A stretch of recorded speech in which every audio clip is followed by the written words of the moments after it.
Making fun of an IGN review is like breathing. Everyone does it. In fact, you have to do it.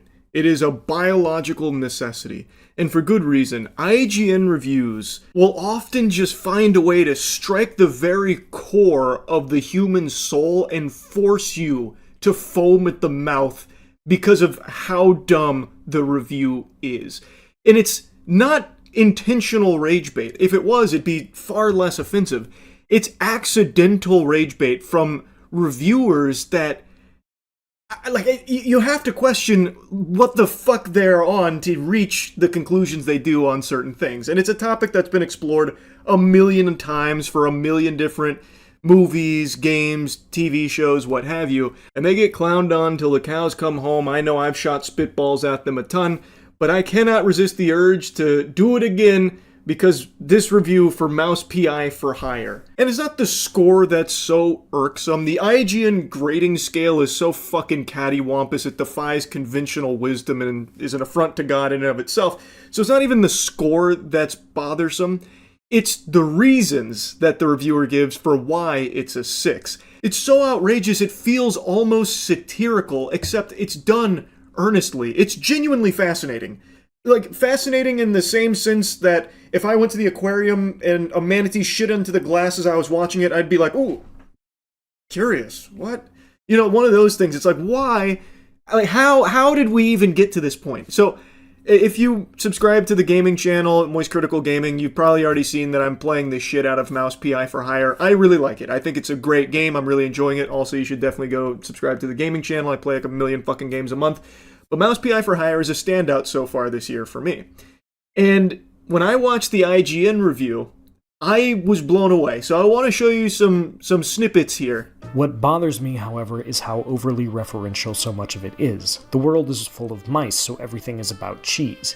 Everything. A bad guy? He's a cheese-legger. These cheese-leggers in on the shrew record. Run into a lady mouse with a sultry voice? It'll be described as Gorgonzola picante slapped on a mozzarella platter. Everything is a reference to the fact that everyone is a mouse and mice like cheese, and when it's not, instead it'll be a reference to an old cartoon, or the fact that this is a video game. When you jump, just act like you didn't. The voice actors, led by Troy Baker, do an admirable job with what they have, but nothing in Mouseburg is allowed to just be. It has to be a mouse reference, or a literally cheesy one-liner. Cheddar, what's wrong with Gouda? No Gouda if you broke, Jack. Or a reference to something. So basically, he doesn't like that they mention cheese a lot. He doesn't like that it's constantly referencing the fact that they're mice, or that it's a video game, or other cartoons, thinks it's too referential, which I actually think is a valid complaint. He doesn't like the writing. You can boil it down to the writing wasn't tickling him. It didn't make him giggle, and he started to roll his eyes at how many times they mention cheese. I actually think that's totally fine. The writing isn't going to hit for everybody. There's nothing wrong with that. But as the review goes on, the complaint becomes more, it wasn't noir the way I wanted it to be. It wasn't serious enough. And then starts picking out logical inconsistencies with this world. And that's where things get real fucking goofy. Like, that's turbo wacko sauce right there. This game is a love letter to the old rubber hose cartoons and noir. It is not meant to be like a serious fucking pipe-smoking noir experience that's gonna have you sitting there thinking in your chair like this hard-boiled detective, real big thinker piece or anything like that the reviewer seems to want it to be. And that's like the main gripe. He starts pointing out these logical inconsistencies in the world. He does mention the cheese a lot, which I think is weird because I think it's a fine complaint to say, like, I started to get annoyed with all this cheese stuff. But it makes sense in the world because these are fucking mice. So of course cheese is going to be a big part of like that society in the world they have built. I should have probably guessed the former when one of the first things I saw was a steamboat named Willie, but at least that and the reference-heavy power-ups are cute. Constant callbacks to classic films or other video games? Not so much. And it doesn't end there. A boss fight in the sewers? It's a literal alligator, because of course it is. If you're looking for the cheese-liking foreman, Jack will quip that he doesn't look like much of a boss. More like a mini-boss. And then laugh at his own joke. Just listen to the way he talks about it. He fucking hated this. I think he wanted to go lower than a 6, but then felt like the Response: I'm sure you can't tell just by looking at me because I'm being very brave about it, but I am currently suffering from a severe itch in my mid-back. And it's in this unfortunate position where no matter how hard I try, I just can't quite get after it. I've been desperately trying to scratch it. And I know we're not animals, so we have tools, and I've been trying to utilize one of them, the longest object I have around me. But even then, this pin doesn't quite get to where I need it to, so I can't do it. If only there was some drunk 56-year-old woman that could hit me with her car while I'm walking down the sidewalk. Then maybe I'd stop thinking about this fucking itch. And luckily, I know just the woman for the job. This lady's crazy. It's a terrifying video. A youngster riding his dirt bike, apparently targeted by a driver. Oh my God! The woman behind the wheel seems determined to run him over. Oh my God! I was scared for my son's life. That's certified Dukes of Hazzard type shit right there. That lady's been playing a little too much GTA Online. So this is a 56-year-old woman who was hitting the sauce a bit hard. She was reportedly intoxicated at the time of this encounter and says she doesn't even remember doing this, where she literally fucking pulled that shit around, driving on the sidewalk, looking to just splatter this kid like it's Halo 3. She's dropping that lead foot, she's going pedal to the metal, just trying to run this kid over, all because, who knows? No one has any fucking clue, because there wasn't like an argument or anything. It's not like this kid fucking, canned off of her vehicle there or anything, or gave her the finger or anything. There was nothing that led up to this. He was just minding his own business, practicing some tricks, and she snapped.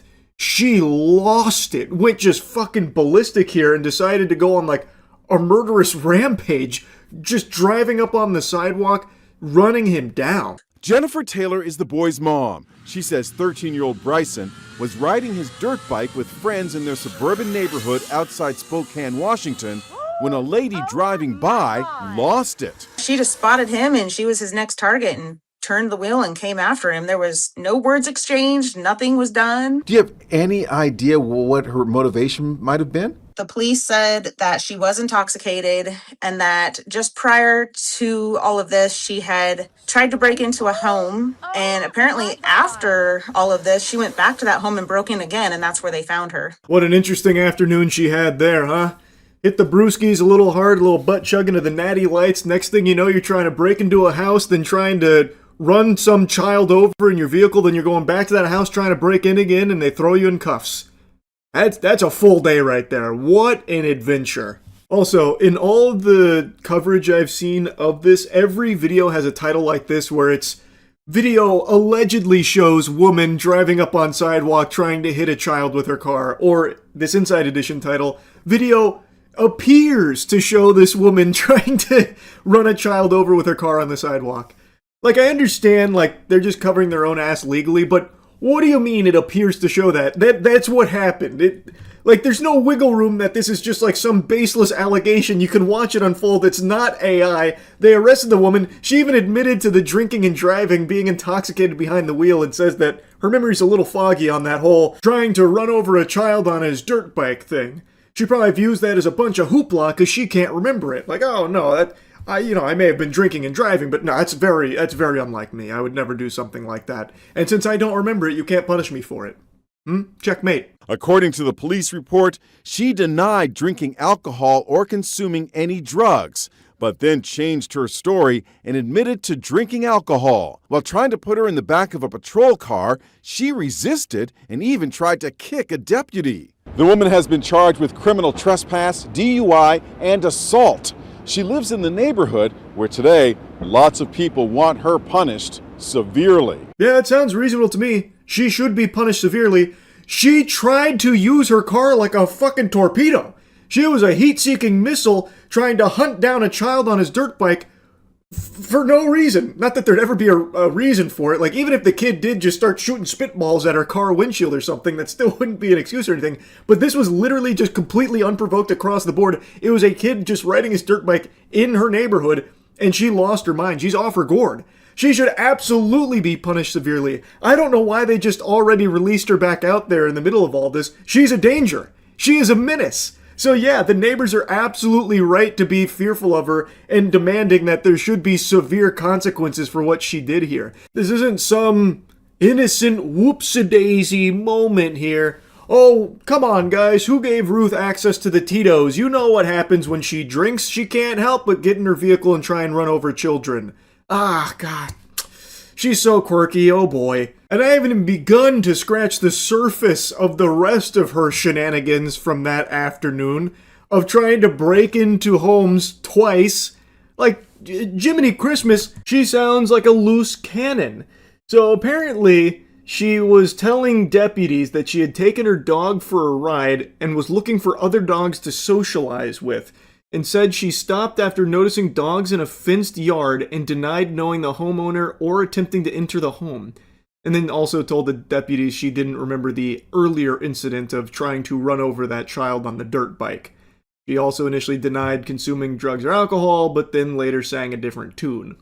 So her explanation is, no, you see, I was taking my dog for a ride. We were, cruising around looking for other pooches to socialize my pup with, and I saw some dogs in a fenced-in yard, so I had to stop. That's normal behavior, right? That totally makes sense for what I'm doing out here, and this supposed possible burglaries, just a misunderstanding. So she was booked on charges of first-degree attempted assault, DUI, first-degree criminal trespass, and then at her court appearance the next day, the Superior Court Commissioner of Spokane County ordered her release on her own recognizance, and she was released without posting bond. I just don't understand why this is so commonplace. I really don't. She is dangerous. She attempted to run over a child while blackout drunk behind the wheel of her vehicle. What the fuck?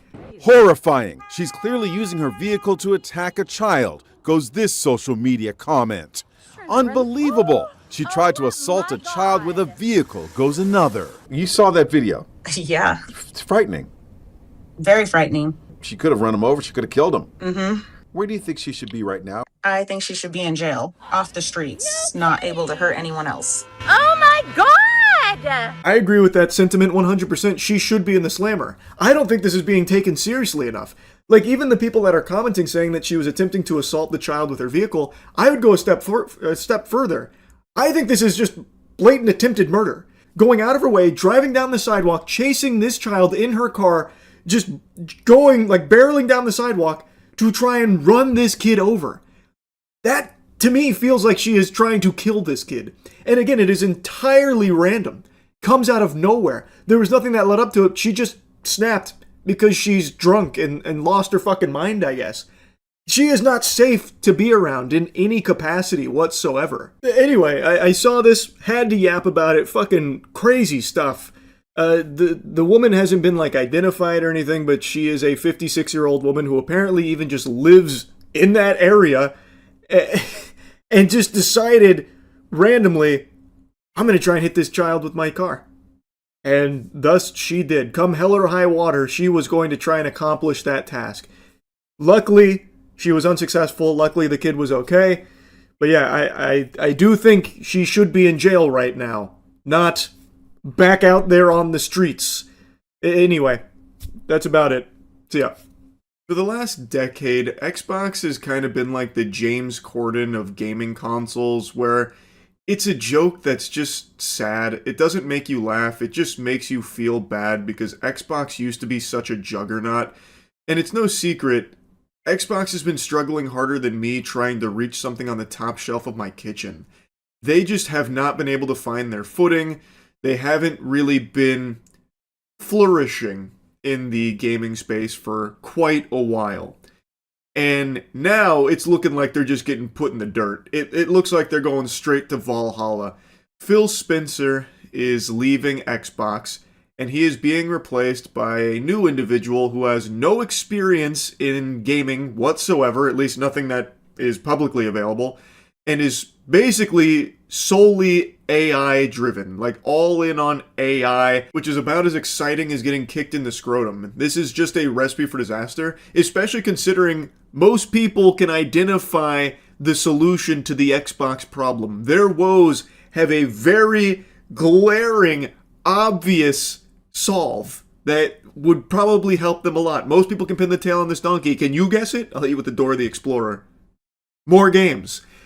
There was a time when Microsoft shut down more studios than games they released in the first half of 2024. Microsoft has become more known for shutting down studios than they have releasing games. So the Xbox problem is no games. How do you solve that?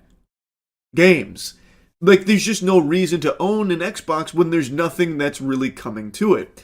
So now you have someone who's in this position that doesn't have any relationship with games, like, in their history. So this problem is still seemingly going to go unsolved. For all of Phil Spencer's faults and, like, the missteps with Microsoft, it's pretty inarguable that Phil Spencer at least knew games. Like, he was in the games industry for decades. And even though, of course, he made some real wacky, insano-style calls, especially with, like, fucking Redfall, Lord help us all, heavens to Betsy. Sometimes you'll still wake up with cold sweats remembering that disaster, that blunder. But even still, he at least had so much experience in the games industry, which this new leader does not. So let's kind of go through the whole thing. We'll start with Phil Spencer's departure here from Microsoft. He actually made a Twitter post about it saying, "It's rare in life to know when a chapter is closing, but after 38 years at Microsoft, that moment has arrived for me. I've made the decision to retire and begin the next chapter of my life. It's a milestone that's given me a chance to reflect on the incredible journey I've been fortunate enough to share with so many of you." Now, also, Xbox President Sarah Bond is leaving as well, so both Phil Spencer and Sarah Bond are no longer with Xbox. Well, will soon be no longer with Xbox. It's a sweet, concise message just letting everyone know that he's sailing off into the sunset, and I think it makes a lot of sense here. He's been in this industry at this company for many decades now, many moons, and he wants to do something else. Totally understandable. I also imagine that the last few years at Microsoft here haven't been the most fun with everything that's been happening with Xbox, and Phil Spencer's been the face of Xbox. And recently, that face has been getting shoved in the toilet and they're flushing it. They're giving him a swirly because most people point the finger at Phil Spencer for all of the Microsoft and Xbox decisions that have been very poorly received. And he's been shouldering a lot of blame. I have to imagine that doesn't feel good, especially when there's a good chance some of those decisions weren't from the old noodle of Phil Spencer. It could have been calls made from elsewhere that maybe he didn't even agree with in the first place, but since he's the face of Xbox, the public would eat him alive for it. So I really do find it very understandable that he wants to step away from Xbox at this point in time and explore other aspects in his professional life outside of Microsoft. I'll quickly just dump my take in here. I also think a change in leadership at Xbox was warranted. Just look at how things have been going for Xbox for over a decade now. There's just been a huge problem with delivering games from so many of these studios that they have there, and things just haven't really been, the smoothest. So I do think there needed to be a leadership shakeup and, maybe a change in direction at the company. But I think the new captain of the kickball team here over at Xbox that they have chosen just doesn't make a whole lot of sense for a gaming console whose biggest fucking problem is not having games. Now with Phil Spencer gone, and in his place steps Asha Sharma, who is currently the president at Microsoft's Core AI product, previously with Meta and previously with Instacart. No gaming background, but it seems like a strong focus on AI in her career recently. So now she's taken the Xbox Iron Throne, which is leaving a lot of people very skeptical, because why would you hire a CEO of a gaming company who has no experience with gaming? It's a really weird fit. Now, there is a message from Asha Sharma. There is a memo that went out where she tries to kind of get ahead of like the AI stuff. So the first part of her message is talking about, how excited she is and thanking Phil and his leadership in the studios. And then she goes on to say, "My first job is simple: understand what makes this work and protect it." That starts with 3 commitments. First, great games. Everything begins here. We must have great games beloved by players before we do anything. Unforgettable characters, stories that make us feel, innovate gameplay, and create excellence, and basically going on to say like how important great games are. Second, the return of Xbox. This is something Phil Spencer also said once or twice, if I remember correctly, and every time that this comes up, the return of Xbox, they make it sound like it's a fucking Jedi coming back, yet, unfortunately, it still hasn't arrived, taken the scenic route. But she's highlighting the importance of bringing back, the former glory of Xbox with a recommitment to core Xbox fans and players that have invested with them for over 2 decades, celebrating the roots and renewed commitment. And then third, the future of play. We are witnessing the reinvention of play. That, to me, just feels like a bunch of mumbo-jumbo buzzword nonsense. I don't think there's a reinvention of play. People still just want to play good games. I don't think there's like a huge change in how they want to play those games. It's just a desire for games, which have been severely lacking with Xbox. To meet the moment, we will invent new business models and new ways to play by leaning into what we already have. Iconic teams, characters, and worlds that people love, but we will not treat these works as static IP to milk and monetize. We will build a shared platform and tools that empower developers and players to create and share their own stories. So, there's some good and bad in there. That's great that they don't want to just take beloved IP and characters and milk them till the tits fall off. That's good news. But that last sentence about developing a shared platform and tools to empower developers and players to create and share their own stories gives me the same DNA that Roblox and Fortnite have kind of pitched about like AI to make your own games in their game, which isn't very exciting to me. But maybe it is to a lot of other players. I'm not really sure, and I don't really think that'd be like the best direction to go. As monetization and AI evolve and influence this future, we will not chase short-term efficiency or flood our ecosystem with soulless AI slop. Okay, I mean that sounds good, but I take it with a huge grain of salt considering it's coming from an executive who is extremely intertwined with AI. So I would be shocked if she actually does have this view of soulless AI slop being the enemy, considering her professional career for the last few years is all about AI in general. So I guess we'll wait and see there, but it'd be wonderful if the focus isn't on just farting out AI slop at Microsoft. That'd be great. Games are and always will be art crafted by humans and created with the most innovative technology provided by us. The next 25 years belong to the teams who dare to build something surprising, something no one else is willing to try, and have the patience to see it through. We've done this before, and I am here to help us do it again. I want to return to the renegade spirit that built Xbox in the first place. It will require us to relentlessly question everything, revisit processes, protect what works, and be brave enough to change what does not. Thank you for welcoming me into this journey, Asha. Now, to me, a lot of that statement feels like hollow PR speak, where it's just standard PR drivel. We've got to return to the roots. It's all about the players. We can't be succumbing to the dark side of AI slop or anything like that. Which, it's hard to really be super enthusiastic considering this is a leader who, for the last few years, has been all about AI and profits and, profits by any means necessary. Like, it's not an amazing, exciting fit for a gaming company to have a leader who has no experience in their professional career with gaming. That makes it feel like this is a decision that is solely about trying to find ways to squeeze profits out of the Xbox, as opposed to trying to find ways to actually return the Xbox to its former glory. Because I imagine if you were looking for a leader to slot into Xbox for a new era of amazing games to make it a powerful console player again, you would probably look for someone that actually has a passion for games itself. I don't know. But that's just my 2 cents, and perhaps I'm on Fent for thinking that.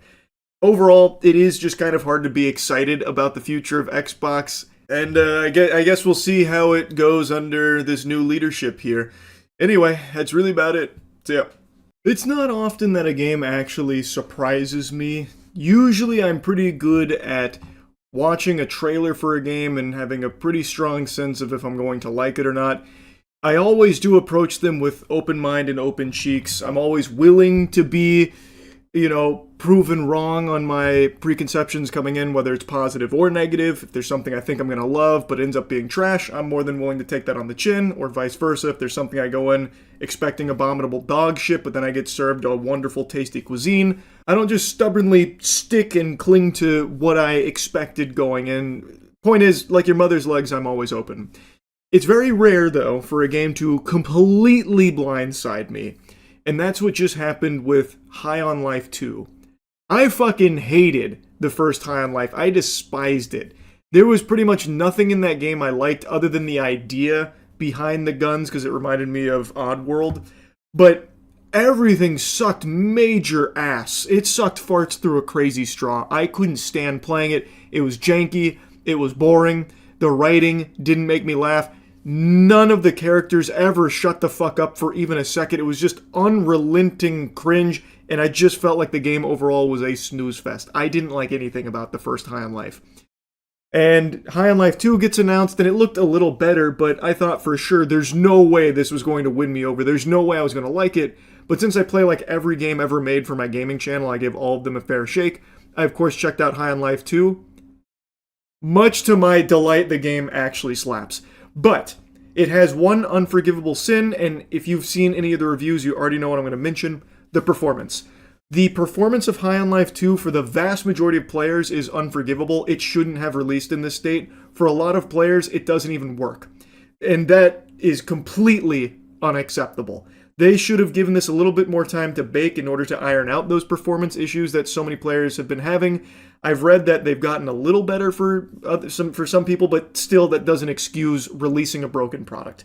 So that, of course, is a non-starter for a very good reason for a lot of people.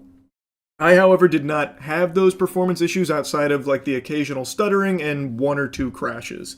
So I got lucky in that regard, but I also have a fucking monster of a PC.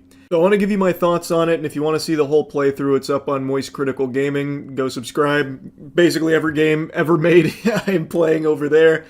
Anyway, High on Life 2 is such a significant improvement in every possible area over the first one.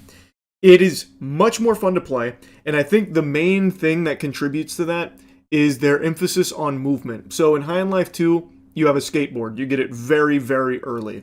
And the skateboard is fun. It is fast. It gives you movement options. You get air dash. You get grinds and shit. There's a lot that you can do with the skateboard that makes the movement feel very, very fast, which is great. But it's not just that that's an improvement. So let's take it from the top. So I actually cared about the story and the characters in this one, which I would have never expected going into this because I hated every character in the first High on Life. But somehow in this one, it works. They had like a complete overhaul of their approach to writing characters and writing jokes and just the world around High on Life 2. And it works so much better. The way I describe this game is a modern 360 title. Every second I spent playing High on Life 2, I felt like I was in middle school again playing the Xbox 360 with some kind of wacky, zany game. It was really, really creative, especially its boss fights. Like, there is a boss in here that shrinks down to Ant-Man size, and you have to follow him by following his coffee stains that he leaves behind, which isn't the most creative part, but what happens is, when you do take down his health bar, you do, throw him up against the lockers and shake him down for his lunch money. He has a phase 2, but not in the way you think. He infiltrates the game itself. So what he does is he gets inside of your suit, and your suit is your UI, it's your menu. So now you as the player have to fight him in your suit, meaning you fight him throughout your menus. So like he's fucking around with your sliders and stuff, and you have to like fight him with hitting him with the slider.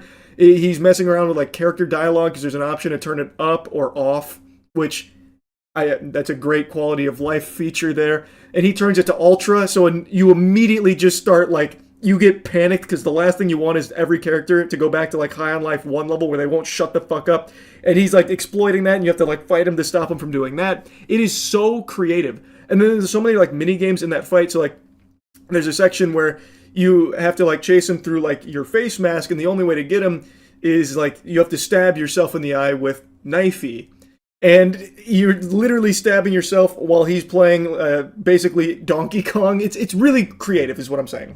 They actually went kind of whole hog into just, fuck it, we're just going to send the silliest ideas and hopefully people like it. And I really don't understand why they keep stressing, experience it like you've never seen before. And then it's the most just generic garbage ever. It is AI. You are using Gen AI here. By its very existence, it means that we have seen it millions of times before because the AI has been trained on it millions of times before. So you are only seeing regurgitated garbage in the first place that is stealing from previous works to do this. This is exactly what we have seen before. The only difference is now there's no human beings involved in it at all, aside from like Darren Aronofsky just chopping away at his keyboard for a couple of minutes here, typing in some prompts. Like, what the fuck are you talking about? This is nothing exciting. It's nothing new. It's the laziest, cheapest form of movie making or, you know, I guess shorts producing possible. It doesn't get worse than this. I then saw this statement from Time Studios president Ben Bitanti. This project is a glimpse at what thoughtful, creative, artist-led use of AI can look like, not replacing craft, but expanding what's possible and allowing storytellers to go places they simply couldn't before. What is Ben Titty talking about? Going places they haven't been able to go before? Where's that? In a place with snow and houses? That's all that's in the trailer. Or they're inside of the building signing the birth of the new nation, Amarid. If you're standing up, you need to sit down for this blast of cold water. You can make the inside of a building right now. It's a set that's been done millions of times. What the fuck are you talking about? Where in this trailer did they venture into the unknown that was previously inaccessible to human beings? I am stunned. I'm confused. What are you talking about, Ben? AI didn't go anywhere new or creative here in this trailer. It's the same path that's been walked millions of times before with very similar locations that have been used by real people in real places, but now it just looks like shit with Gen AI.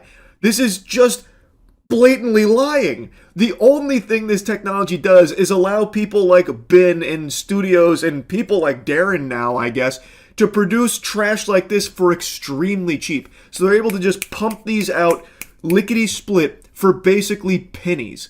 And he's calling it artist-led AI usage, you know, using AI as a tool and whatever, but that's just baloney. They had like some SAG voice actors come in to record some really, you know, quick lines, and then apparently they had like human post-production on this, which I'll take their word for it. They did a terrible job, but I guess they used humans to, you know, color grade it and shit.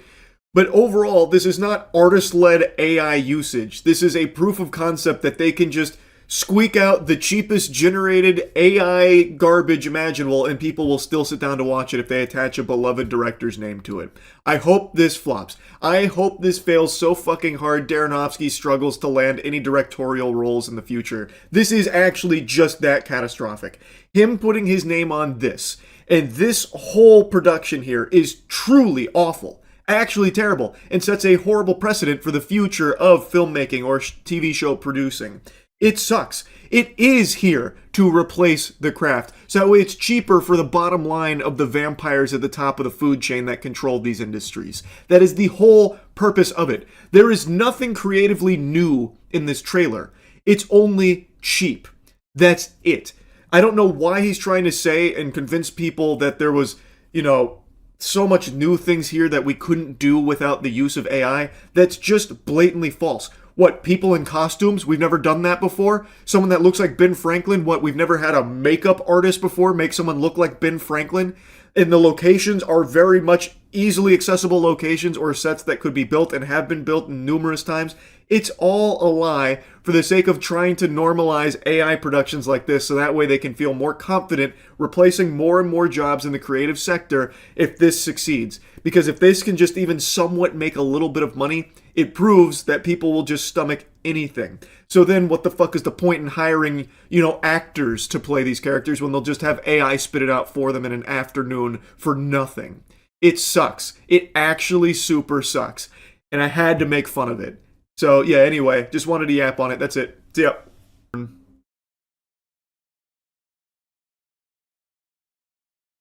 then right back to the beer. You can tell that he spent the off-season really training his chugging capabilities, which really helped round out his game. Fuck. A little bit of puke to celebrate. You love to see it. Lets you know he was... I can't read that. There it is. I don't know if you can see. 106. 1-6. Mm-hmm. 1-6. Oh shit. Oh, almost threw up. That's how you know he let it all hang out there. He put it all on the line. Yes. Oh shit. 1 sig done. Can you see it? Sig done. So I think he's communicating with one of the judges on his laptop there. Second sig done. Oh. I did 2 attempts. I only had 4 beers. I did attempt before this one. World record 115. And another one. Sub 110. He knew he had more in the tank. See, that's the sign of a true professional right there. He did 2 attempts, he got the world record on the previous one that we're not seeing here, and then said, wait a minute, I got another one in me. And then came in and did a sub 110. That's a world first. Did you know speedrun.com has an actual Pringles eating category sorted by different can sizes? Alright, so solo popper. Oh, they have co-poppers here. What is a co-popper? Oh, they have someone. Oh, wow. Interesting route. Okay. Porque hay categorías, bro. 3 grams. Ah, que esto es para algo oficial. Sí, bro. No. Cuando se empieza, bro.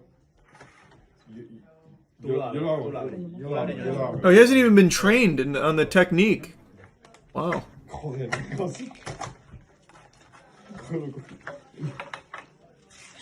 Oh, they do it together, I see. I thought he opened it for him to save time so that way he could get an extra frame saved when he grabs the Pringle. Alright, that's less than impressive. Then we gotta go back to the solo popper. So right now it seems like Eric PR46 is the world champion Pringle popping speedrunner. Let's see. 0.4, 40 ounce. Follow the can of chips autofocus. How many attempts has he done? I see an open one over here. Oh! He got the top and the seal in one go. Oh, and he's grinding up. Oh, wow. That's big brain. Now that's a strategy.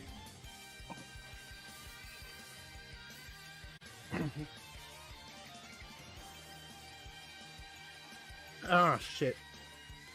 Wow. Whew. That was good. You could try your hand at pencil sharpening speedruns. I could probably do that with a hand crank. Oh, wow. This is old. Small Ant did this 5 years ago. Does his record still stand? This earned me $1,000. World record pencil sharpening. Is this the guy? The raid boss? This is my recording.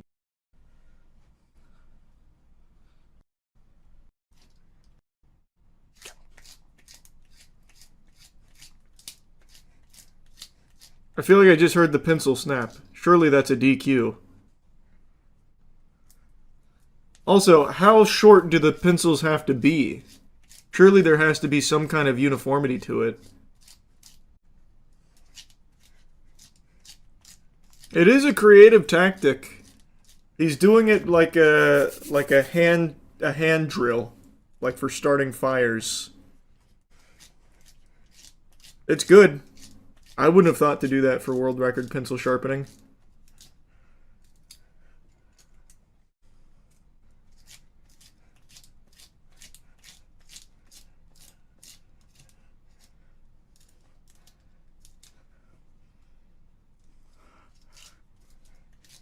Been the record for 4 years. Your time is now. I don't know if I can beat it. Like, if we were doing hand crank, I think I'd have a good chance. But this, I don't know. Like, this guy's kind of optimal. Oh. Well, that's big time loss. Maybe I could beat it. That was a huge fuck up. You couldn't even get the clapping speed run. You ain't built for it. I mean, you're not wrong. But to be fair, the clapping speed run is like actually extremely difficult. There's only a few people on the planet that could challenge that. Because you abandoned your training. There's just legitimately not enough training in the world to get me like prepared for that. That's a God-given gift. Yeah, it was good. I'd even go as far as to call it really good. And this is coming from a petite homunculus that doesn't even like the backrooms. I've always understood the appeal, I've just never personally found it scary or overly thought-provoking, and I've played oodles of backrooms games that are just some of the stinkiest slop you'll ever experience on Steam dumpster diving. So, I'm not exactly like the biggest backrooms enthusiast, but I've always commended and appreciated the hard work that Kane Parsons has poured into it, and now he gets to see his vision on the big screen. And he turned a hater to a glazer. I had always bah-humbugged backrooms, but this movie I really enjoyed. Now, it's not without flaws, obviously. No movie's perfect, but damn, he really did step up to the plate and hit a fucking dinger. So anyway, let's get into the weeds of it. Order up, here's that yappy meal. So, we follow, for the most part, Clark. He is a store owner who's selling furniture, and he's gone through a lot, and he's seeing a therapist named Mary that's trying to help him work on himself to change. Also, as with all the reviews I do these days, well, almost all the reviews I do these days, I'm getting into spoilers. So here's your spoiler warning. Alright, and there it is. So he is seeing Mary after he's been kicked out of his own house by Barbara, his significant other, and now he's living at the store, and he hates it. He wanted to be an architect, and he just unfortunately wasn't in the cards for him. Now he owns this furniture store, and he is just filled with this bubbling rage. And when he is going through an exercise with Mary, it becomes very clear that he has some deep-rooted anger and has this lack of ability to accept things that are his fault. He has a drinking problem. He lashes out. He bears resentment towards Barbara because he's paying for her to go to school to be a lawyer and not contributing. He pays for the house, but now he's kicked out of the house. It's not fair, and it's not his fault, that kind of thing. He's a pretty interesting character, and the acting in this film is, like, really good. That being said, there are times where the script just isn't super strong, so even though the acting is really solid, there are moments, and it's mainly towards, like, the second half of the film, where the dialogue just gets a little cattywampus, kind of gets weird and wacky, and I don't think it's, like, intentional. It just kind of, at times, doesn't hit the way I think it was supposed to. But it's not a huge issue because it was only a couple of lines that I thought kind of stumbled and fell a bit flat. It doesn't, like, ruin any scenes or any sequences or anything like that, but just something I wanted to make a mention of. For the most part, the writing and the acting are very, very strong. Anyway, though, Clark owns this furniture store, and it's been having some electrical issues, and he, one night, goes downstairs of the furniture store and is trying to solve it himself, but he's really upset. He's fucking flipping switches, and then he accidentally discovers that the wall near the breaker, he can phase right through it. Dude's fucking no-clipping here. He then goes through the other side here, and that's when we get our first glimpse of the back rooms. And it looks really cool on the big screen. A lot better than it looks in the fucking games that I've experienced. It goes on forever. It's got nonsensical architecture. It's nightmarish. It's just very unnerving being in the back rooms. And he's exploring, and he's trying to put it all together. What does it mean? What is this place? And then he starts to hear some footsteps. He gets scared. We don't see anything that's chasing him, but we know there's something there. We hear it. He starts to panic and freak out. He does eventually find his way back. And then he tries to tell his therapist, Mary, about it. She doesn't really believe him, but he's started mapping it out. He's drawn up the fucking blueprints of it. And he wants to prove its existence, that he's not crazy or anything or having some psychotic episode. So then he has one of his employees and her boyfriend come with him to the back rooms to film, and that's when we experience the exploration and the eeriness, the creepiness, the nonsensical nature of the back rooms through this old school camera. So it's all grainy, and this isn't the first time the movie did found footage. It opened with a found footage, camcorder style sequence. And I know a lot of people are really tired of it because it has been exhausted. They have milked found footage to death. There is not a drop of milk left in those titties. But I would still say it does very well in this film, especially when the Backrooms was built upon found footage. At least most of the content is around old school camcorder videos where some poor soul falls into the back rooms and ends up in a library that's shaped like a DNA helix, and maybe the fucking Babadook throws a pie in their face. Whatever. Found footage is integral to the DNA of the Backrooms. So obviously it's got to be here, and I do think they do a good job of making it not like the most trope, cliche-ridden found footage you'll ever see. I think they did a good job of making it interesting. We are not just seeing like jump scares or whatever through the camcorder. We're seeing a lot of the back rooms and trying to like map it out ourselves. And we're hearing things, we're seeing things. We're watching the group here try and explore deeper to see what's down there. You get like a laundry room section. Then you get this monster that you can't quite make out the shape or the actual look of it. And I think that helps elevate it. You see the panic as the guy's trying to run back, pull me up, pull me up, pull me up, and then ultimately ends with the entire group being pulled down by the monster. We see blood splattered all over the place, everyone's screaming, and this is all through this 90s camera. So it's definitely got like that old school VHS camcorder style feel that I think is always something that can make it creepier. Especially when you are dealing with like a monster. I always think it's best not to just go whole hog and show the monster outright, because that takes a lot of the mystery out of it. And the scarier experience is when the audience isn't quite sure what they've seen, which is something I said about Obsession. I thought Obsession did a great job of that with its lighting, how it would like obscure Nikki's face and make you on the edge of your seat, like trying to figure out like what expression is she even making? What's going on there? Like, I think that's when horror is at its best, when you're not entirely sure what the threat is, but you know it's a threat.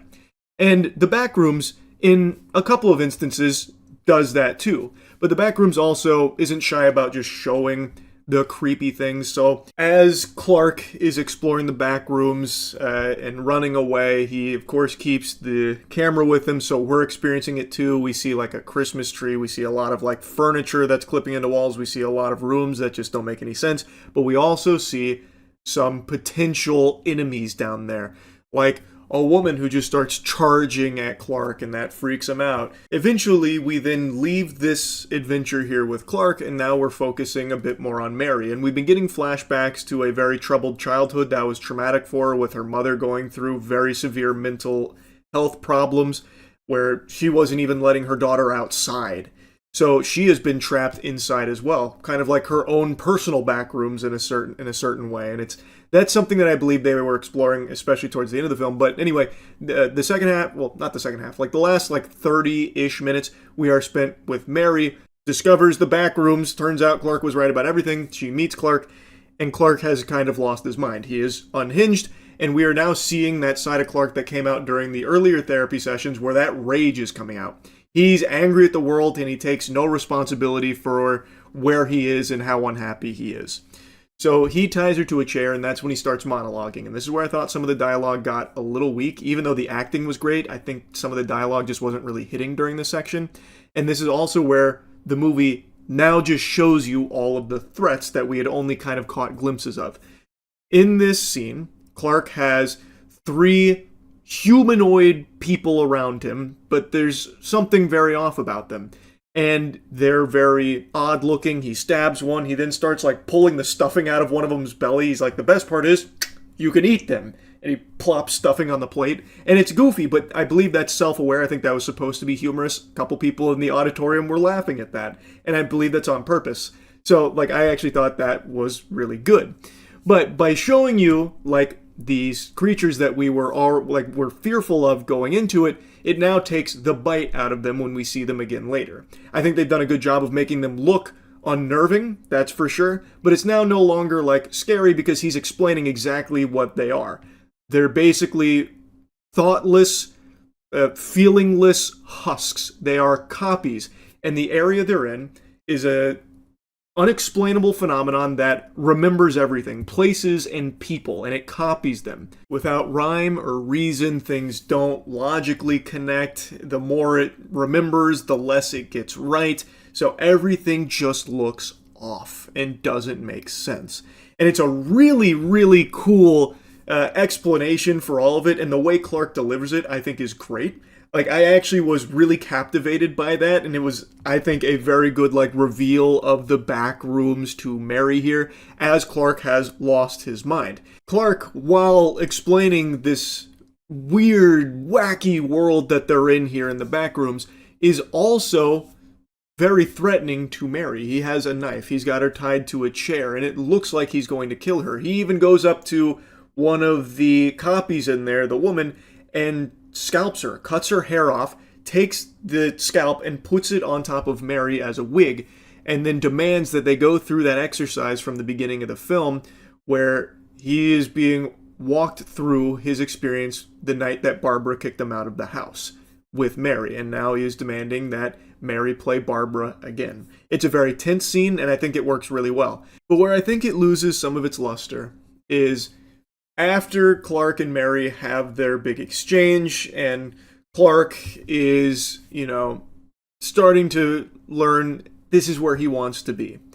Then we have the big giant bad guy from the beginning of the film, and that we've seen as a threat throughout, like, when Clark and his employee and her boyfriend were there, we see the big bad guy.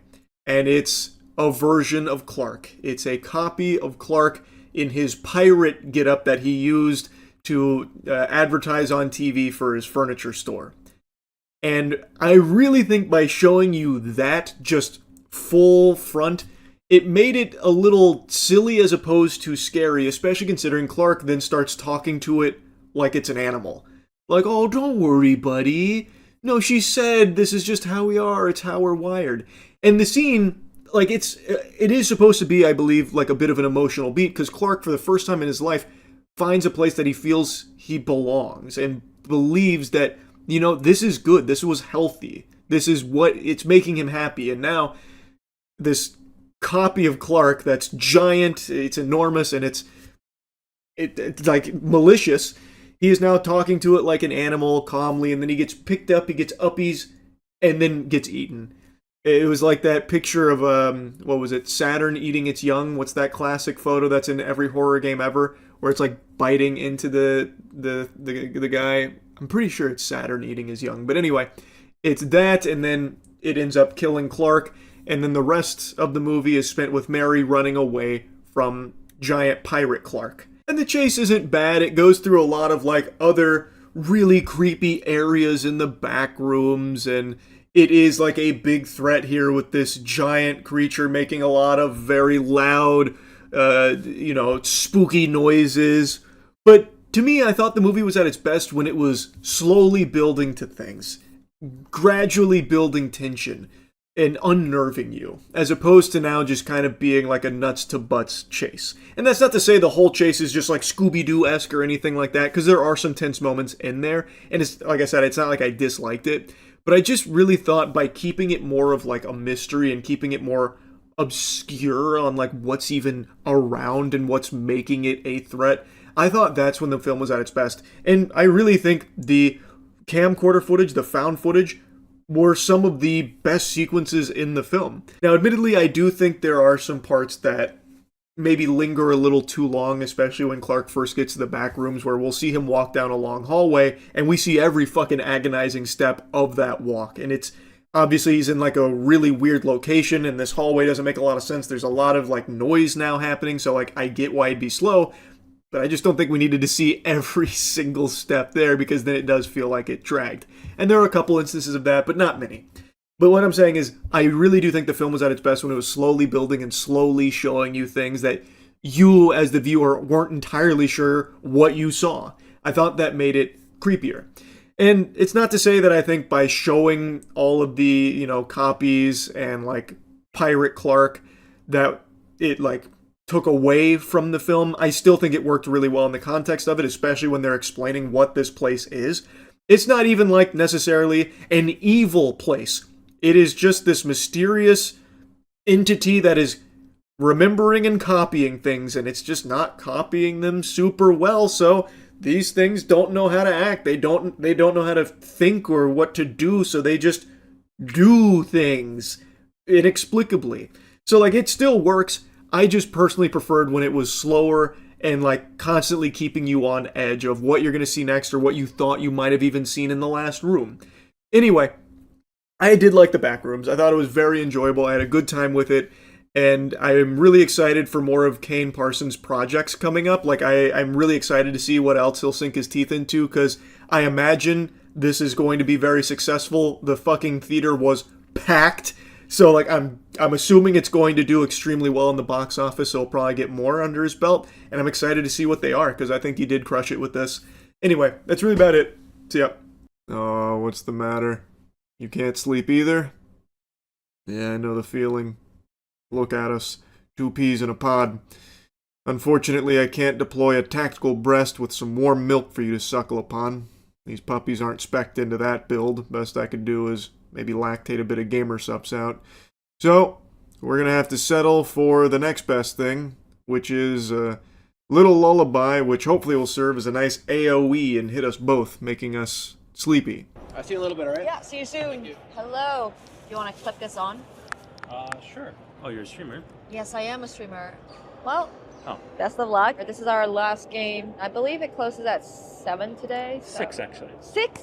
There's only half an hour left. This is a clip that blew up a few days ago, but it has a brand spanking new development here where the gentle sir, fedora tip, in the video has decided to double down on his cringe embarrassing behavior.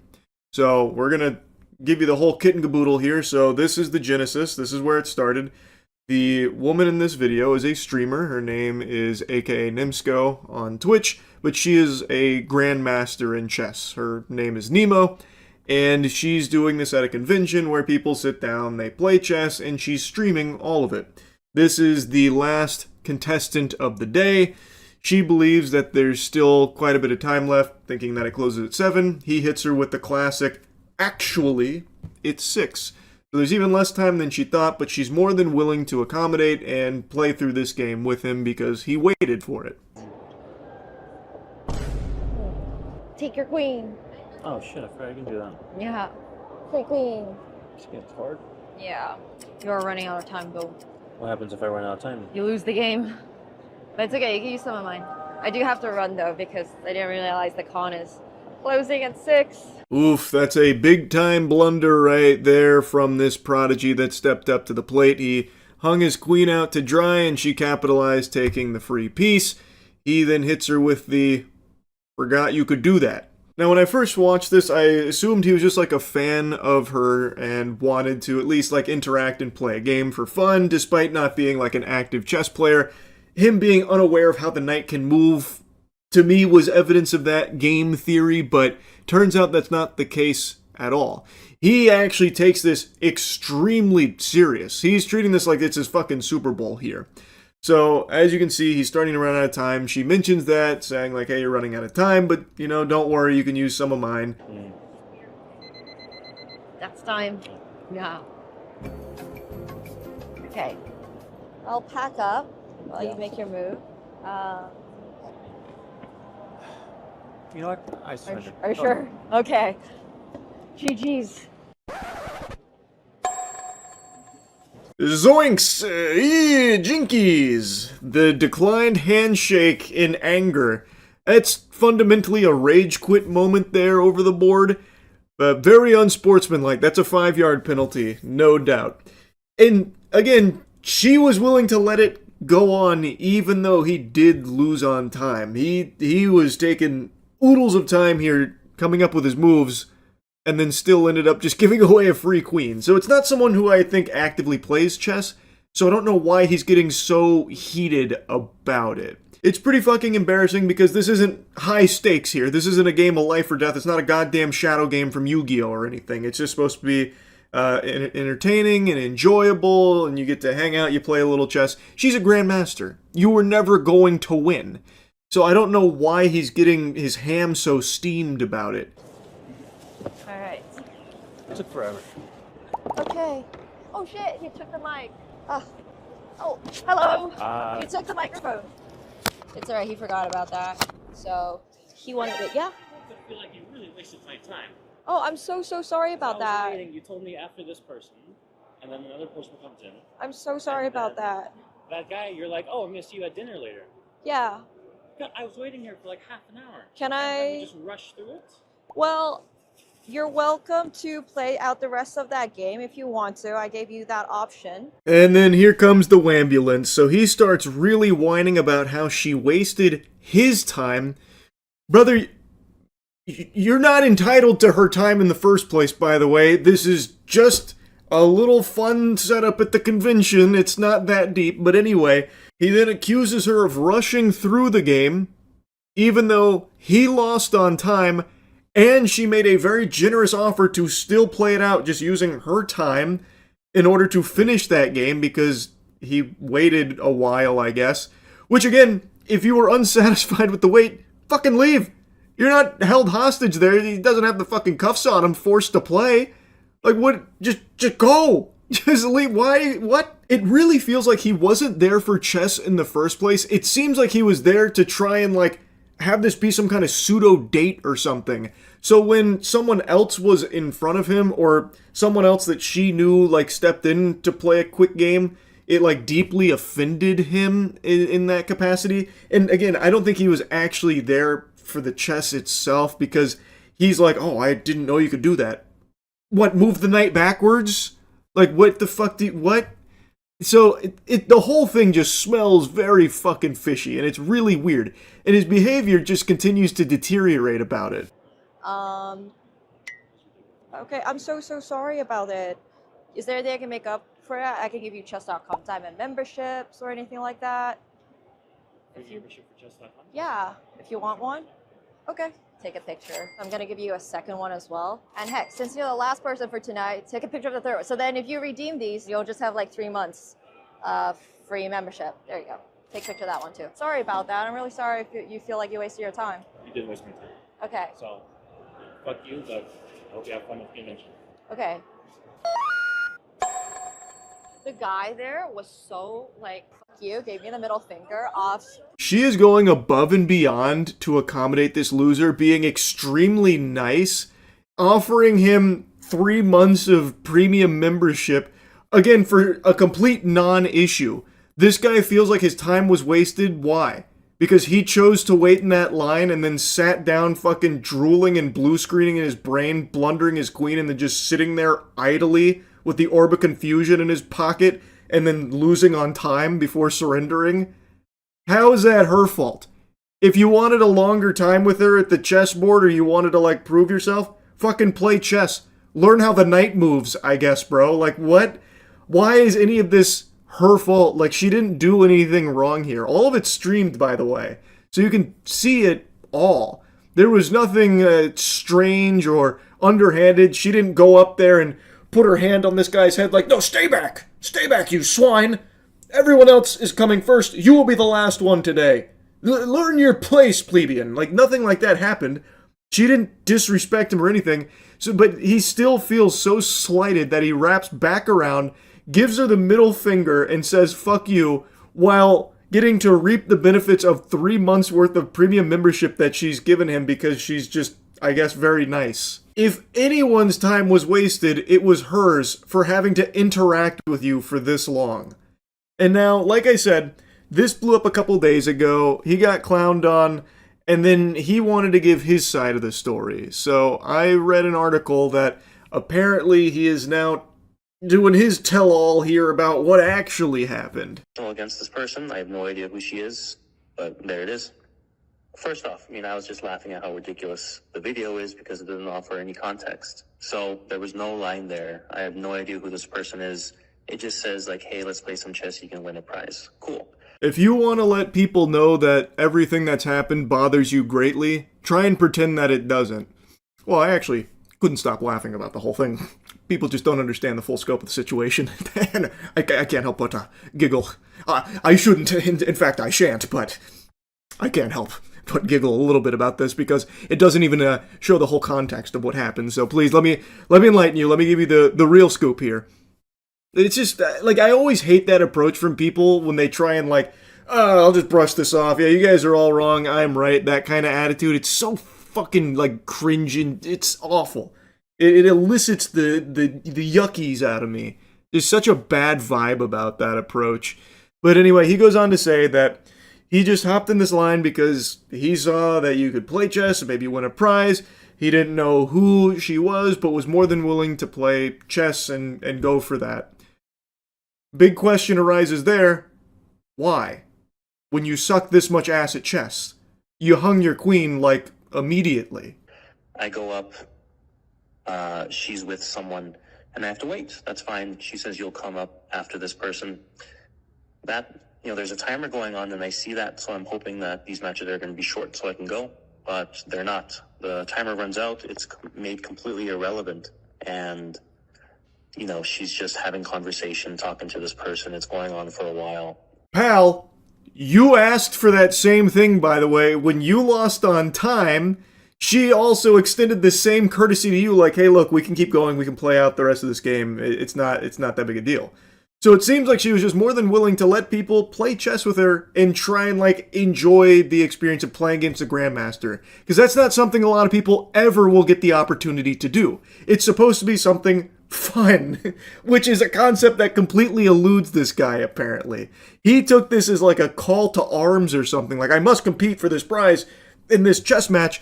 Chess, which something I don't really understand how the knight moves, but I can do this. I must do this, in fact. So he's complaining about other people getting to play through time, after it runs out, when he himself wanted that same privilege. Whatever. Match ends. And then, without even acknowledging me at all, some other guy comes up in front of me and starts playing with her. I do feel a little disrespected at this point, because if I'm going to wait for you, I'm just, I'm not doing anything wrong, I'm just waiting. But you're going to just kind of push me aside. That doesn't feel right. But I've already waited long enough. I'm waiting for another friend of mine, so might as well. But why, though? Why might as well if you're going to be salty about it?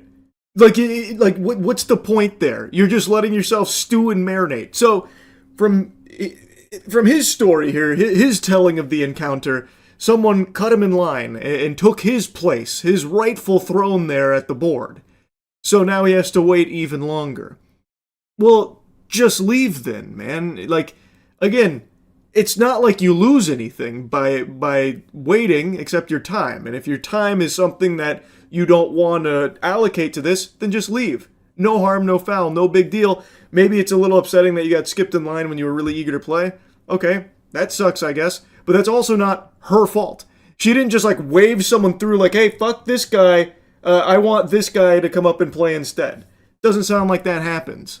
It sounds like just some other guy went in front of the line in front of this guy. And if that is what happens, why didn't you say something to the dude?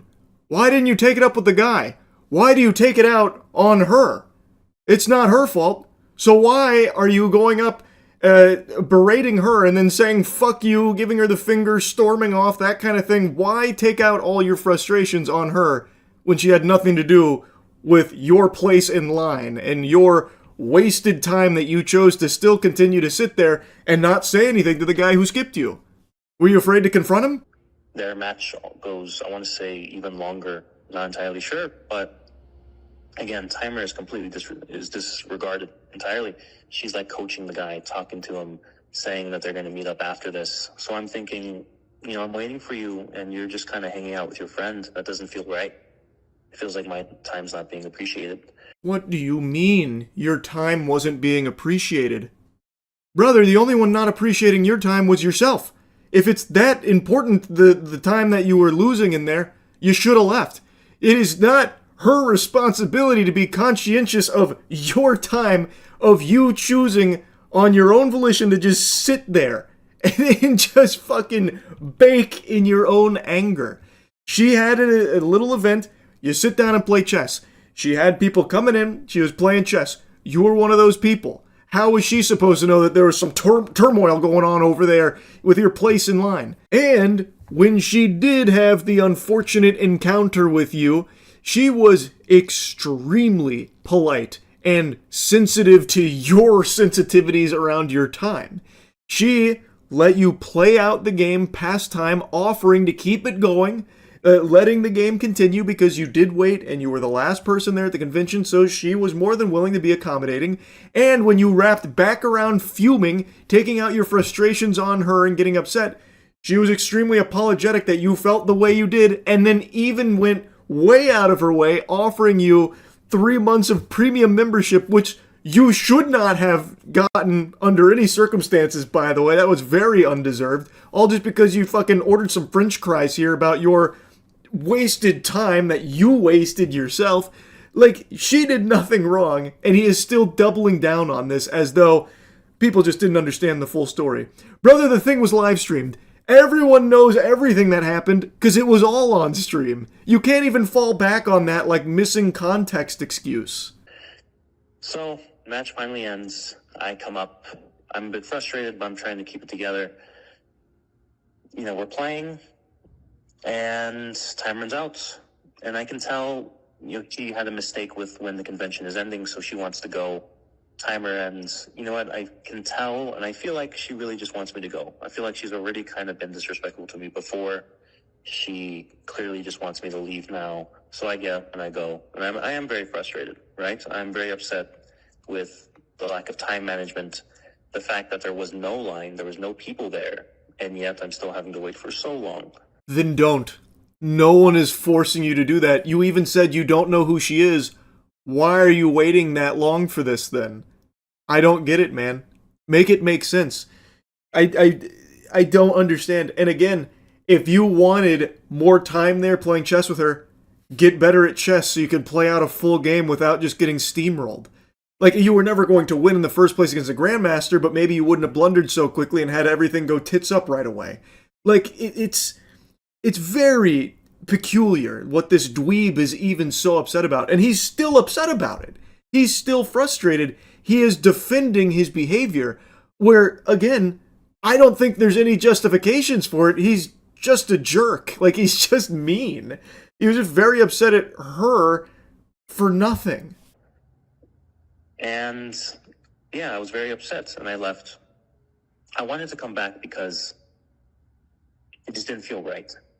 It really just didn't feel like I was treated properly. So I wanted to make my case. I was like, hey, you wasted my time. I wanted to be upfront about that and say, like, I don't appreciate it. No, you wasted my time. And I was angry. And she tried to respond in a very nice manner, and I acknowledge that. But that doesn't change the fact that I was wronged and I was disrespected. No, you were not. You were not wronged. You were not disrespected. She did so much more than any other human being on the planet would have in this situation, with treating you with respect and being very apologetic over a complete non-issue, just an issue you've made up in your own noodle. This is absurd, man. What a crazy response to have to this. Like, it's shocking to me that there's no self-awareness. There's no realization that he was in the wrong. There was nothing disrespectful that happened here on her end. If he was cut in line, yeah, it's disrespectful. Why didn't you take it out on the guy who actually disrespected you then? If that actually happened, why are you targeting her for that? She had no control over that mishap. She didn't order that guy to cut you in line. It's not like it was a sleeper agent. She didn't have, fucking security come in and just, push you to the side so they could play with her and take away your precious time to ruin and disrespect your time at the convention. So why are you taking all that frustration out on her when she did nothing wrong and did everything she could to be respectful and polite and even apologetic, even though there was nothing to apologize for in the first place? Wild, man. Truly wild stuff. Anyway, that's really about it. So, yeah. 2. Why is that? Like, that shouldn't be allowed, right? Like, what the fuck? This guy gets to come in and, like, completely wash our fucking freedom of speech in order to fit his censorship agenda? Cool. How about no, goober? Like, come on. This should be an outrage to everybody, but it's not. It's just not. And that's just the signs of the times that we're in. Like, I made a video the other day about Ted Cruz with his slip-up where he said to stop attacking pedophiles. Senator Booker also said we should have bipartisan agreement. I think that's a great idea. We should have bipartisan agreement. How about we all come together and say, let's stop murders? How about we all come together and say, let's stop rape? How about we all come together and say, let's stop attacking pedophiles? I want you to look at what happened when the National Guard went to D.C. Quite the Freudian slip. And as I said, there's no way he meant to say that. But he never corrects it or anything. No one points it out. And what he's talking about didn't pertain to pedophiles at all. His crime statistics were robbery, homicide, and rape. 2 out of 3 of those he covered previously. The last one, robbery, that doesn't relate to stopping attacking pedophiles. Like, those two don't connect. You can't put the square piece into the circle hole on that one. And I saw people saying that it was intellectually dishonest to paint it as anything other than just like an embarrassing flub. Which is fair enough, I suppose, because I'm not trying to make the claim that this is him fully admitting to things and he's going full mask off. Ted Cruz did, notably, reject the release of the Epstein files. Like, from all available information, it seems he has been against the release of the Epstein files, judging from his votes in regards to it. So I did pose that, here's a little food for thought. There may be a little something there, possibly, but overall, the video, I was just taking the piss out of it. That's really it. But that was somehow incendiary and made people mad about, like, oh, to portray him clearly having a flub there with his words is absurd. And I just don't understand how we've reached this point where you can't even, like, point out the absurdity of something so fucking preposterous like a politician saying, stop attacking pedophiles. It's crazy to me. But I saw people putting words in his mouth saying what he meant to say, stop defending pedophiles. But again, that doesn't fit with what he's actually talking about here in the full context of what's going on. So why is he even bringing up pedophiles in the first place? It's super fucking weird. That's all I was saying, and making fun of him for it. The same way I've made fun of other flubs and weird stuff from politicians, like Biden, when he talk about, like, kids rubbing his leg hairs and shit like that. But things have just changed so fucking drastically. It's a totally different ballgame. But I'm gonna harp on Ted Cruz for a moment, because I just don't understand the glaze. I don't know how he has fucking hog riders. I do not get the pedophiles that will defend him tooth and nail, when he himself has said that the reason he got into Congress 13 years ago is to defend the interests of Israel. I came into Congress 13 years ago with the stated intention of being the leading defender of Israel in the United States Senate. Right. And I've worked every day to do that.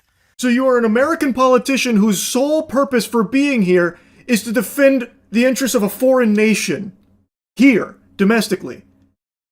I just don't know how that's not treasonous. I'm just going to say, I don't get how that is not just like full-blown treason. I saw quite a few takes when it came out about Israel paying influencers for like positive PR and stuff, and people were tossing the word treason around in regards to that. This is that times 50. I don't know how this one gets a pass. I don't get how that gets a pass. He is supposed to represent the state of Texas. You would think as an American politician, you would be prioritizing the interests of the nation that you're representing. But instead, he is openly saying that he got into this for the sole reason of supporting a foreign nation here. Now, again, I'm not the most politically savvy guy on the planet. I'm a fucking Neanderthal. I get that. I am a Cro-Magnon man when it comes to this. But I just don't understand. I cannot wrap my head around how people will support that. I don't get it. It doesn't make sense to me. He's also never there anytime Texas needs him, like in the event of like tragedies and shit, like with the flood, the freeze from quite a few years back. He always seems to be on vacation. Like, it's just, I'll stop harping on Ted Cruz in particular. I'm just fucking blabbering here. It's 4 a.m. Obviously, it's another insomnia-fueled evening, so I can't help but just blabber. But my God, it's just crazy the times we're living in. Anyway, that's really about it. So, yeah. It's so weird. What a fucking dork.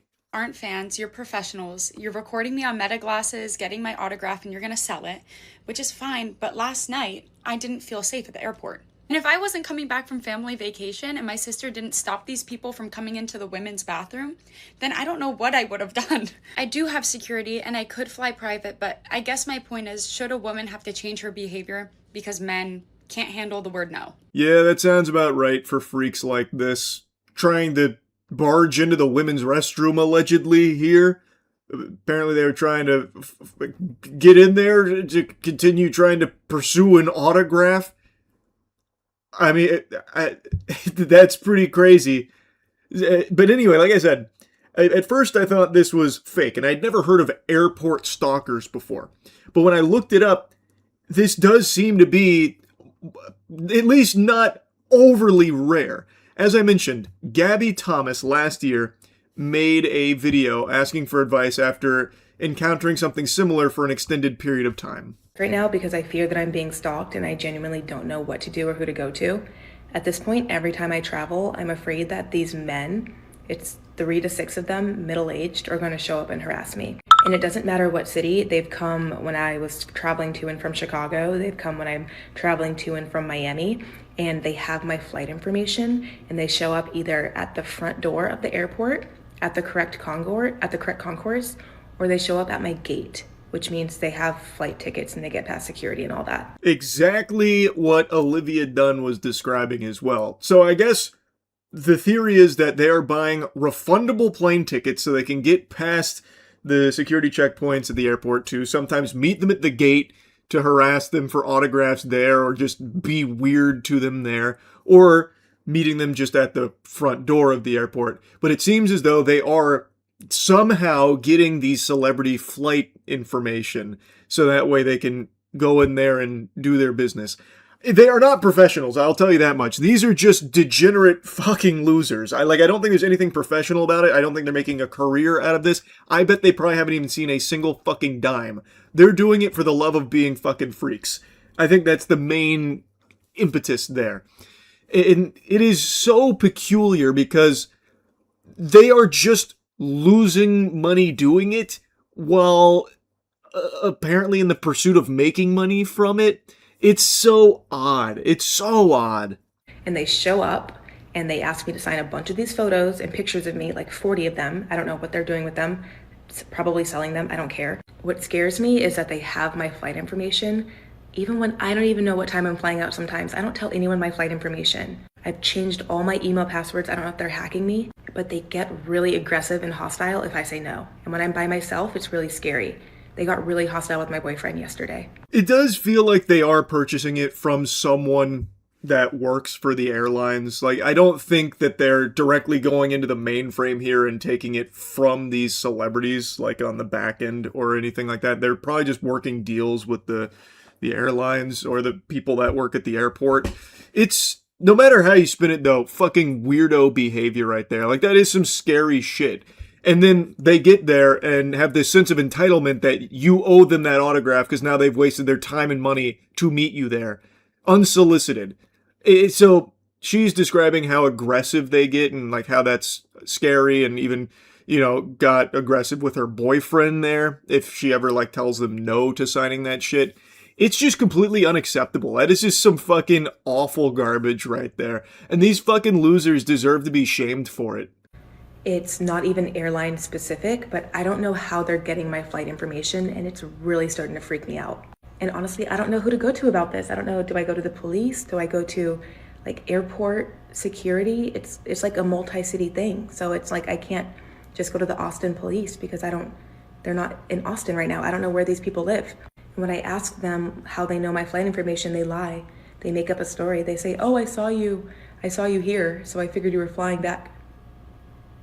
And the stories don't make sense. And I don't know, they just get really aggravated and easily angry. So I don't talk too much, I just walk away. I get why people can't respect privacy. Obviously, the excuses are nonsensical. Oh, I just happen to be here with all these photos of you.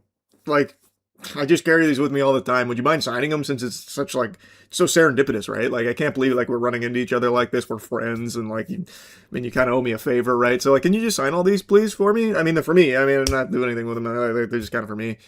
Like, obviously, their excuses don't pass the smell test. Obviously, that doesn't check out. They are very clearly there. Just these vultures trying to get these autographs to sell, and they're somehow getting these flight itineraries so that way they can meet them there. It's so over the top, stupid, weird, and these are just some degenerates. Like, I totally understand being fearful of people that will go this far. And yeah, I'm only just now learning about this, but that is some freaky shit. Anyway, just wanted to yap about it. That's really about it. So yeah. Well, good morning and happy 4th of July. You're looking awfully chipper. I imagine you have some big plans for today. Just be safe with the fireworks. Don't blow your fingers off or blow your cheeks off when you grease your cheeks and stick a Roman candle in your ass. Just make sure to have a good old time celebrating today. And also, in order to get in the spirit, at Starforge we're doing a huge sale for the 4th of July, so if you're looking to upgrade your PC or get the best PCs in the universe off rip, go to Starforge and pick those puppies up. Sometimes there are some body cam titles that are just irresistible, and yesterday there was such a case when it came to a man that tricked officers into letting him escape. When I heard that, I had a very odd picture in my head about what that would look like. I was expecting something a la like mind control, like an X-Men mutation or something. Or like Code Geass, where he gave them the command to let him go. But that's not exactly how it unfolded. Not to take anything away from such a valiant attempt at evading officers, but it's a pretty wacky one that watched on stream last night from EWU Bodycam that I wanted to just share with you here as well. Man tricks cops into letting him escape. What a beautiful title that is. What did he do? The Jedi mind trick? Hit him with the hard sell? Like, what? I've got to see that. Or did he, like, change his disguise or something? Like Agent 47. I'm too curious. We'll do some Steam dumpster diving in a minute. When deputies in New Mexico arrest a suspected con man, they're caught off guard when he goes... I'm gonna tell you, if he tricked them into letting him escape, he's no longer a suspected con man. He is an extremely successful con man, very persuasive. ...goes to extraordinary heights to avoid jail. Steven! Get down! He's in the ceiling. The following is based on official police records released to date. And Ceiling some of the footage straps, has rare never in the been seen meta. before until now. On February 9th, 2024, Bernalillo County deputies arrive at the home of 60-year-old Stephen Byers, a man... He's 60? Damn, he looks good for 60. He's looking fresh. Can you just open the gate and let me put the dogs in? Let's sit you up to your backside there. Okay. Will they like listen Yeah, to you? they'll listen to me, yes. Send them up. Okay. Thank you. The deputies walk Stephen to a cruiser and search his pockets, finding tinfoil and a small tube containing 42 blue pills. Those are the limitless pills. He's about to unlock 100% of his brain. Or hit a fentanyl. Could be one of the two. You guys got me cuffed. They won't do nothing. Please, you guys, please. Do you have leashes or something? If you just open the gate, I'll tell them to go and they'll run back there. Forward. There's only one problem. The gate is locked, and the keys are inside the truck. Are they mean? Oh, no, I not see. mean at all. Okay, so this isn't exactly what I thought. So my guess is he's going to get into the truck and just fucking take off, pedal to the metal. I thought he was just hitting all the, like, charisma checks and was able to persuade them to leave. They're like, okay, we've got to let this guy go. He's too smooth. He's too suave. All right, I see how this works now, I think. While some of the dogs are distracted, a deputy is able to quickly reach in and grab the keys. But they still need Stephen's How many help dogs were in there? There's a dog hiding up in here, it looks like. Is that a dog? Wait, what am I looking at there? Is that it's like the fucking chupacabra. Are those 2 feet? Is this a duck? There's definitely something there, right? I'm not on the crack pipe, right? I think that's just toilet paper. No, there's like a snout here. It looks like... No, you're right. I think it might be toilet paper. But it looks like there's a little snout here and 2 little feet. That shit is just like a gremlin-looking thing. That toilet paper came into a weird formation there under the brakes. Some of the dogs are distracted. A deputy is able... No, it is a dog, you bastard. You made me think I was crazy. That is 1000% a dog. This man's got dogs everywhere. It's like an Easter egg hunt. To quickly reach in and grab the keys, but they still need Steven's help getting them out of the truck and inside the gate. They decide to let him help if he's willing to cooperate. How does it even fit back there? I don't know, it's like playing Mecha Chameleon in his car. Yes, I did. Why'd you do that? Because I was freaking out. With Steven's cooperation, they're able to get his dog safely inside. And while that's one problem solved, they're about to have an entirely new one on their hands. While in custody, Steven complains of chest pain and difficulty breathing, and is I was wrong with my transported to assumption. Lovelace Hospital for treatment. There, staff administer nitroglycerin, a medication that can cause side effects including nausea. Eventually, Steven asks to use the restroom. No, you're good. Alright, don't do anything weird in there, Steven, like climbing into the ceiling or something nefarious. For several minutes, Steven can be heard vomiting behind the bathroom door. He soon returns to the deputy's custody without incident, so there's little concern when he asks to go again. But it's during this next trip to the restroom that a strange noise catches a staff member's attention, signaling that things are about to take an unexpected turn. Hear what? Like a, I don't know, loud sound. I don't think so. Steven, have you vanished in there? All good in there? Steven, you alright? What is happening? I hear it up there. What the fuck? Why is he screaming like that? Did he encounter Siren Head up in the ceiling? What's going on in there? Uh-oh. Can we? Does security have a key? Bro saw a spider. True. Get down! Quit with the horseplay. Can't make this. Oh my god. We need a key to this door. They're getting security. Oh, just go chase him around up there. Let's get a ladder and get up in there. How you doing? Steven, get your ass out here! Please notate in the CAD that my 16 is trying to escape through the ceiling at Lovelace. We're gonna get you. He's not doing very good. While hospital staff begin... Yeah, luckily the moving booby patients traps in up case there are Steven falls through working. The ceiling. A member of security unlocks the bathroom door. Inside, they find that Steven had overturned a trash can, using it to hoist himself up through one of the tiles. Steven! 60-year-old man, by the way. You're not getting out, bro. Get your down here. He's moving that way. He vented. Yeah, he's moving this way. We fall through. Where are the lights? Once the commotion stops, they begin to fear he may have already found a way out. Maintenance brings in a... What? What do you mean? What? Brother, I literally heard him in there fucking tangling with the boogeyman. What do you mean he found a way out?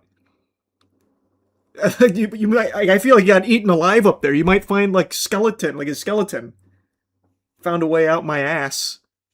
Hoping that Steven may still be hiding, a deputy climbs the ladder to get a closer look. Well, this is cool so up this here. drops down, and the like insulation is pulled out that he might have went down to the floor. Down right there? Yeah, like straight down under where the ladder is. What a cool adventure he must have went on up here. Keep in mind, Steven doesn't have a flashlight. So I think the reason he was screaming is because he went into the ceiling and then instantly fell into the hole here. He got right in the ass crack. Because it's pitch black in there. He's actually just fucking tumbling around in the pitch black. Once the deputy reaches the ground, he quickly spots Steven crouched in the fetal position. That was stupid, huh? Yeah. I tried. Let's go. It was a good try, Steven. Let's go there. Why would you do something like that, dude? Just got scared. So now extra charges is worth it, bro? Mm-hmm. Come on, let's go. I'm not violent. Hey, Steven. I don't think you're violent, but I got him right here. Alright, we're just gonna bust through the wall. Very limber for 60, Stephen. Very impressive. Step down, turn around, put your hands behind your back. You good? Yeah. Very cool. What a cool little adventure. I wouldn't necessarily say that was the most impressive trickery. He just said, "Can I go to the bathroom?" and then climbed into the ceiling. I thought it was going to be like a very elaborate scheme. But that's about as simple as it gets. That's like video game type shit. It was worth a try, though.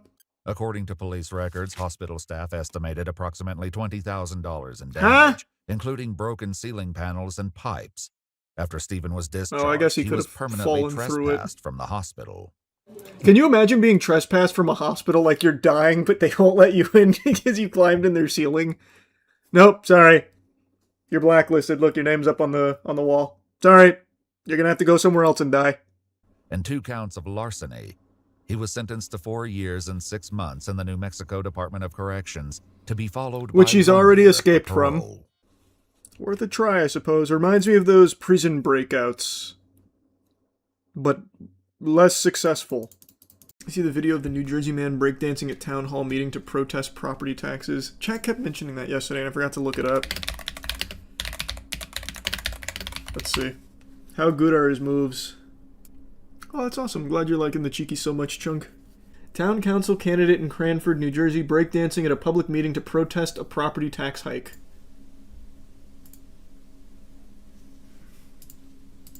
Mr. Thilly, I started your time. With no music. He's doing it a cappella.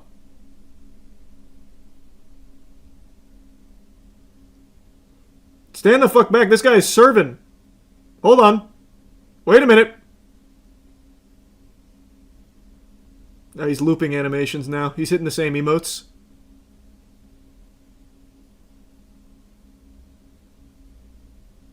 This is quite the protest. And no one's standing up and clapping? Hello? Guys? Did you know I can do the backspin? Anybody? You want to see me do the backspin? Yeah! No? Yes! Fucking do it! You like the backspin? I'm going to do the backspin. Can I do it up here? The world is your stage. Hit it. Woo!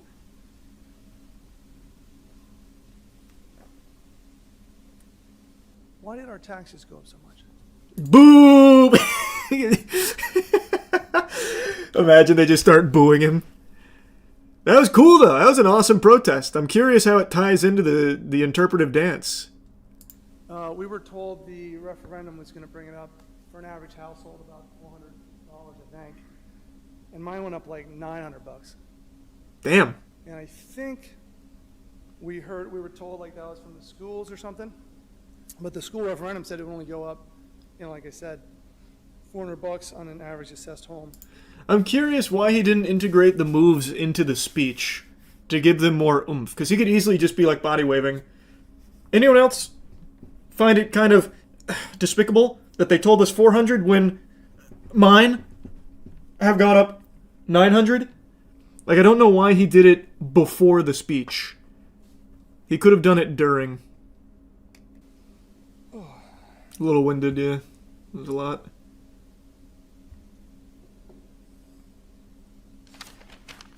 Counselors, your response? Oh, hey, oh, just when you thought you were safe? No, he's cutting the rug again. Thank you, Mr. Thilly. I like the interpretive dance. Man, what a joyless place. Really? Nothing at all, Terrence?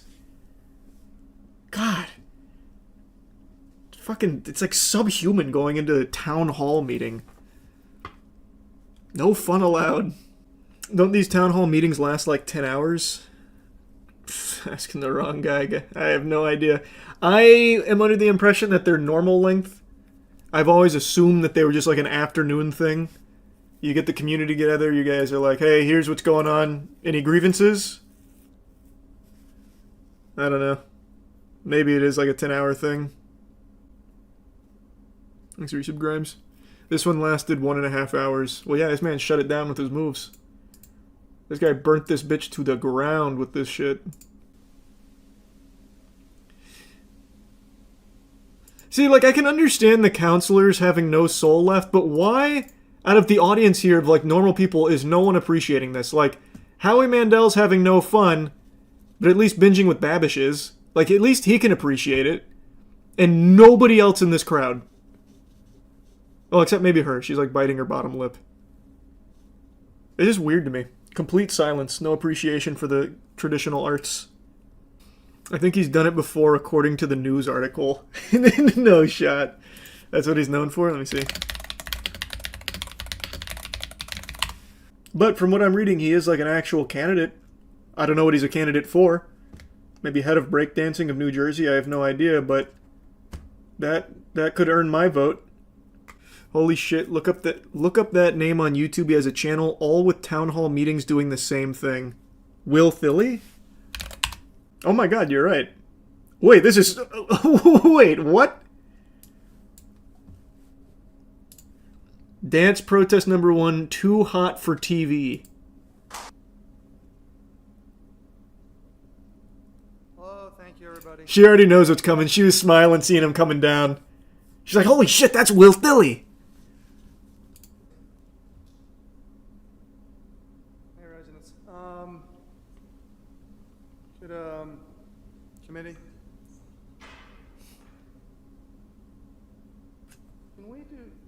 I wanted to try something fun to kind of, we talked about ending divisiveness and building community and stuff. Can we hit the music? And, you know, we had a dance video that looked great, the Thriller video. Oh, excuse me. Mr. Philly, And so,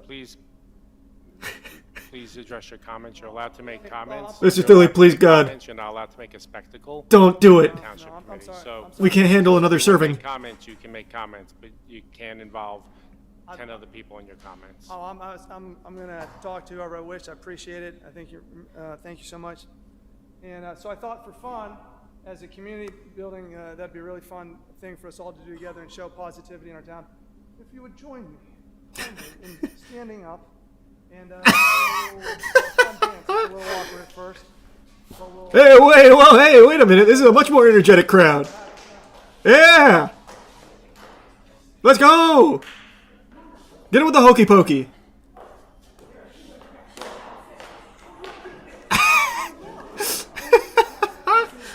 There's chaos! Anarchy! Oh, wait! Oh, baby! I love the smile. I love the laugh. I love the speed run. But I haven't speed ran anything in a long time now. I've been on a bit of a hiatus. I haven't retired or anything like that. We haven't hung the jersey up. It's just... I haven't had the itch, and I haven't seen a game with a speed run that really calls out to me. Last night I learned that it's not always games that beckon for a speed run.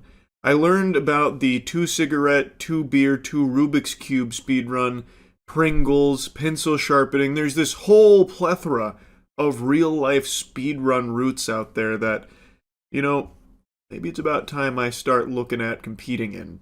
Definitely won't be the 2 cigarettes, 2 beers, 2 Rubik's Cube one. I'll leave that to the professionals. Maybe there's something else out there for me. Anyway, though, I want to show you some of these speedruns because this shit was fucking incredible. Oh, it's former world record, too. My time to beat is 3 minutes, 33 seconds. I can't remember the world record, but it's around 1:30. You can see it up here. Will I beat that? Who knows, but I'm hoping for under 2 minutes. Also, the up top camera is dead, so hopefully you can see what I'm doing. Anyway, let's do this. He's got the speed stacking starter. Nice. Okay, I don't want to get DMCA'd. Okay. Oh, I don't know if I like this technique. Why wouldn't you just down both beers before hitting the cigarettes and just go back to back? He's teasing it.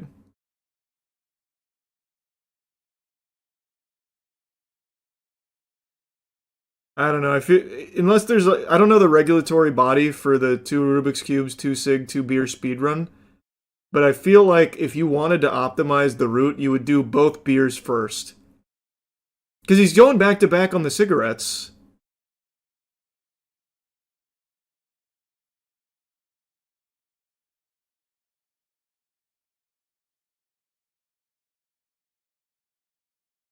His Rubik's, his cubing is good.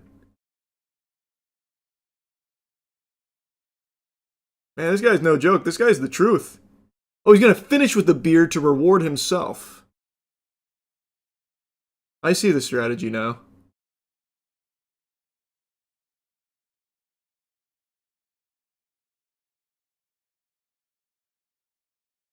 Okay. That's interesting. I just feel like there was time that could have been saved. That baby. 1 minute and 28 seconds. Feeling like a champ. I'm proud to have my record back. Once again, I nominate Yi Hang Wang. How's it going, y'all? I didn't expect that ending.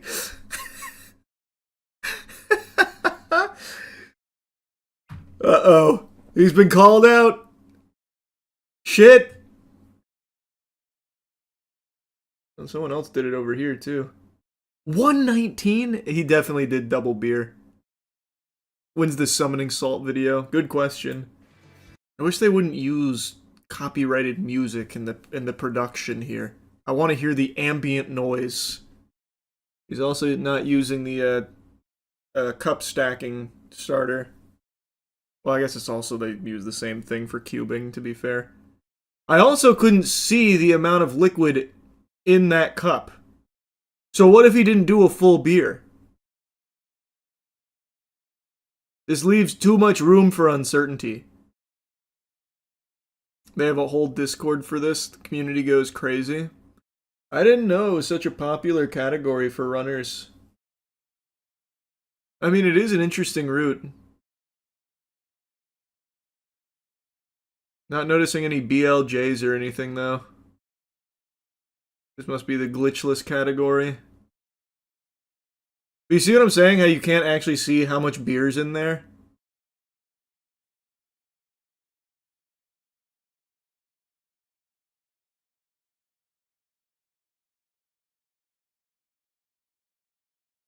Impressive nonetheless, but if I was this guy, I'd be challenging the ruling.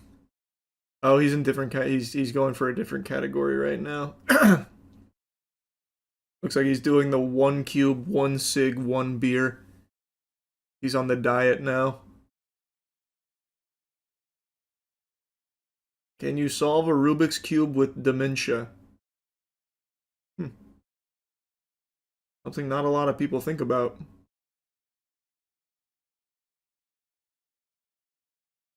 Man, look at the improvement, though. 6 months ago, he had the record at 333, and he was able to get it down to 128, and then someone got it down to 119. Just like the 4-minute mile. Oh, man. And before that, it was 4:55. And I feel like you can see him get healthier, too, throughout the months of competing. His body's responding well to it. And these are just the world record runs. Think about the ones that didn't go the distance. This man's probably smoked 400 cigarettes and drank 1,200 beers. Now, last night I didn't realize this, but Bruno, who's the other athlete at the top of the food chain in the 2 beers, 2 cigs, 2 cubes circuit, actually came back and slapped the world record around. He had what I believe to be an all-time performance here in the category.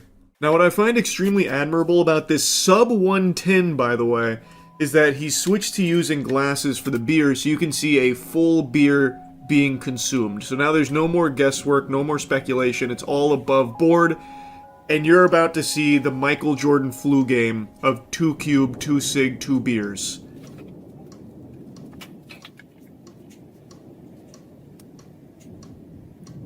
He was checking all his tools, making sure everything still works. That way it's all in one attempt like that. All lickety-split. No room for error because of the instruments. I've got to mute the music again because it's DMCA. But an excellent chug. That brewski never stood a chance. And he's sticking with the classic route of 1 beer into double cigarettes so that we can start solving the cubes, which I've come to appreciate. I still think if you double chugged, if you went both beers back to back, double fisting them, you would probably cut a couple of seconds off. You could shave some I guess, minuscule time, but in a category as optimized as this, every split second counts. But look how quickly he solves those cubes. It's a work of art. It's like Mozart. We're watching a master. The cigarette's giving him a little bit of trouble. This is where he loses most of his time on the second cig. That one was just being real stubborn. You can only see out of the corner here. Hey, are you writing this down? I don't see you taking notes. Your time is up.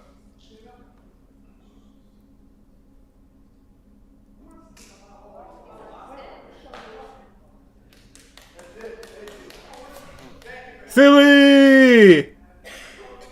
Do we have any further public comments? I'm not sure if I'll watch that or not, but we'll see.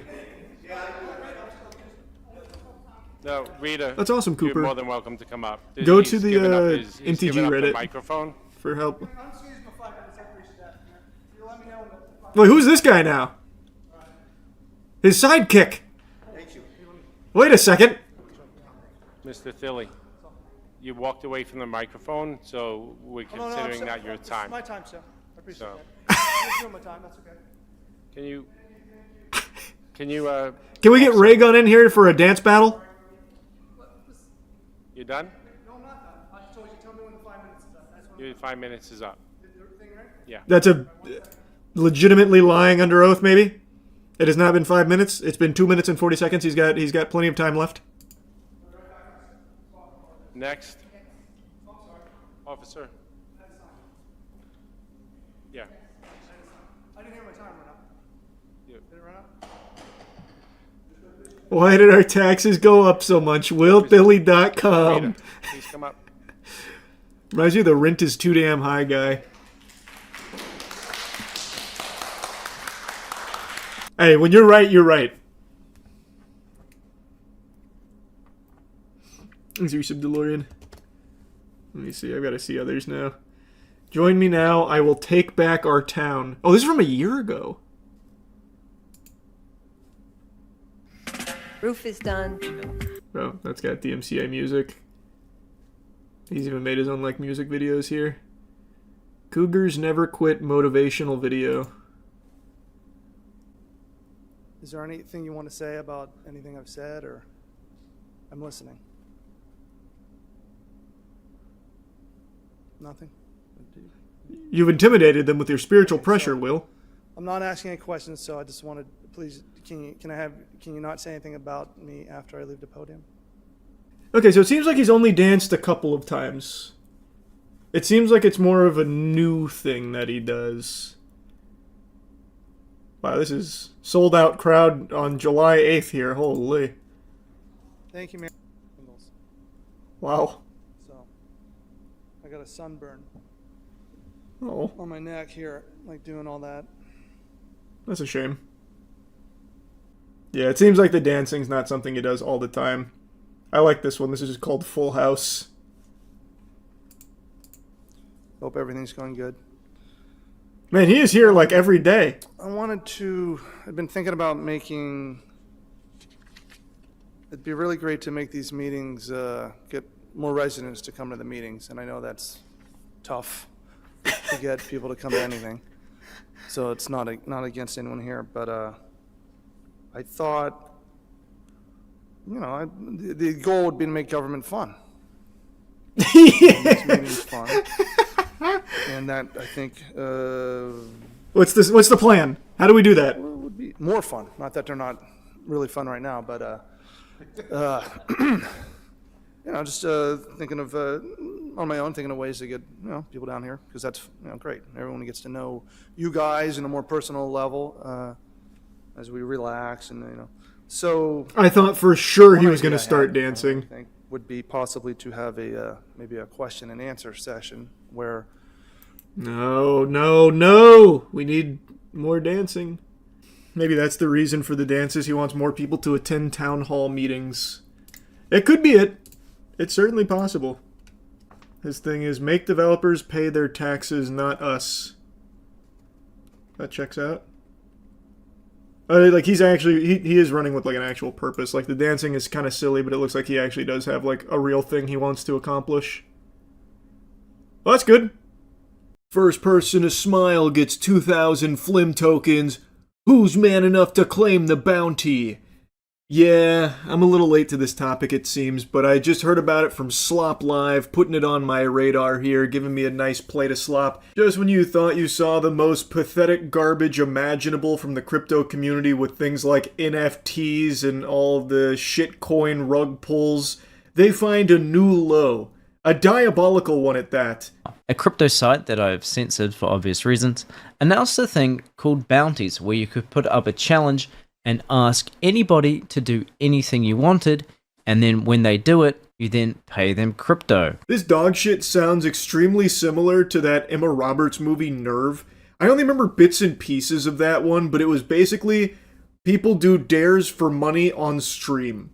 So it'd be like, ramp off of a parked tow truck, holy shit, here's 5,000 bones, that kind of thing. It's basically that. I think whoever made this, whoever launched it, either watched the Black Mirror episode about this, or Nerve, or one of like 100 other things about this exact same trash. And now it's actually here. Posting a video about this, as well as rules, saying that you basically just have to connect your Twitter account to your crypto wallet, submit proof that you completed a bounty, and then if it's accepted, you get the money. People's reaction to this sort of stuff is to often compare it to the TV show Black Mirror, but it's probably worth mentioning there is quite literally an entire Black Mirror episode about this very same concept. Off rip, I feel like this is an IQ test and you immediately fail if you follow step 1 of connecting your crypto wallet to your Twitter account.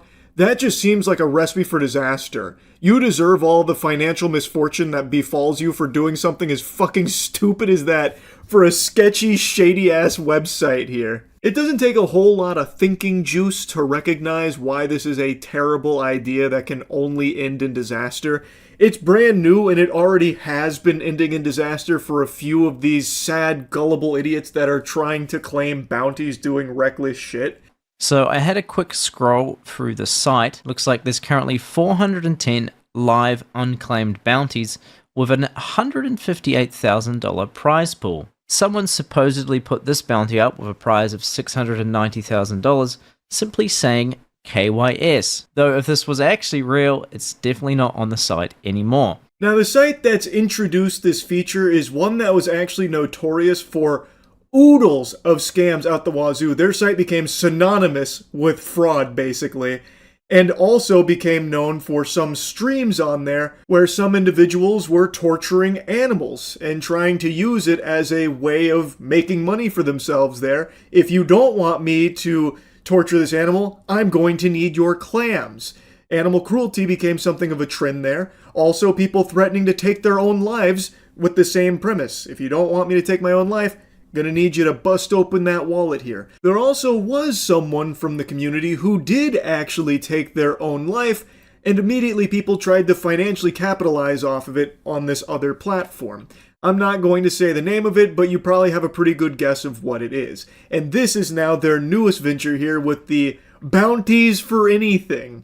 You can see that this probably isn't really a match made in heaven. Pretty much all of the challenges involved doing something and then promoting a meme coin. We've got this one paying $870 if you build a 6-foot statue of Tung Tung Tung Sahur in Times Square. Another one paying out $1,800 if you get 100,000 views in a video mentioning the name of their meme coin. If you're one of these pathetic pinworms, these rancid piranhas still desperately clinging and gripping onto meme coins like it's your fleshlight in the big 2026, you are a fucking loser. Take a hard look in the mirror. Jiminy Christmas zoinks! Sounds like pretty easy money, but I think I'll keep that censored. I also saw this one paying out $2,700 to quit your job on camera. And then I went to the submissions, and 5 people have submitted videos of them quitting their jobs on camera. So who gets the money? Is it the first person and then the other 4 just quit their job for no reason? Whoa, hold your horses there, Squirt. It's not for no reason. They get to be locked in the eternal glory of being one of the proud goobers that quit their job to try and claim this bounty. And that's worth more than gold. So he asked a very interesting question. What happens when multiple people submit for the bounty to claim it? And they are legitimate submissions. Well, is it the first person to submit that gets paid out? Do they all split the bounty? What is the protocol? And I looked it up, and the website does actually have an explanation for what happens in cases like this. Now, interestingly enough, the website does say no illegal content, no crimes or harassment or violence and things like that, which I'm surprised they even made a mention of. I thought it'd just be pure fucking go hog wild pandemonium over there. But it also says that once the money is put into escrow from the bounty, the website is the arbiter, the sole arbiter. So they are going through each bounty, looking through each submission and deciding who is approved for that payout, which already seems extremely unsustainable considering the scale of this operation. They would be going through thousands, if not tens of thousands of bounties, which could have hundreds of thousands of video submissions. And you're telling me this website is going to go through each and every one of those for that? I doubt it. Actually, I think that's a fucking fib. Like, I would be really surprised if they have a team of, like, you know, hundreds and hundreds of people to do that every minute. But that is what they claim, that they're the sole arbiter. And the way they handle a case like this with multiple submissions is the website goes through and determines which ones are. Oh, here's a story I didn't expect to be revisiting so soon. The Diana Russini and Mike Vrabel cheating scandal. So, a couple weeks ago, I made a video going over what was known at the time that Diana Russini, who is a sports reporter, has been for a long time, was photographed in a romantic getaway with Patriots head coach Mike Vrabel. This naughty sin started blowing up immediately because Diana Russini has been in the industry for a very long time, and she is married to a man named Kevin. Mike Vrabel has been a coach for a while. It is a very prominent coach at the moment, and he is married to a woman named Jennifer. And yet here they are with this potential affair just now broadcast out there for everyone to see. So they started scrambling to try and like come up with excuses like, oh, actually we had so many friends there and you guys just didn't catch them on camera. This is totally normal for a sports reporter to be romantically hugging and touching and being in a hot tub alone with the head coach that she's probably reporting on. And make no mistake, Diana Russini's favorite topic is Mike Vrabel. Before she deleted her Twitter account, banishing it to the shadow realm in a panic when people started combing through it, she had more tweets about Mike Vrabel than she did her husband and son combined. She thought about Mike Vrabel more than Garfield thinks about lasagna. She was always posting about him. And anyway, no one really knew how deep this rabbit hole went until the last couple days as more and more pictures emerged. This was an affair that had been going on for approximately 6 years. It gets fucking diabolical. Before getting into the new information though, I want to once again set the stage showing you just how much there was out there. It seemed like she was constantly gloating subtly about being unfaithful to her husband, but she wasn't shy about humiliating her husband, Kevin. In fact, that became like her anime finishing move. Diana Russini wants to make a joke? Well, it's got to be at the expense of her husband. To address this, it happened earlier in our program today. For those of you who weren't watching, Diana Russini said this. And I think we all do weird things when we're in love, and we overshare and overpost. And look, he's getting married to a beautiful actress. I'm married to someone average. I don't post a lot about him. If I was married to someone beautiful, I'd overpost too. Now, this doesn't seem nice. We have put together photos of Diana's husband here for everyone to see so you can make some amends on national television. We're average together. And you know what the worst part is? He sent me a text during that segment, not watching because he actually works for a living. And he said, good luck today, be great on Get Up. So the guy's got a heart of gold, and here I am on national TV killing him. Look, we're average together, but he makes me above average because he married me. So I am so sorry. I need to really stop killing my husband on television. I'm going to be divorced by Christmas. Good one, Diana. If I had a beautiful husband, I'd post about him too, but instead I got average Joe Schmo over here, this oaf, so of course I keep him hidden in the basement. I don't want anyone to see that. Shameful. That's crazy. And she even goes a step further letting people know that her husband seems very sweet, even sent her like an encouraging text like, "You've got it, hun, you're gonna do great on the show." Only for her to then turn around and be like, "Oh, my husband's fucking ugly. UGLY, you ain't got no alibi. Am I fucking right, guys? My husband. Let's point and laugh at this guy, shoot spitballs at him." Not beautiful, by the way. Craziness. And this isn't the only example of her doing that. This is just the most egregious and most cruel. I think that is just brutal and heartbreaking to hear. But she has plenty of others where she'd make jokes like, "There are so many things I did in Miami I can't tell my husband. He would not understand." And just a bunch of like jabs at her husband. And Mike Vrabel also did the same to Jen. There is a resurfaced clip of Diana Rossini interviewing Vrabel and bringing up his wife, which is also some sick, twisted shit because these two are in an affair for an extended period of time. And Mike Vrabel also just insults his wife too. So it seemed like it was part of like their bonding ritual, Diana and Mike, to insult their spouses publicly. Your wife, Jen, is a superb athlete. I would say used to be. Maybe used to be, but she still got it in her, I'm sure, the way you do. Which sport do you think Jen could beat you at now? Ping pong. Ping pong. Have you ever done it with her? I get too aggressive. Yeah, I can see can't. that. And after it's 2 volleys, I just try to. Real classy stuff there, Mike. What an excellent answer. Your wife is a superb athlete. Oh, well, I wouldn't go that far. I don't know about that. Actually, used to be is more appropriate. That's the correct term. She is no longer. But Diana, speaking of superb athletes, how about you? Gold medalist in the dickus. The cockput. Am I right, Diana? We're fucking. That's what I'm saying. Yeah. You want me to compliment you, don't you, Diana? Here, let me belittle my wife. Let me put her down in front of you, Diana, so you know that I care more about you than my wife, huh?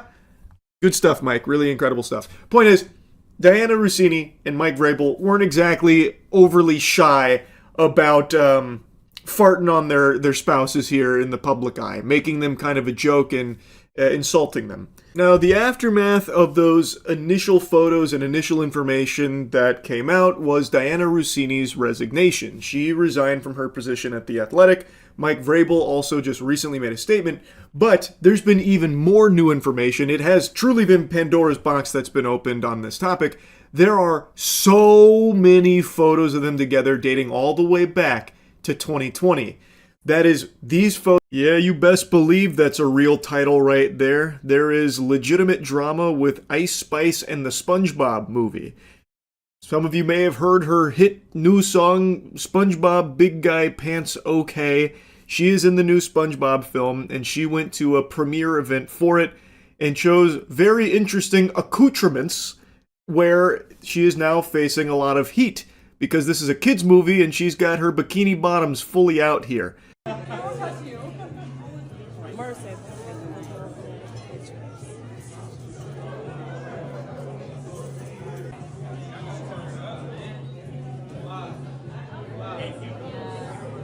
This clip is pure poetry, though, that much I will admit. This is at the premiere, and the Patrick costume, his eyes make it look like he's going, "Auga, auga," to Ice Spice's bare butt cheeks out in the wind right there, looking like Patrick Starr's discovering that mayonnaise might actually be an instrument. Now, you're not going to believe this. If you're standing up, you need to sit down. There were children at the premiere for the SpongeBob movie. Can you believe it? A kid's movie, having kids in attendance for the premiere? Who would have thought? So a lot of people are criticizing this choice of outfit as inappropriate. And I agree. I think it's a really weird choice to wear a sheer dress with a thong where your entire ass is out at the premiere for a kids movie to an event that is attended by kids. I don't know what goober signed off on this wardrobe choice, but he was getting a little too goofy there.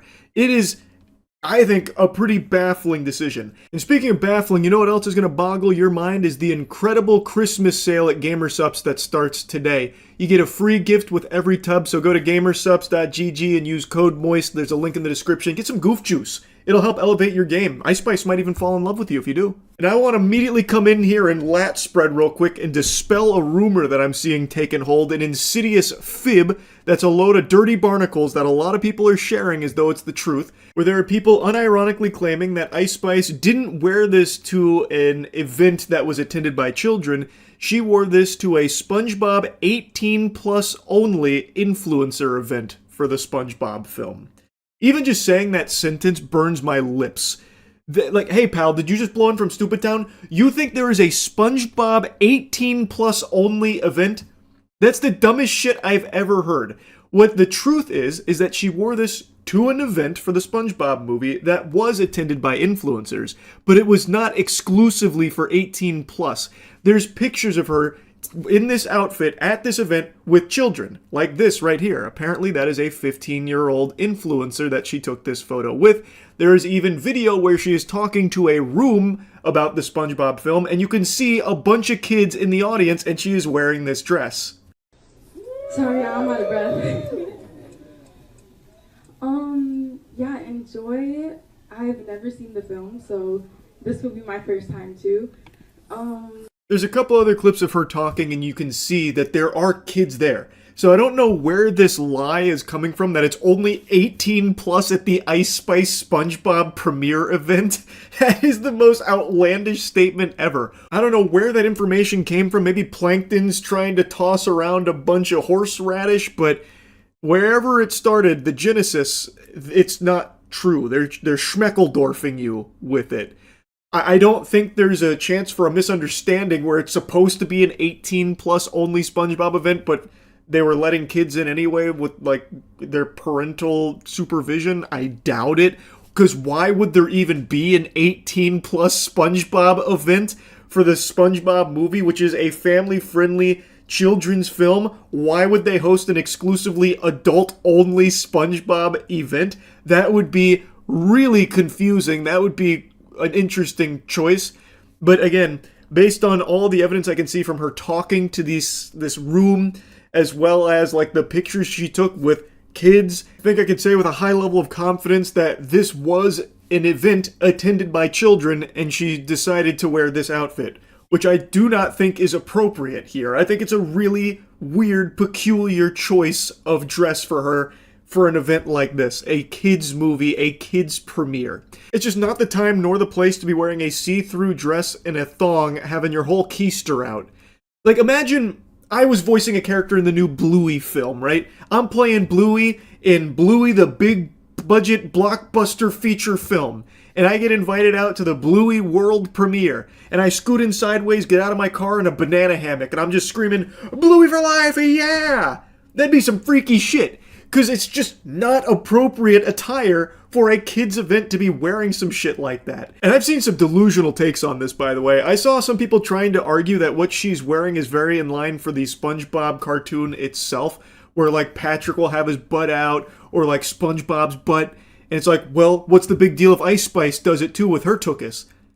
And I have to wonder if you need to be institutionalized if you're actually trying to argue that. That is such a crazy thing to compare a cartoon gag moment with butt to a real-life person going to a kid's event with her ass out. And this is a performer who is well known for sexual content in the first place. I think it's a very odd fit to have her be in the film in the first place. I said that the second that song dropped, I thought it was odd that they choose Ice Spice to do the big guy pants okay stuff when one of Ice Spice's biggest shticks, like her main thing and something she herself talks about, is how overtly sexual she is in her lyricism, in her dancing, and in her attire. It is weird that they'd even choose Ice Spice in the first place for it. But even going beyond that, the fact that she still maintains that at a kid's premiere is just not appropriate. And it's not comparable to SpongeBob or Patrick having a gag moment with their butt. That is a crazy thing to try and compare a cartoon to real life like that. That is unhinged lunacy, and you need to be evaluated. Then I also saw a lot of people saying, well, if you have an issue with this, you must have an issue with the beach too, because there's girls in bikinis at the beach. What if a kid sees that at the beach, huh? Where's the outrage there? And that is also a weak, stupid argument. That is swimming attire at a place where swimming takes place. let's say there's an Arthur event coming up and they want to get excited about Arthur coming back, so they bring out a bunch of kids to a big premiere event and they bring out their celebrity speaker and they come out wearing a bikini. That's inappropriate. That's weird. Why did they decide to wear a bikini to a kid's event? There's no swimming or anything taking place. That doesn't check out. That's fucking peculiar. That's inappropriate. It's just that simple. I don't think this is that deep. I don't see how there's any kind of like debate. You can easily just recognize that maybe dressing like this for a kid's movie and a kid's premiere event just doesn't make a lot of sense. It's not a good idea. And I saw people trying to argue that this is like one of her more modest fits, so she should be applauded for that. You're really going to sit there and try and tell me with a straight face that there is literally nothing else she can wear? It has to be like really revealing with her whole ass out type clothes? I find that hard to believe. Surely there were other wardrobe options, I would imagine, that would have made far more sense for an event like this. Anyway, just a pretty wacky situation here that I wanted to yap about a little bit. That's about it. So, yep. If I'm looking exquisite and festive, it's because I was getting ready for a little 4th of July hootenanny this evening, but I had to drop everything, stop, drop, and roll because a buddy of mine sent me something and told me to take a look. So I held my horses, and you bet your sweet bippy I took a peek, and I'm glad I did. Because this is serious. A very popular TikTok influencer is under fire for a really out-of-touch video she made where apparently their food order from Sam's got canceled a few times, so they were forced to go to a local grocery store for their nutrients. They had to shop at a local spot. And for some reason, she filmed it all like she was making first contact with aliens. She's walking through there bewildered. Sam's Club canceled our order 3 different times, so we are in this teeny tiny little town in the mountains, and we're gonna try and hopefully get all of our groceries for the next 4 days. Her friend chirps up saying, "Wish us luck." With what? You're not going into a battlefield. You're not being sent to storm the beaches of Normandy. You're going to a local grocery store. Why? They're acting like they're getting sentenced to like Arkham Asylum or something, or like they're going to prison. Well, it is actually unbelievable how out of touch it is. Also, I'm a little confused. So Sam's Club canceled your food order 3 times. So then you went to a local grocery store. Fucking go to Sam's Club. Like, just go there in person. Why did you then just like go to a different spot then if you're so uncomfortable with the idea of shopping where the plebeians do? Like, just then go to Sam's Club then if it's such a huge pressing issue. They canceled your online order, I believe. Did they also burn down the Sam's Club? They just pack it up like, Jesus, this fucking lady again ordering from us. All right, we're canceling the order and we're just ceasing operations. It's not worth it anymore. She's a menace. Like, I don't understand. What stopped you from just going there and just picking it up in person? This is so small town vibes. It's not even funny. I have a feeling this is not going to be good news. We don't even have a car? This is a simulation. She's entering this grocery store the same way Jack Black did when they first landed on Skull Island looking for King Kong. Like, just so blown away by everything. This is so crazy. Get the camera. Holy shit. Where are we? What is this? This place. This cursed place. This dead land. And it's just a totally normal grocery store.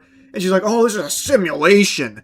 Oh, this is not going to go well. Like, what do you mean it's not going to go well? This feeds entire communities here. You're going to be fine. It's food. It's a grocery store. It's doing exactly what it's meant to do. I don't know what she's so blown away by and confused on. How is this a simulation? How in the fuck is you going to a normal grocery store a simulation?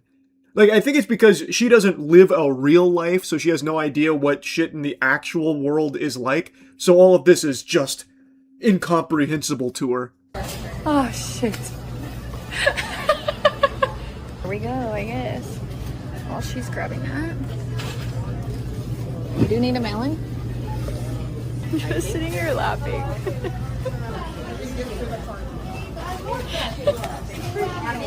I'm just sitting here laughing. Thank heavens, the hero has arrived with the shopping cart. Simulation has been broken. Whoa. Close shave there. Just sitting there in the middle of the store filming and laughing about shopping in a normal grocery store where normal people shop. In hysterics. Ha ha ha, I can't believe it. Look at this.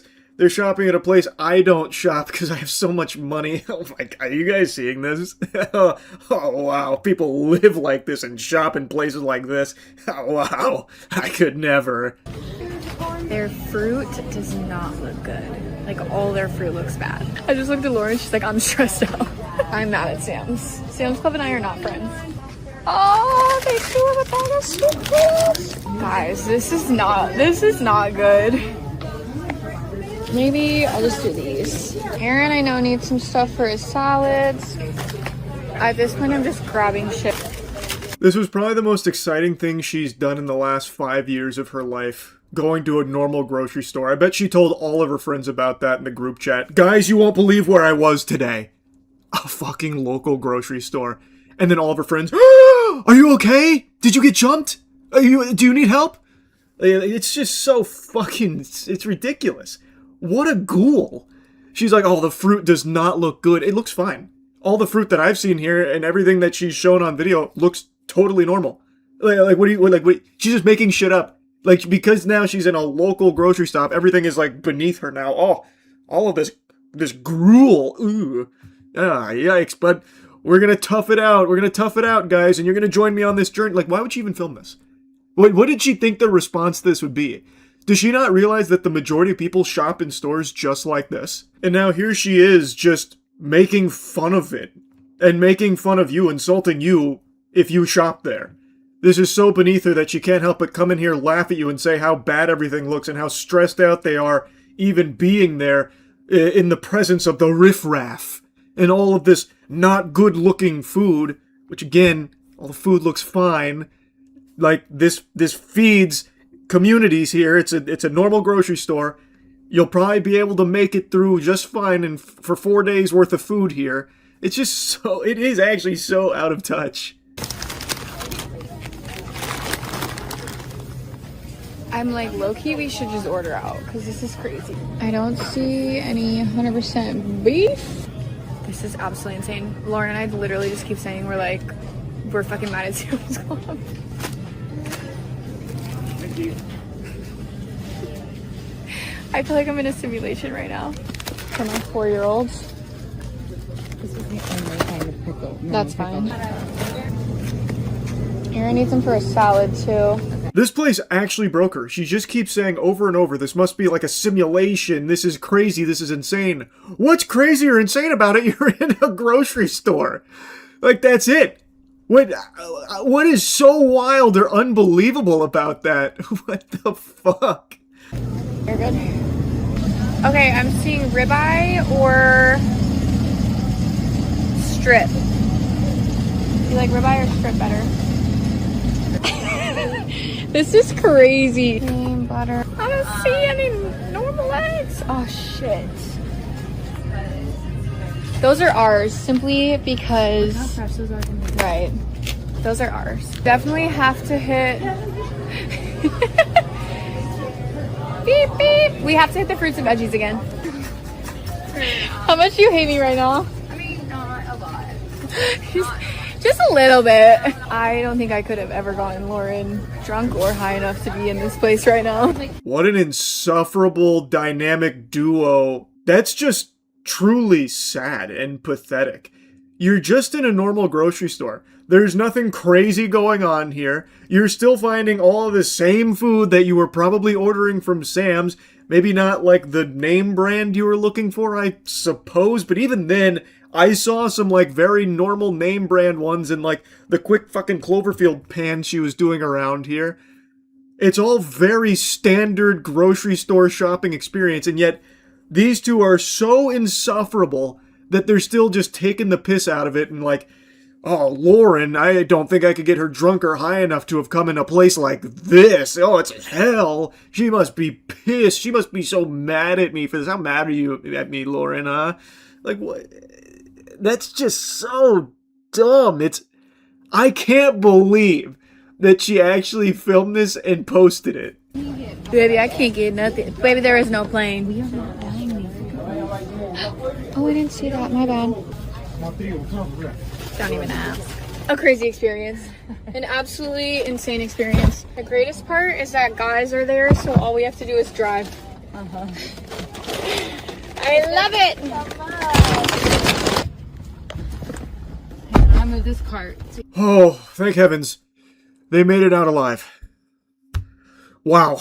Yeah, I bet her heart rate is through the roof. Fucking 150 BPM bare minimum.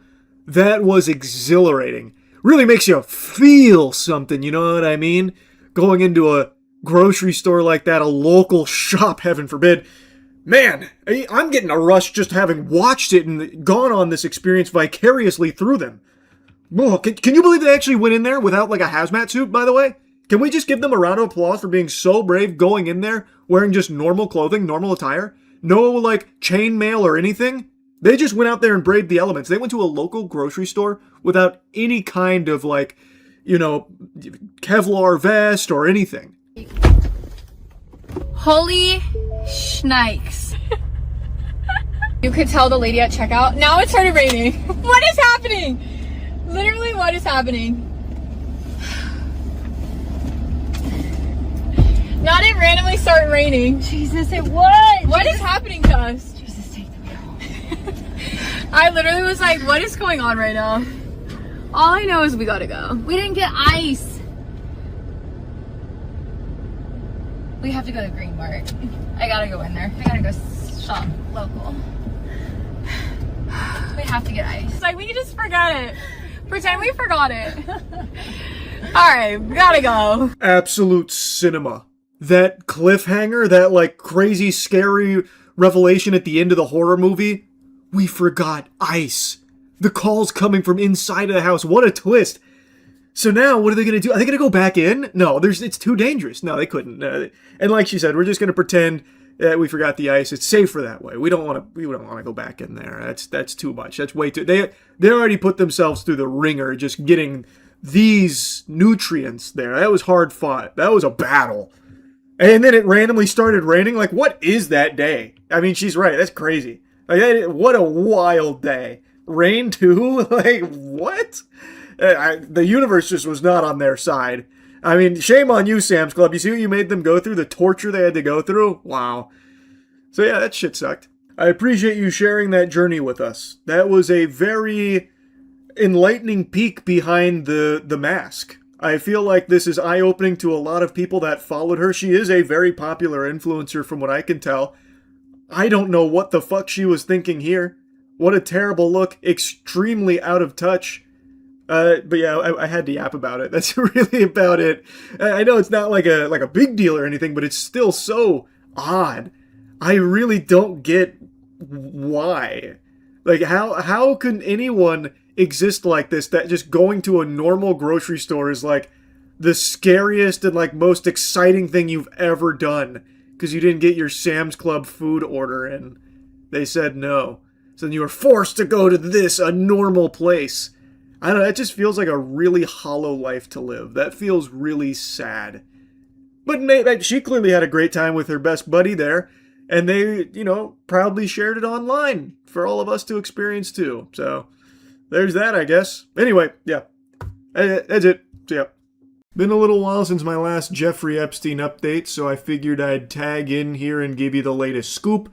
The Jeffrey Epstein birthday book has been released. There is a little bit of information redacted in there, but not all that much. It's, for the most part, the entire kit and caboodle, filled with all kinds of new photos, and basically, if you don't know what the birthday book is, it's something that Ghislaine Maxwell put together for Jeffrey Epstein's birthday, which is a bunch of notes that were written by his closest pals. I'm not going to dive too deep on this one here because CoffeeZilla just tackled this on his Voidzilla channel and did an amazing dive into it, as well as analyzing the credibility of the contents of the book, because naturally the administration is claiming it's all horseradish, it is fake, baloney, fiddlesticks, that kind of thing.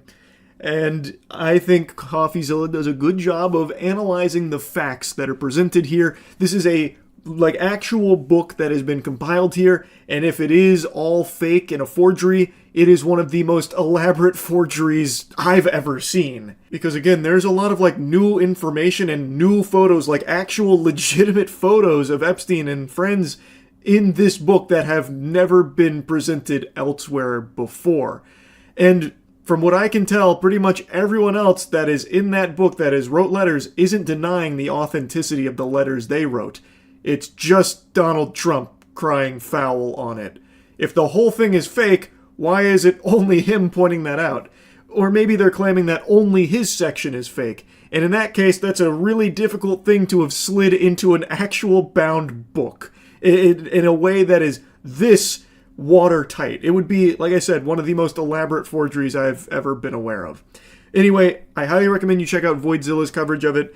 I'm not here to talk too deeply on that. The one I want to focus on is by far the wackiest claim I have seen yet from this administration in regards to Donald Trump's ties to Jeffrey Epstein, where they're trying to claim, or at least they were briefly trying to claim, that he was actually an FBI informant working to take down Jeffrey Epstein. I shit you not, they actually tried the classic, like, 5-dimensional chess move of, well, actually, simpletons, this was a bold strategy from Trump here, being the brave, courageous man that he is. He only got close to Jeffrey Epstein and flew on his plane numerous times because he was compiling evidence against him so that way the FBI could bring him down. His actual quote was, when he first heard the rumor, he kicked him out of Mar-a-Lago. He was an FBI informant to try to take this stuff down. What a preposterous, absurd claim.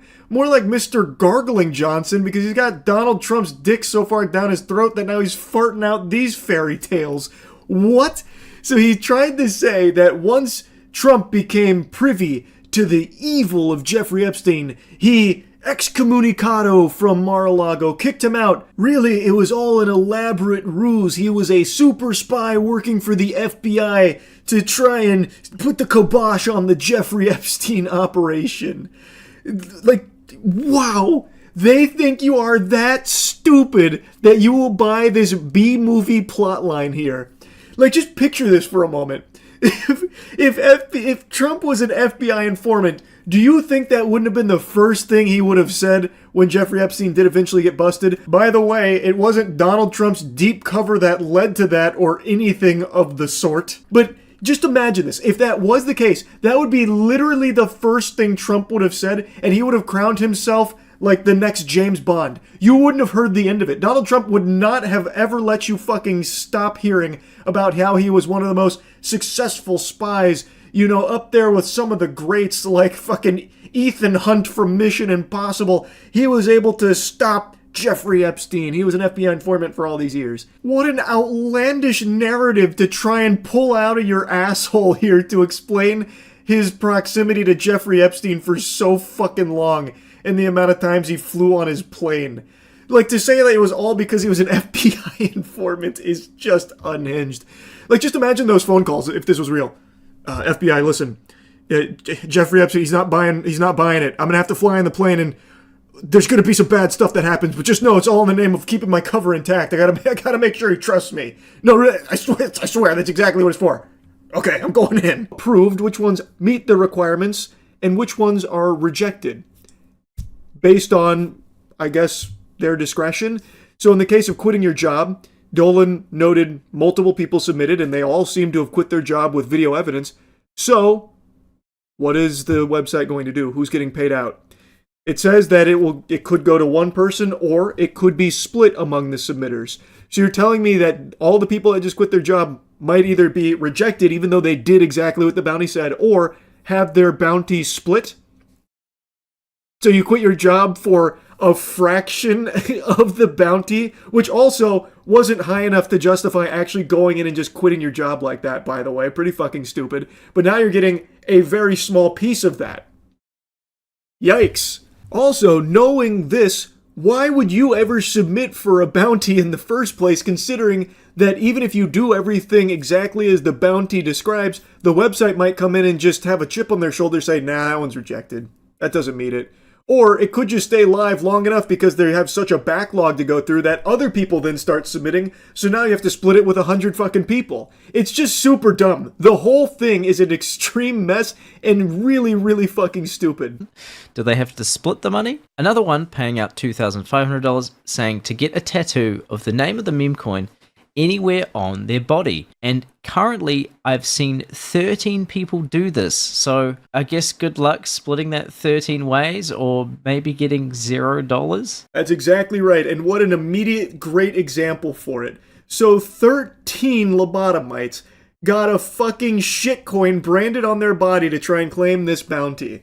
And now it's going to be split 13 ways, or you're getting $0 because your shit might get rejected.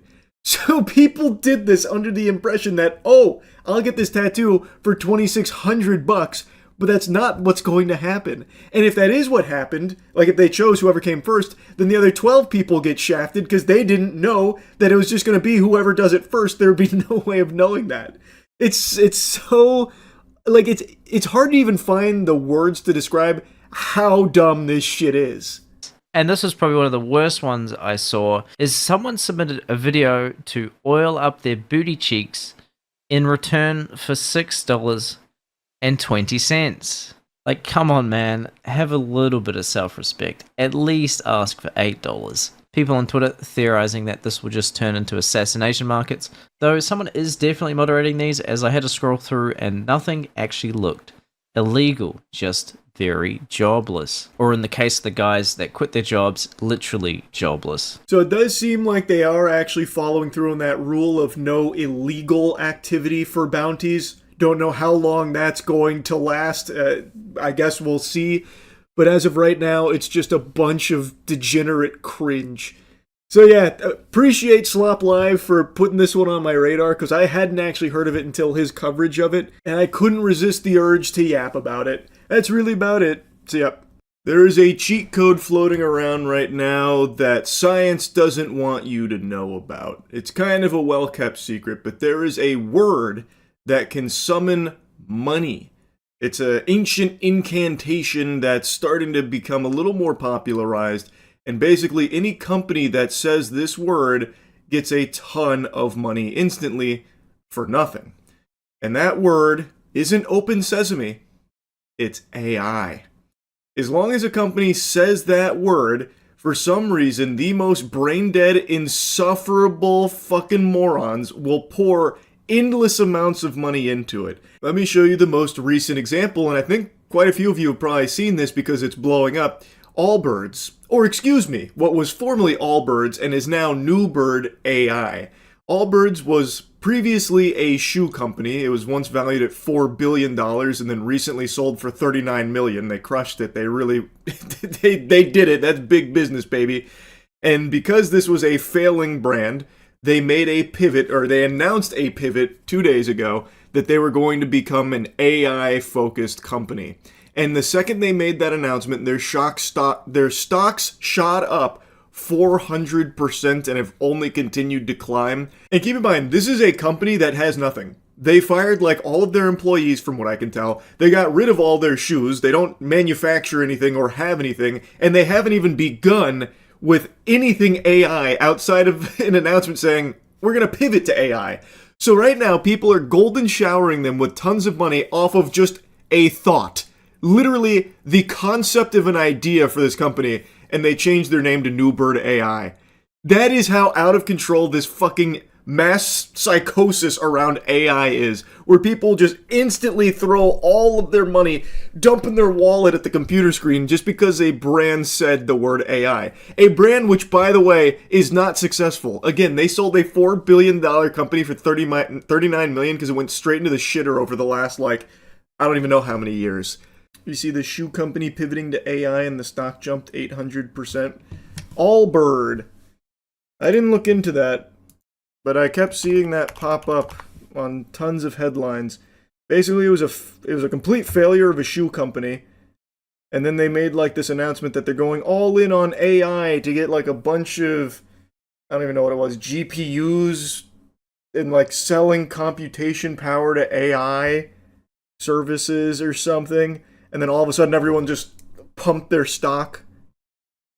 I don't know, I didn't look into it. But yeah, this felt like a very interesting thing. Allbirds shares soar on a very 2026 pivot to AI.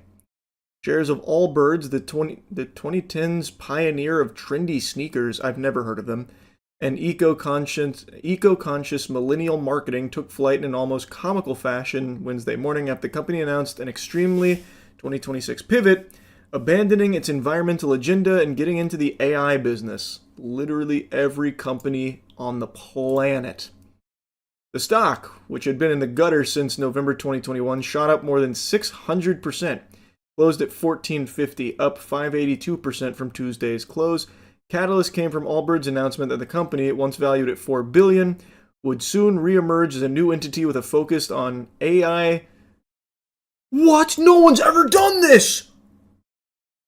Oh, I see why everyone started pumping it. Wow, nobody's doing that. What the fuck? Can you do that? AI, oh my god. Wow! Essentially, it's going to buy and rent out computing power to tech startups? It's genius. Whoa!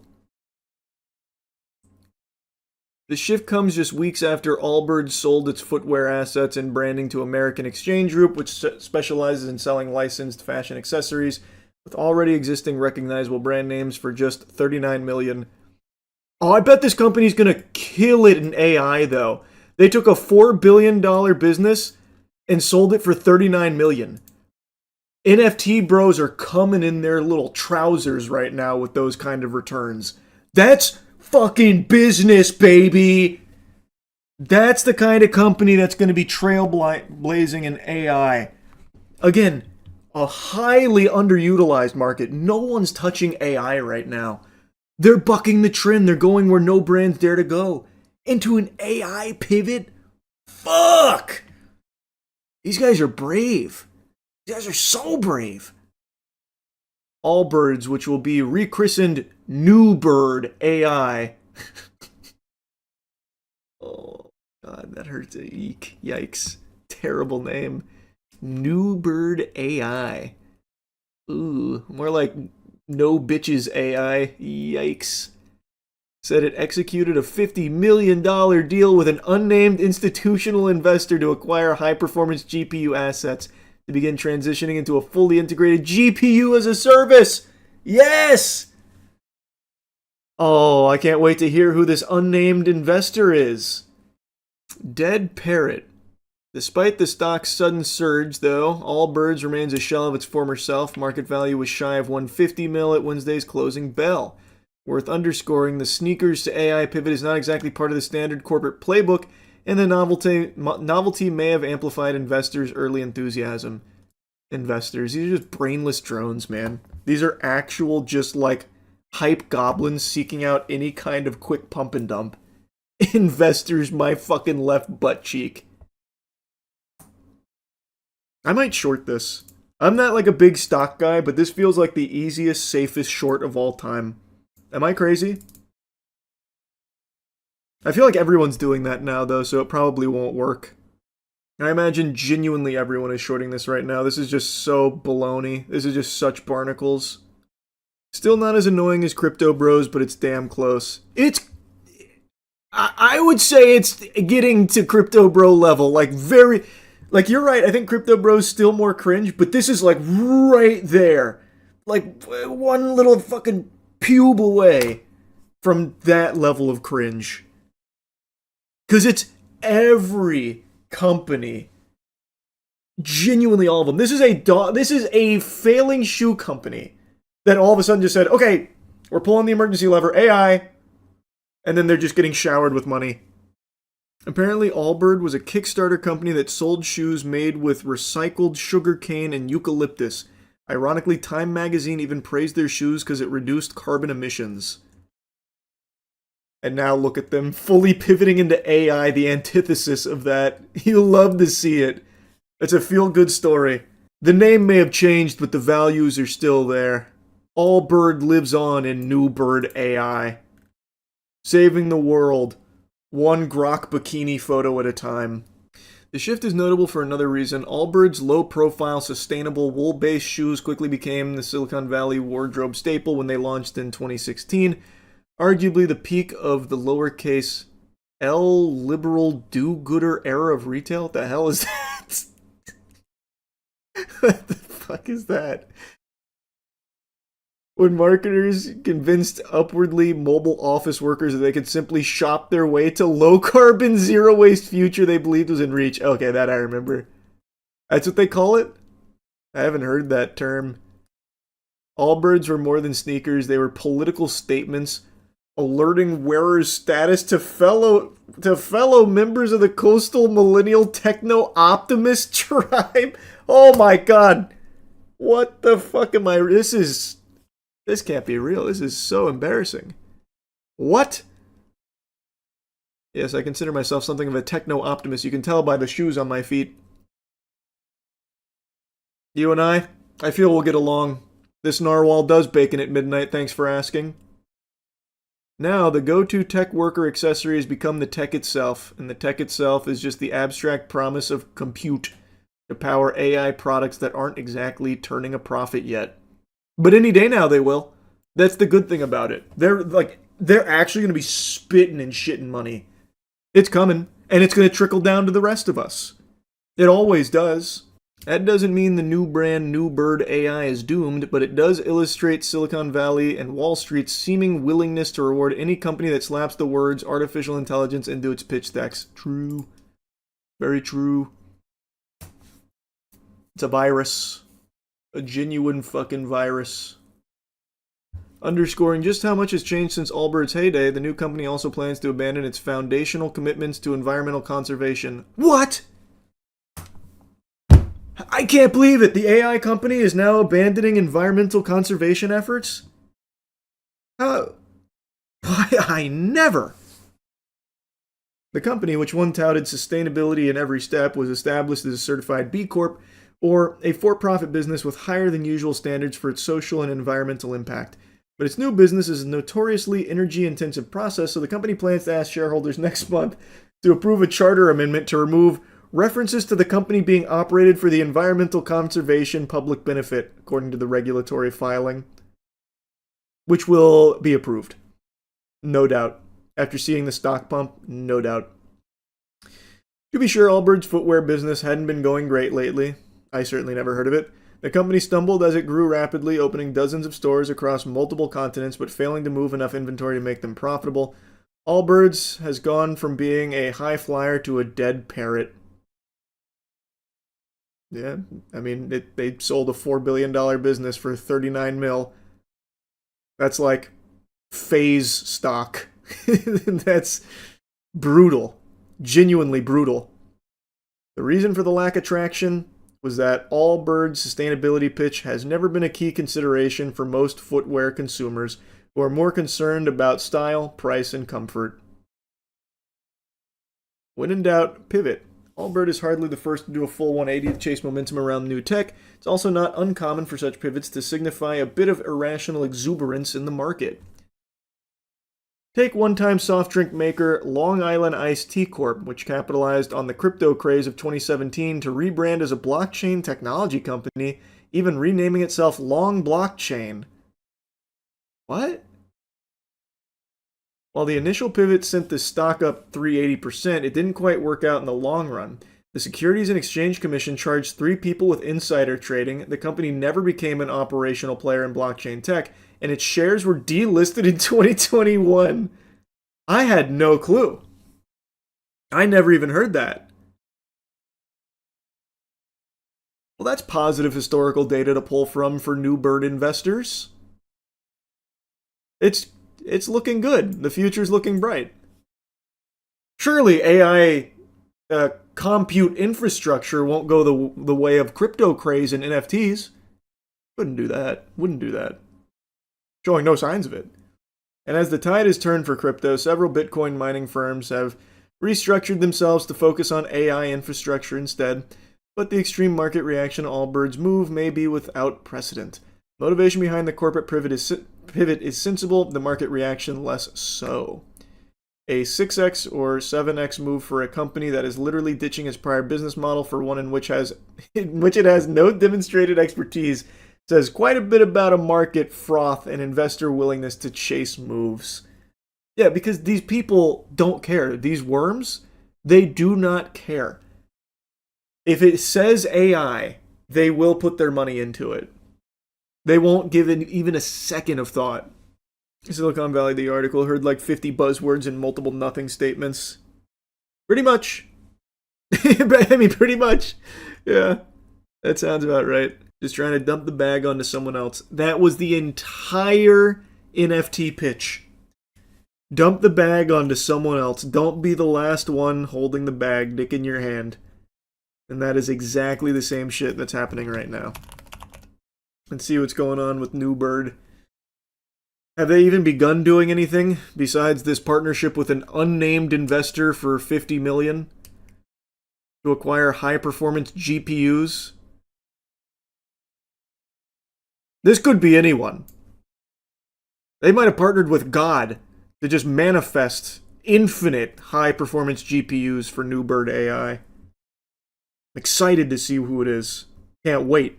Don't these guys make running shoes? Not anymore. That's for the birds. That's caveman shit.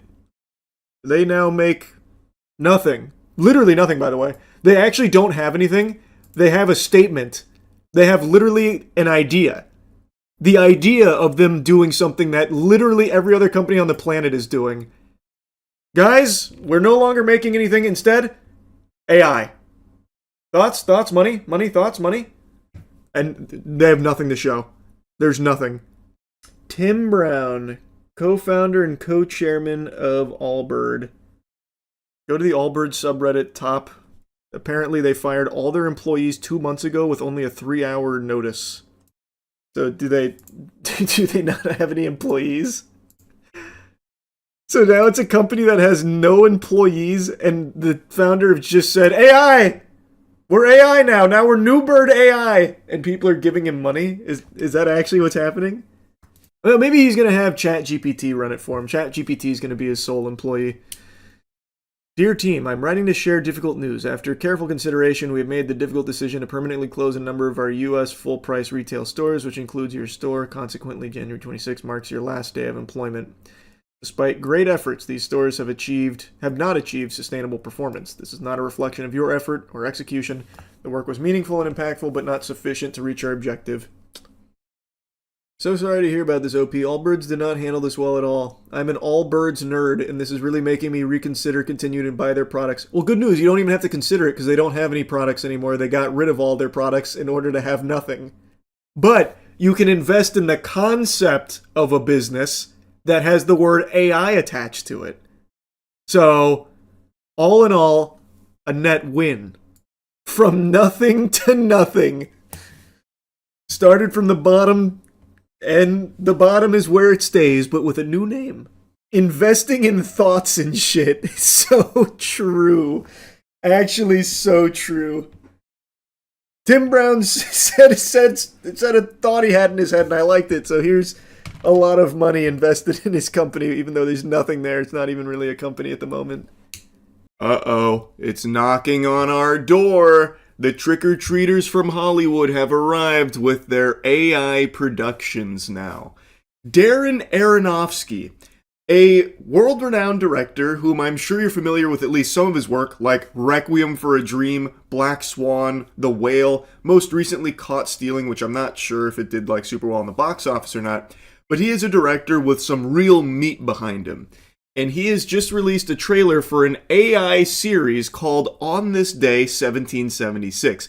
It is a fully AI-generated production that uses some real voice actors to do the voice acting, so it didn't just steal people's voices for it. Wow. What a saint. But that's the only thing it didn't steal. Not even Gollum's appearance was safe. Look at the way Benjamin Franklin looks in this fucking trailer. He looks like Gollum if he went to a boarding school, or like one of those manners courses, those etiquette classes. Oh my god, it is revolting. It is a complete disaster of a trailer and a terrible idea to just fully AI generate a movie or a show. It's something that we've all known is coming because they haven't exactly been shy about wanting to replace everything in the creative space like art, video games and shit, like this entire pipeline with AI in order to save money. So this was always going to be hitting our doorstep at some point, and it's already here. But what I didn't expect is the general here riding into battle that's spearheading this operation, this diabolical decline in quality of our products with AI. I didn't expect it to be someone whom I've respected for a long time, Darren Aronofsky. He is clearly more washed than my fucking dishes. This is so embarrassing. It would be less insulting if he just like fucking 4K upscaled Two Girls, One Cup and called it his newest project. Like, this is just so trash, man. It's actually infuriatingly bad. So I want to go through the trailer here so we can point and laugh at this garbage together. But before doing that, I want to talk about something positive, a little bit of a palate cleanser before we dive into this. Cheeky has free rinse soap now. It's available right now. It's an official collaboration with Freerin. As all of you know, I'm a huge fucking Freerin fan these days. The light on my desk is kind of making it hard to see the beautiful art on our boxes. I have to hold it at a very specific angle so the camera will even moderately focus on it. But anyway, yeah, we now have free rinse soap. Use cheeky.com. It's the best soap in the universe, highly moisturizing, and I really think these two free rinse scents are some of our best yet. Damn, I thought by trying to get in there quick it would focus on it right away, but it didn't. Anyway, they're available now at usecheeky.com. I'm a huge fucking Freerin fan, so I've been really pumped about this one. The rebellious war has become more general. Too many still unsure of why we fight. We have it in our power to begin the world over again. Wow, aren't you glad they didn't use real actors? Man, it must have taken Darren maybe a whole couple hours out of an afternoon to put together this piece. He really got to work. He was fucking sweating out there for this one. Probably his most difficult project yet, coming up with the right sentences to plug into the AI video generation tools he was using. Oh my god, it just looks terrible. I don't know how anyone could have so little taste that they'd actually think that this looks good. You'd have to be some kind of ghoul. Some kind of like actual NPC to find an appreciation for garbage like this. It looks like a YouTube short that was just farted out from those AI slop channels. Or better yet, it looks like something your grandmother would repost on Facebook thinking that it's real, like dragons that have been discovered recently or something. It's so bad. And the fact that they're using like SAG-affiliated voice actors for it is so obviously just trying to mitigate the backlash they knew they were going to get had they just used AI voices as well, which I imagine they planned on doing initially, but someone spoke up saying, no, let's just hire some voice actors to just lazily do this real quick for cheap. Just so that way they could say, like, oh no, it's not fully AI, like we have, some SAG voice actors in it. Come on, guys, this is very much a human passion project. We're just using Gen AI as a tool for us to get creative. Skin crawling. There is no way but forward. We are now the troops of the United Colonies of North America. For the purpose of establishing. So take a peek at this new nation that was born. Amerid. Yep. Perfect. On this day, 1776, the nation of Amerid was formed. Yeehaw. How could anyone think this was a good idea? Especially someone like Darren Aronofsky. What the fuck happened to you, man? What? I don't understand how you go from so many good movies to now just peddling AI slop. What a disgusting career pivot. Holy Toledo, heavens to Betsy. An independent empire. Who are you? Massachusetts! That's not surrender. Me and flying just don't mix. I have a turbo case of stick it to the man neosis. I have a extreme aversion to flying. It's an irrational fear I've had for my entire life. It's an undefeatable phobia. If you administered a drug cocktail of dangerous amounts of Xanax mixed with Fent and tried to get me on the plane, my unconscious body would probably spring awake into action. It'd be like Narcan for me the second I enter into the airport. That's not to say I haven't flown. I've been on enough planes to know that I hate them. Absolutely despise everything about air travel. So, that being the case, there's a lot that I don't know about airports, such as airport stalkers apparently being a thing. How many of you frequent flyers are familiar with this phenomenon? Because I only just found out today when Matt sent me something about airport stalkers. So I guess this isn't a new thing. I guess it's been around for a long time. From what I can tell, it's existed for as long as paparazzi has.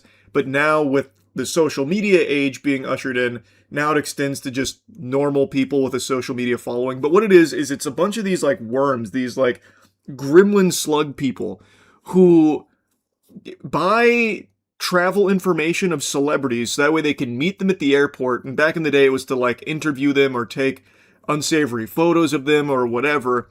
But nowadays, it's to film and record them secretly for your content or try and hassle them for autographs that you can hawk online. And this is apparently a real thing. Airport stalkers. To the people still selling my flight information, stalking me at the airports, and buying refundable plane tickets to go through security to meet me at my gate, can you please stop? I don't want to get anyone in trouble, but I want to share what it's like from my perspective. Don't want to get anyone in trouble? What do you mean? This is what people should be getting in trouble for. Bring it down, slap them, get the iron fist out. Like, this is some degenerate shit. So, apparently, there have been fans, which is, I don't think that nomenclature is accurate for these parasites, these fucking little dweebs. There have been these degenerates that have been following her in airports where allegedly they're purchasing her flight information so that way they can plan their trip there to badger her for autographs or just record her with their meta glasses. And she has footage of what these encounters are like. Can we line up? Just one for each. Please, Libby. Back from family vacation. I just think, I don't know how you guys When I first watched this, I went, yeah, right, fiddlesticks. This is fake. It's gotta be staged here. Because the dudes here, the fucking ghouls, they sound like the nematodes in SpongeBob. Thirsty, one autograph, autograph. Like, it just felt so over the top. Like, how can losers like this actually exist, right? Maybe this was all staged for the sake of, like, a viral video or something. And I also thought that was Will Ferrell leaving the gate before the weirdos followed him there. Turns out that's not Will Ferrell, but in that brief glimpse there, they did look similar. So anyway, you have these twerps that brought what looks like cardboard with her picture on it for her to sign. So they're trying to get her signature so they can sell it online. And again, at first I thought this was fake, but the more I looked into it, the more common it appears to be than I would have ever guessed. There is another famous athlete named Gabby Thomas who last year made a video talking about the exact same thing, describing this exact same behavior to a T. But she didn't have, like, the boots on the ground footage that this is Olivia Dunn. This is very famous gymnast and now social media personality. So she didn't have the footage that Livy captures here, where you get to see these losers, these unlovable losers in their not natural habitat, following her around an airport, saying, please, just one autograph, please, please, please, please, please, like androids. Also, it is cardboard boxes. Every single one of them just grabbed cardboard boxes, presumably from the fucking dumpster at the airport here, and taped photos of Olivia Dunn on them for her to sign. Now, I looked it up. A signed picture of Olivia Dunn has only sold once in the last 45 days that I can find for $30. They probably spent more getting this information from whatever airport employee had Olivia Dunn's travel information than they did selling this or trying to sell this. It's not exactly flying off the shelves. The only signed Olivia Dunn stuff I can find that's been selling in any meaningful volume is her cards, like her sports cards that have her signature on it, like the top style cards with like the Livy Dunn signature.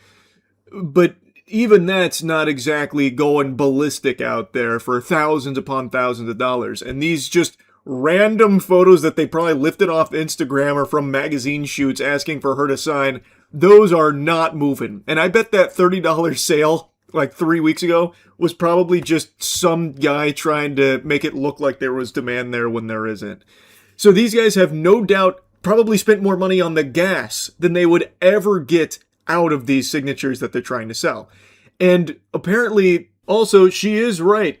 There is at least one guy that I can see in this encounter that is wearing meta glasses. You can see him poking his goofy little head out in the back left there. What is the point of that? You filming yourself harassing Olivia Dunn at an airport, pestering her for an autograph.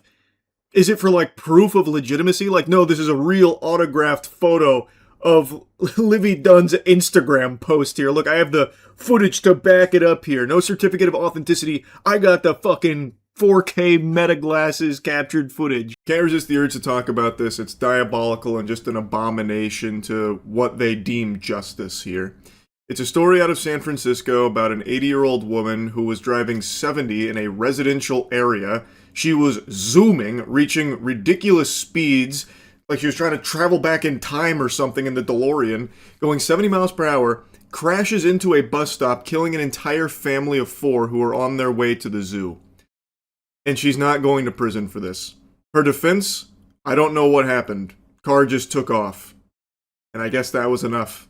We learned the victims, Diego and Matilda, were celebrating their wedding anniversary and were headed to the San Francisco Zoo with their 2 young children before they were killed. They were waiting at the bus stop when 80-year-old Mary Fong Lau crashed into them. Matilda's mom, brother, and Diego's sister spoke to the judge about the pain and trauma they have endured and described Lau's request to reduce the felony charges to misdemeanors as insulting. It is insulting. It's despicable. The gall to even put forth this notion of reducing these charges to misdemeanors, that's unthinkable. The fucking shamelessness here is, it's sickening. She massacred a family of 4, blasting through a bus stop at 70 miles per hour without even an attempt to hit the brakes or swerve or honk the horn. What? And then she's saying she doesn't know what happened? Like what? Did she hit a fucking banana peel like it's Mario Kart and just lost control or something? This is craziness. And the news segment I'm showing you is a little older. The most recent update, even though the judge did deny that request, ultimately what happened is she's getting a few years probation and is banned from driving. She's not going to prison or anything. And also, on top of that, she's also being accused of hiding millions in real estate assets because she's also facing a wrongful death lawsuit from the family. So, according to the information here, she fraudulently transferred her ownership of 2 San Francisco homes in a commercial building to Nevada-based LLC corporations in August, which was not permissible under state law to transfer the property while facing the wrongful death lawsuit. This new lawsuit exposes an intentional scheme by Ms. Lau to place assets beyond the reach of grieving families seeking justice, showing an unwillingness by Ms. Lau to take accountability for her actions, the attorney for the victim's family stated. Lau's attorney, Seth, said his client reorganized her property holdings because she was advised to do so after meeting with legal, financial, medical, and mental health consultants after the crash. Yeah, I'm sure that's what it is. Listen, Miss Lau, I know this is a very traumatic period for you. You're the real victim here in all of this, and I think it's important for the healing process for you to hide all of your multi-million-dollar assets right now. It's going to make you feel a lot better, trust me. It's horseradish. This is just very clear baloney here. She is trying to hide those assets so that way they cannot get them. She is very wealthy. She is very wealthy. And this feels like a case of her being so wealthy that she's above the law. She killed a family of 4 with her dangerous, carefree driving, hitting a bus stop at 70 miles per hour in a residential zone. Lau's attorney asked the judge to consider her clean record and the fact that her husband died in a vehicle crash when she was 25 years old, becoming a widow with 3 children. But the judge denied that request. Judge, listen, there may be 4 corpses right there, 2 of which very young children. That's bad stuff. Big thumbs down moment, I get that. But have you considered that this is the first time I've done that? Can we put that into the equation here? What do you think? Oh, also, here's something entirely unrelated about a tragedy that I've experienced, back at 25 years old with my husband. Can we consider that as well? Like, that has nothing to fucking do with any of this. You killed a family of 4. It doesn't matter what's happened previously to that. There needs to be punishment there. There needs to be justice for the family. It's such a slimy, weaselly tactic. And then she goes a step above that by hiding multi-million-dollar assets so that way the grieving family can't get their paws on it, so that way it can be protected from them, so that way she never faces any real punishment. A few years probation and she can't drive anymore.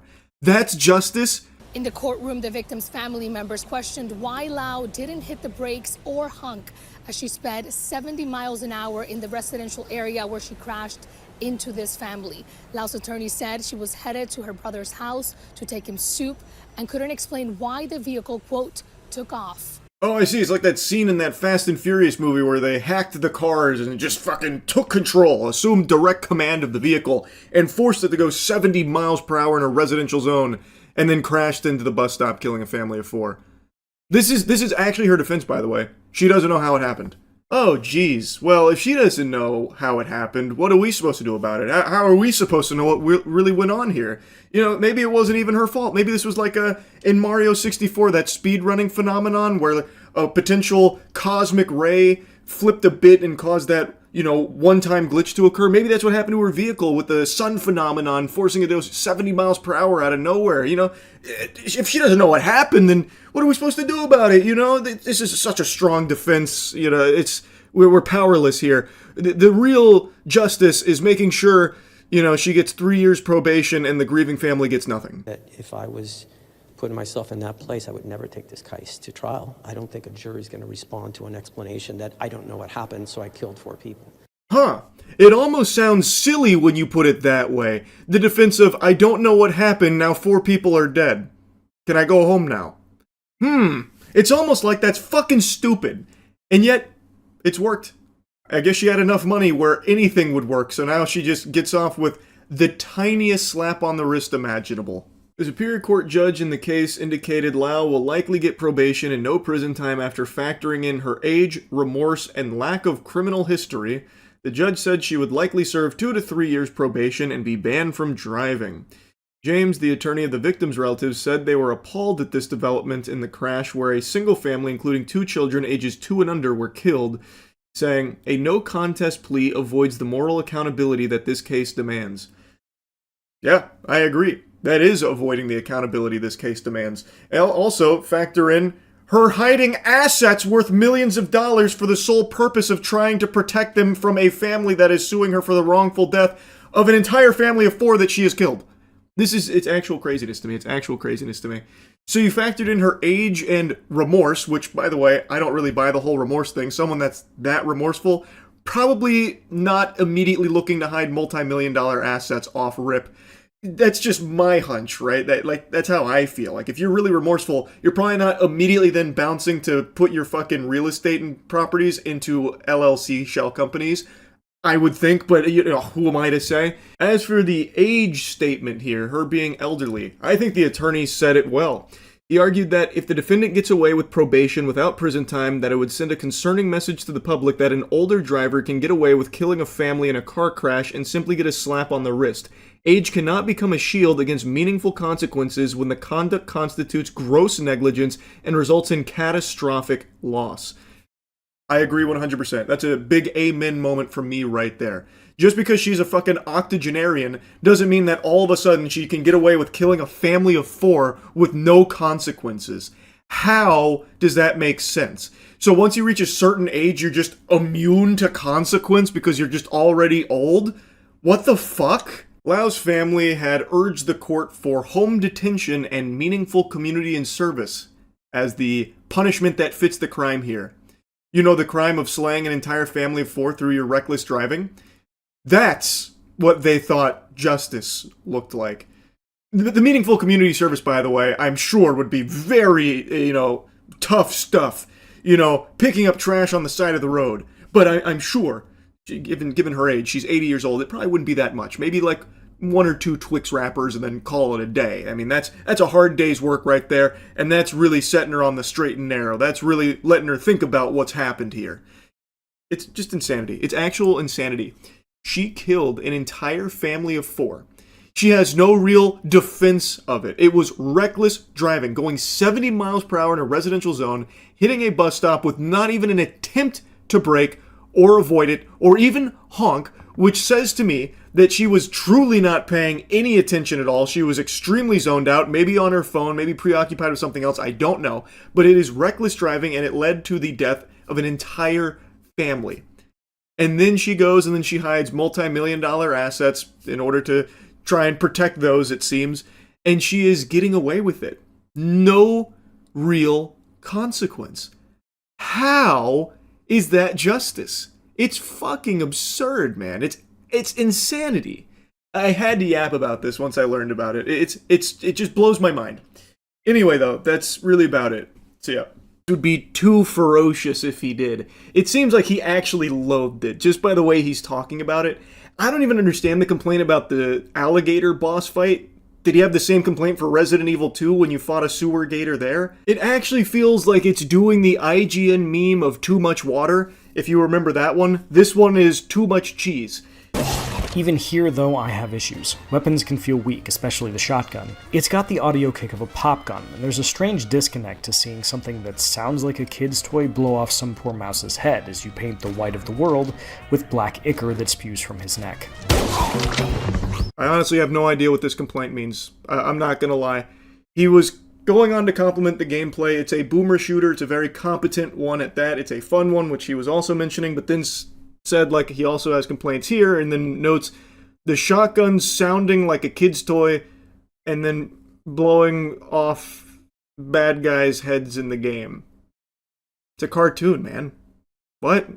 Like, it sounds like a cartoon shotgun from fucking some kind of WB cartoon back in the day. Like, what do you, like, what is it supposed to sound like? And why does that matter? Like, I truly don't think that was worth mentioning. I really think he was fishing for anything else to critique, so that way it seemed like there were more complaints he had outside of just not liking that it was silly noir instead of serious noir. Enemies mostly come out of doors marked with a skull that you can't enter, robbing these areas of anything remotely resembling a sense of place. Levels also really like to pull the "we're gonna lock you in a room and throw baddies at you until they're dead or you are" shtick a little too much for my taste. None of this is game-breaking. The combat is fundamentally good enough to carry you to the end of the roughly 12-hour campaign, but sometimes it feels like being at a show that's never quite bad enough to leave. Here's another complaint that I think is truly pulled out of his ass just for the sake of trying to find anything else to be negative about to justify a 6. What do you mean that there were too many rooms of just killing enemies to progress? It's a boomer shooter. You know it's a boomer shooter. You have even made a mention of that. That is the core gameplay loop of a boomer shooter. You go into a corridor and you fucking blast ass until there's no one left, and then you move forward. Did he have the same complaint for Doom? I doubt it, like, because that is what boomer shooters are. So I don't know why he's saying there was too much of that here for his taste. Has he never played a boomer shooter? I don't know. It seems like he has, because he made a mention. So how could that ever be a complaint? If the complaint was the gameplay's not good enough to make me excited for each of these rooms, that would be understandable. But he made a strong mention that the gameplay is good and is very fun enough to carry you through it. So I just don't understand how anyone could have an issue of rooms of enemies you have to kill to move forward in a boomer shooter when that is the entire, like, meat of that genre. Some of these locks are on a time limit, or must be solved in a limited number of moves, and you only get one shot at the good stuff they hold. Others are so easy you could probably solve them by letting an actual mouse run across your keyboard. It's very jarring. Why is that very jarring? You got me porky pigging right now. In Skyrim, there's novice lockpicks, and then there's expert lockpicks. Is it jarring there too? It's called different levels of difficulty with the lockpicks. Like, what do you mean? Yes, there's going to be easy ones, and then there's going to be more difficult ones with strict things like certain number of moves, or you're only allocated a certain number of moves or a certain amount of time. It's a scale. There's easy and then there's hard. Why is that jarring? That's like the most established thing in all of gaming. Now he goes on to compliment multiple other things about the game, but then says that he never got to do the whole detective thing because the game does it for you, and that's another thing that he had an issue with. And that's another thing I think is totally understandable to be like, I'm a little disappointed, because the game doesn't make you solve anything. It does do it for you. You gather the clues, you put them on the board, and it connects the dots, solves it, and then you just do the mission.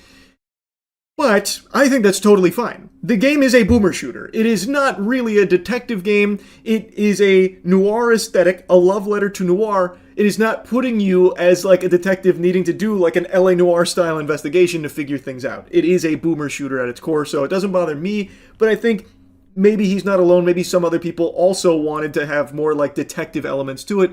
So that's okay to be a little let down there. I think that's somewhat reasonable. I don't think that's a huge, weird complaint to have there. But then we get to the section here that made me really want to yap about this because it kind of just blew my mind listening to it. That brings me to one of my major problems with Mouse PI for Hire. Look, I hate to be that guy who brings up ludonarrative dissonance in a video game review in the year of our Lord 2026, and if you're rolling your eyes right now, I can't blame you, but it's an actual issue here. Jack Pepper is a PI who kills more people in a single mission than Philip Marlowe has in every book Raymond Chandler ever wrote combined. I don't care how corrupt the cops are. A private detective can't break into a police station and slaughter them en masse and then go about his day. It's actually not a problem here at all. Because it's a cartoon. This is supposed to be a cartoon, and one that doesn't take itself seriously, very obviously doesn't take itself seriously, because everything that happens in there is used as a joke or a means of, like, entertaining you as a cartoon would. Does he have the same complaint with Ed, Edd, and Eddy? Well, surely they would have broken bones in that scuffle there with that last scam from Ed. This doesn't make any sense. How could they possibly have survived something like that? Like, it's silly. That is a silly complaint. It's not a narrative disconnect because it is a cartoon. And it is very clearly, unapologetically leaning into that. So no, it's not actually a problem here, Scrooge. You, the detective Jack, going around massacring 1,000 bad guys and then cooling off at John's with a tall fucking glass of fondue and then playing cards at the table is totally understandable in this setting because it's a cartoon. In one particularly nonsensical scenario, Jack inadvertently burns down an opera house to save a guy running for mayor, and he ends up fighting an opera singer and shoots her? Is she dead? Did I just kill an actress for being angry I burned down her workplace? If I didn't, have I left her alive and unconscious inside a burning building? Well, Billy still did get blown to Kingdom Come. Mouse PI for Hire doesn't tell me, and it doesn't seem to care either way. This is to say that noir cannot or should not be violent, but the violence usually has a purpose. Much of Elliot Chase's seminal novel Black Wings Has My Angel is about robbing an armored car, but the book builds to that. It's a big deal when it finally happens, and the characters have to reckon with the fallout once it does. Jack Pepper, on the other hand, is a walking catastrophe, and nobody in Mouseburg seems to care. Because it is a cartoon. Why didn't Wile E. Coyote end up in jail for life for being a fucking terrorist blowing up everything? Why did Elmer Fudd not die a million times with everything Bugs Bunny did to him? Why does every cartoon character that have an anvil or grand piano fall on their head like Pepe Le Pew not die right there? Why do they come back? Because it's a cartoon, man. And this is not supposed to be a serious noir comparable to the actual noir properties that he's referencing. This is more a cartoon than a noir, and it's using that aesthetic, blending both of them together, and I think it does it extremely well. It's such a weird complaint. Like, I really think this is just so odd. Again, the score isn't even that bothersome to me, because I'm sure people have played this and they're like, it's not really for me. The writing, doesn't make me laugh, and I don't love the shooting, and, it's the same enemies are repeated tons of times. It's not like there's a ton of enemy variety, and it doesn't really challenge you to be switching weapons constantly like other boomer shooters, so, maybe I'd give it a 6. I could understand that, and I'm sure there are people that have that take. That's not the issue. The reason why this review is getting dunked on by a lot of people, and now I'm yapping about it so much, is because the reason that he's giving for it being a 6 is solely because it seems he just really wanted to be a serious noir, and the fact that it's silly and plays by cartoon rules instead of noir rules bothered him so much that it knocks it all the way to a 6 despite everything else being good, like all of the actual gameplay which he makes a mention of. It's just odd. It's so weird. He largely gets to go about his business and is portrayed as a down-on-his-luck everyman PI, like the characters who inspired him, when he is, at best, a mass murderer. Does that make for a more fun video game? Maybe. But it's bad noir and a worse detective tale. There's no maybe there. It does make for a better game when the game is supposed to be entirely revolving around boomer shooter action. That is the main meat here. And no, it doesn't make it a bad detective game because very few people are going to be looking at it through this lens of ruined my immersion in the mouse world here, because Jack killed so many bad guys and he didn't go to jail, and no one even really seemed to care about all the bad guys that were dying. And then when he was talking to that brain in the jar, it's like brains can't even speak. Like, how does that make sense?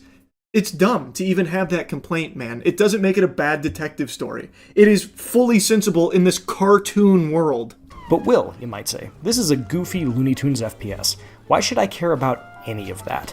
And the answer is because Mouse wants you to. It wants you to believe that this is important. You spend a lot of time talking about these characters, about putting together the clues you need to get to the bottom of what's going on, about Jack's motivation for doing the work. He allegedly needs the money, which both leads him to taking cases and doesn't track when I'm super rich from all the killing. Oh my god, it's like it's the first video game he's ever played. He is now using the fact that you collect currency when you kill the bad guys as a way of saying, now the story doesn't make sense because I'm no longer down on my luck. I got so much money, I'm rich, look at my inventory. Brother, what?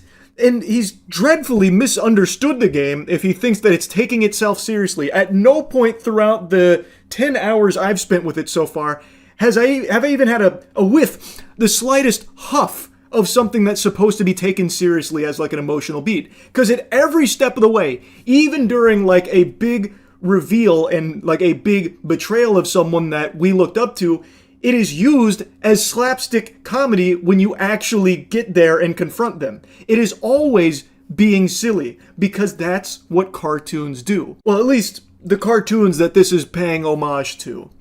And like he mentions, it tries to get you invested because you spend a lot of time with them. Yeah, man. That's because that's called a good game that has a lot to do. You get to interact with the characters, you get to talk to them, you get to learn about them, and that's fun. And it's always entertaining camaraderie between them. But that doesn't mean that it needs to be taken to the utmost level of seriousness, like in the noir properties that you're referencing, because that's not what it goes for. And I don't know how he could possibly get that impression when he was playing it. I really don't know. I don't get it. Mouse P.I. for Hire nails the aesthetics of both the 1930s cartoons and the detective stories that inspired it. And it's also an amusing boomer shooter that largely feels good as you're playing it. But its haphazard marriage of noir storytelling tropes and shooter gameplay are often at odds with each other in uncomfortable ways that weaken both aspects. And the writing is so busy making references to other things that it's actually painful to sit through at times. This FPS is solid enough if you just want to blast some cartoon mice and not think about it too hard. But once you do, all you'll see are the seams where disparate ideas have been fused together, and no trench coat can hide the stink of that moldy cheese. The only stink here is this review. It is so silly. Again, the score is not the problem. I'm sure there's plenty of people that played this and find it to be like a 6, because maybe they got tired of fighting the same enemies a lot, or like I said, maybe the writing just didn't hit for them either.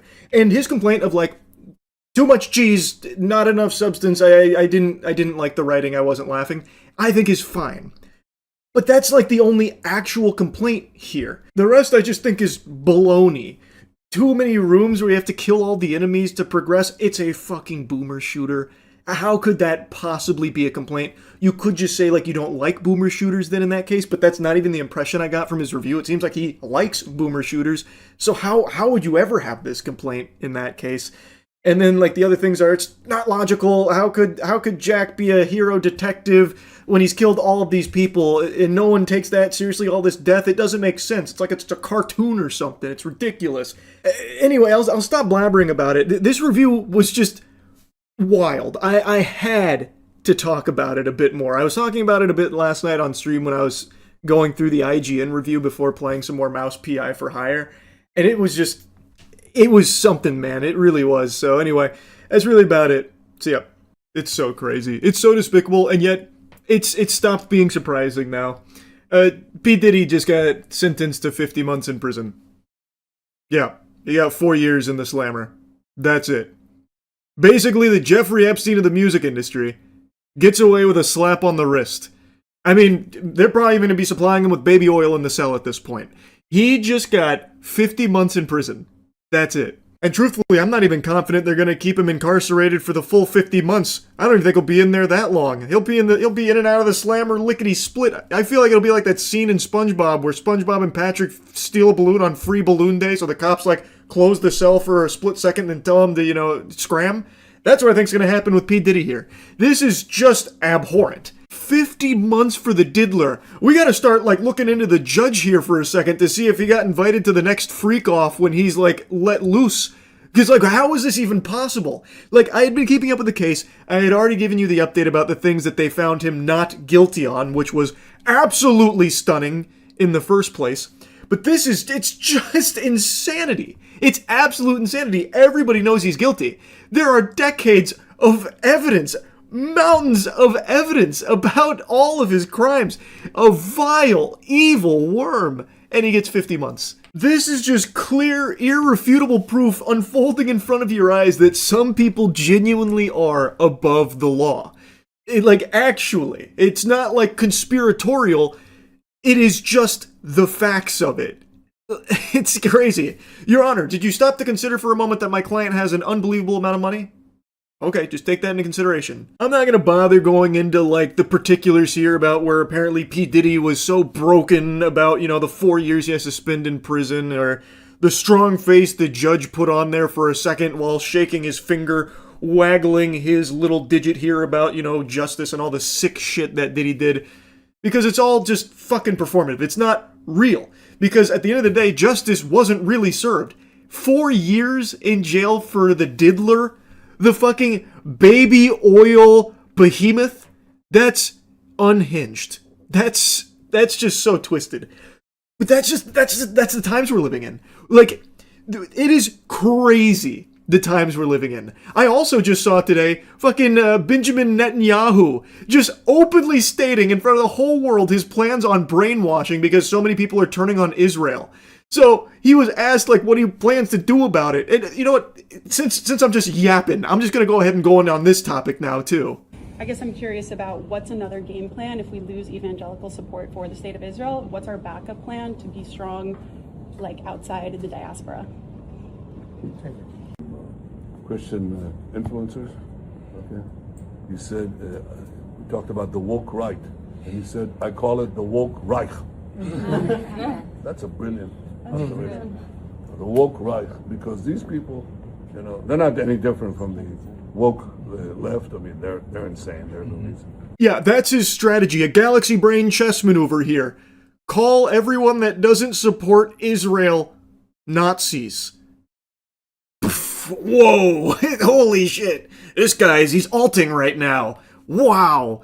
So basically, if you're not, like, eating out of this guy's gooch and supporting Israel on everything, you're a Nazi. To secure that part of the base of our support in the United States, that is being challenged systematically. A lot of this is done with money. Money of NGOs, vast. Money of governments, vaster. Okay? We have to fight back. How do we fight back? Our influencers. Just in case you forgot, Israel literally pays influencers to suck their wiener and just be like these loyal little lapdogs to always just lap up whatever Netanyahu's gooch is sweating out. Like, it's unbelievable. And he's just being like super open about it. Like, he is just saying that in front of people's faces and nobody seems to care. And secondly, we're going to have to use the tools of battle. And the most important ones are the social media. And the most important purchase that is going on right now is TikTok. TikTok, number one. And I hope it goes through because it can be consequential. And the other one, what's the other one that's most important? X. Exactly. Very good. And, so we have to talk to Elon. He's not an enemy. He's a friend. We should talk to him. Now, if we can get those two things, we get a lot, and I could go on other things, but that's not the point right now. Spoiler warning for those without thinking caps on. Censorship. He's talking about censorship. Damn to free speech, Benjamin Netanyahu's got other ideas. It's something he's talked about plenty in the past. He's not exactly shy with it. He's very loosey-goosey with the censorship topic, and he's talking about it again. He recognizes how everyone sharing videos and information about the atrocities and all the slaughter of the Palestinians at the hands of the IDF is making people turn on Israel. So now genocidal freak is going up to Elon Musk. Oh, Mr. Musk, can we do something about, like, all these pesky voices sharing all of this? It's censorship. Super weird, by the way, how a foreign nation seems to have so much pull over things happening in our homeland. Why can Netanyahu come out with his full ass on display, talking about like how algorithms on the platforms here need to cater to him, and also he should be talking to Elon about Twitter so they can do something together in regards to, like, the people not liking Israel anymore and what they're having access. This was received so poorly, laughed at by so many people, even in the most devout of MAGA cults, that Johnson had to walk it back like 2 days later. He tries to explain what I was referring to in that long conversation was what the Epstein victim's attorney said. More than a decade ago, President Trump kicked Epstein out of Mar-a-Lago, and he was one of the only prominent people, as everyone has reported, that he was willing to help law enforcement go after this guy who was a disgusting child abuser, sex trafficker, all the allegations. That's what they heard, so the president was helpful in that. I don't know if I used the right terminology, but that's common knowledge, and everybody knows that. So this is much ado about nothing. Also, fun fact, Trump recently debunked that theory that the reason he kicked Jeffrey Epstein out was because he found out about all of the disgusting shit he was involved with. According to Trump, the reason they had a falling out is because people were taken out of the spa, hired by him, in other words, gone, and other people would come and complain. This guy's taking people from the spa.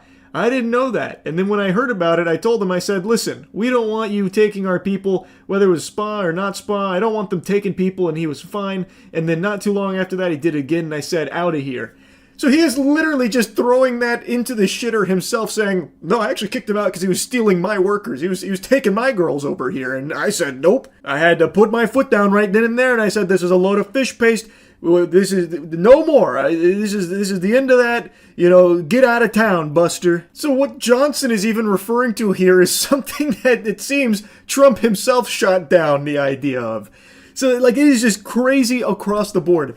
To me, what this feels like is that the political puppets in power here are dipping their tootsies, testing lines to see how far they can push, like, absolute fantasies. How stupid are people and how much shit will they eat? And he tried this FBI informant angle just to, you know, test the waters a little bit. Will people buy it? Can we get away with something like this? But in this case, stove was too hot, so he took his hand off it and said, no, it was a misunderstanding. This is what I was referring to. Because the backlash was a little much. It was too stupid. So they're trying to find that perfect line of insanity that people will buy. That's what it seems like to me. There is just no way this was some mix-up here in terminology. What sensible human being would possibly get confused on what an FBI informant means? You called him an FBI snitch. Like, that's like an actual thing. And you're just like, oh no, I might have used the wrong words there. That's not exactly what he was. In fact, he never really worked for the FBI or anything like that in any official capacity. And really, you know, he didn't actually, like, provide a whole ton of evidence that led to the arrest of Jeffrey Epstein. That was kind of like a completely different investigation that Trump wasn't involved in. But yeah, he was like an FBI informant, I think. At least I thought he was. No, that's not the right word. What's the word I'm looking for? Friend. He was a friend of Jeffrey. No, not a friend. No.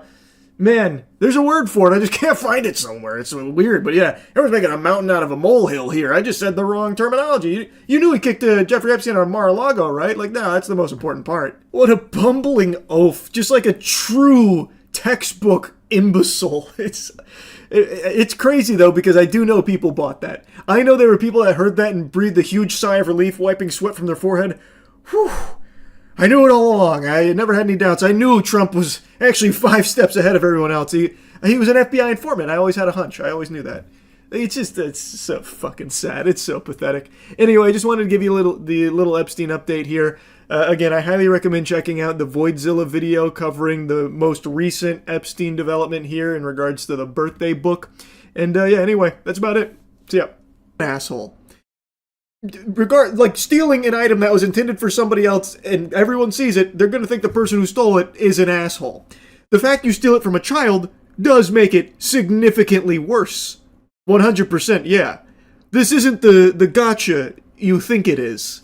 Why didn't they stop me and say, hey, yo, bitch, give it to my son or my brother? But no one didn't say nothing to me. I turned around, I walked away. I seen Mahomes. That's who I wanted to see. Why no one didn't say anything to me?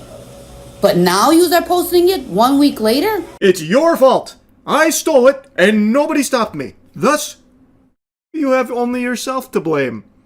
She's now trying this angle. Also, People did mention it, by the way. The kid even called it out that she stole it from him.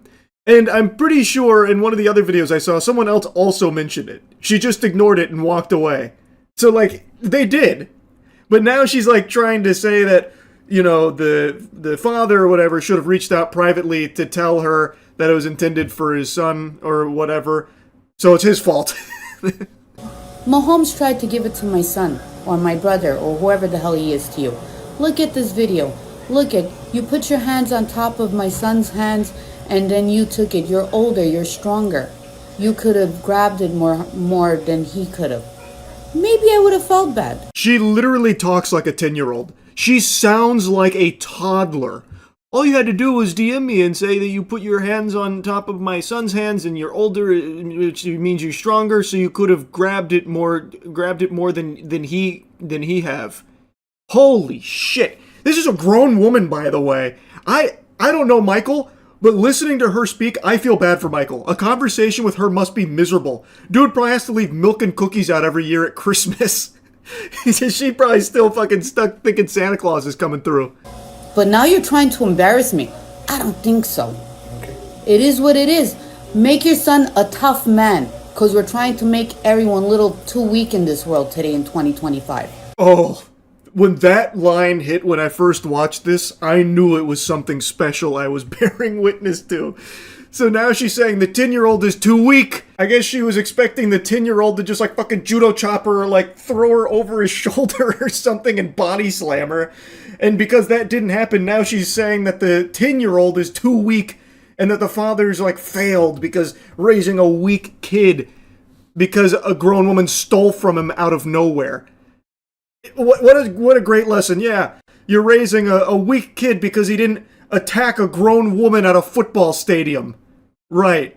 This is unreal. It's fucking unhinged. It is what it is. You don't get everything you life happens. Do you know how many times I took my sons to baseball games when they were young? They would have catched the ball and then men would have came and took it out of their hands. Well, I don't know, crazy lady. It almost sounds to me like you're raising some weak sons. You're telling me that at the ball game someone came and took the ball out of their hand and they didn't beat their ass? Based on what you just said here about that 10-year-old, almost sounds like to me you've got yourself a little bit of weakness in your own household, huh, now, doesn't it? Interesting. Very interesting indeed. I'll drop the sarcasm for a moment. I actually feel really bad for the kids. having their mom go on TikTok and just make a complete fucking fool of herself. Like, she tries to claim that everyone's trying to embarrass her, but it is her. It is her embarrassing herself. That's gotta be awful. That has really gotta be bad. And I really do feel awful for them. Guys, I just want to talk to you guys for 1 minute from my heart. At the game, with all the noise and all the excitement, I honestly thought that Pat Mahomes was giving me the headline. I reached for it without thinking. Later, I found out that it was meant for that little boy for his 10-year-old birthday. When I found out, I felt horrible because I don't want to ruin anyone's little time at the game and ruin their little birthday. To the young boy, I'm sorry that I ruined your moment. You should have had your moment for your birthday. She takes her foot off the gas in a follow-up video where she releases this apology here. Very different tune she's singing this time around. I guess the first one didn't really go over the way she had hoped it did. Well, her excuses don't really work anymore, though, because she already made it clear in her last one that she didn't feel horrible at all, even calling the kid weak. So this kind of falls flat on its fucking face here. And she also can no longer make the claim about being confused, which would have been like a legitimate thing, because there is the potential that she was confused and thought maybe it was intended for her. But she already made it clear that was not the case in the last video. So yeah, while it's a valiant attempt at trying to seem more sympathetic this time around, like, oh, this is a sincere apology, you should have had your special birthday, and I'm sorry, it was such a mix-up, a very unfortunate set of circumstances. It doesn't work anymore. Got an update on Joey. I want you guys to watch this. They signed it. They signed it. No, we didn't. They signed it.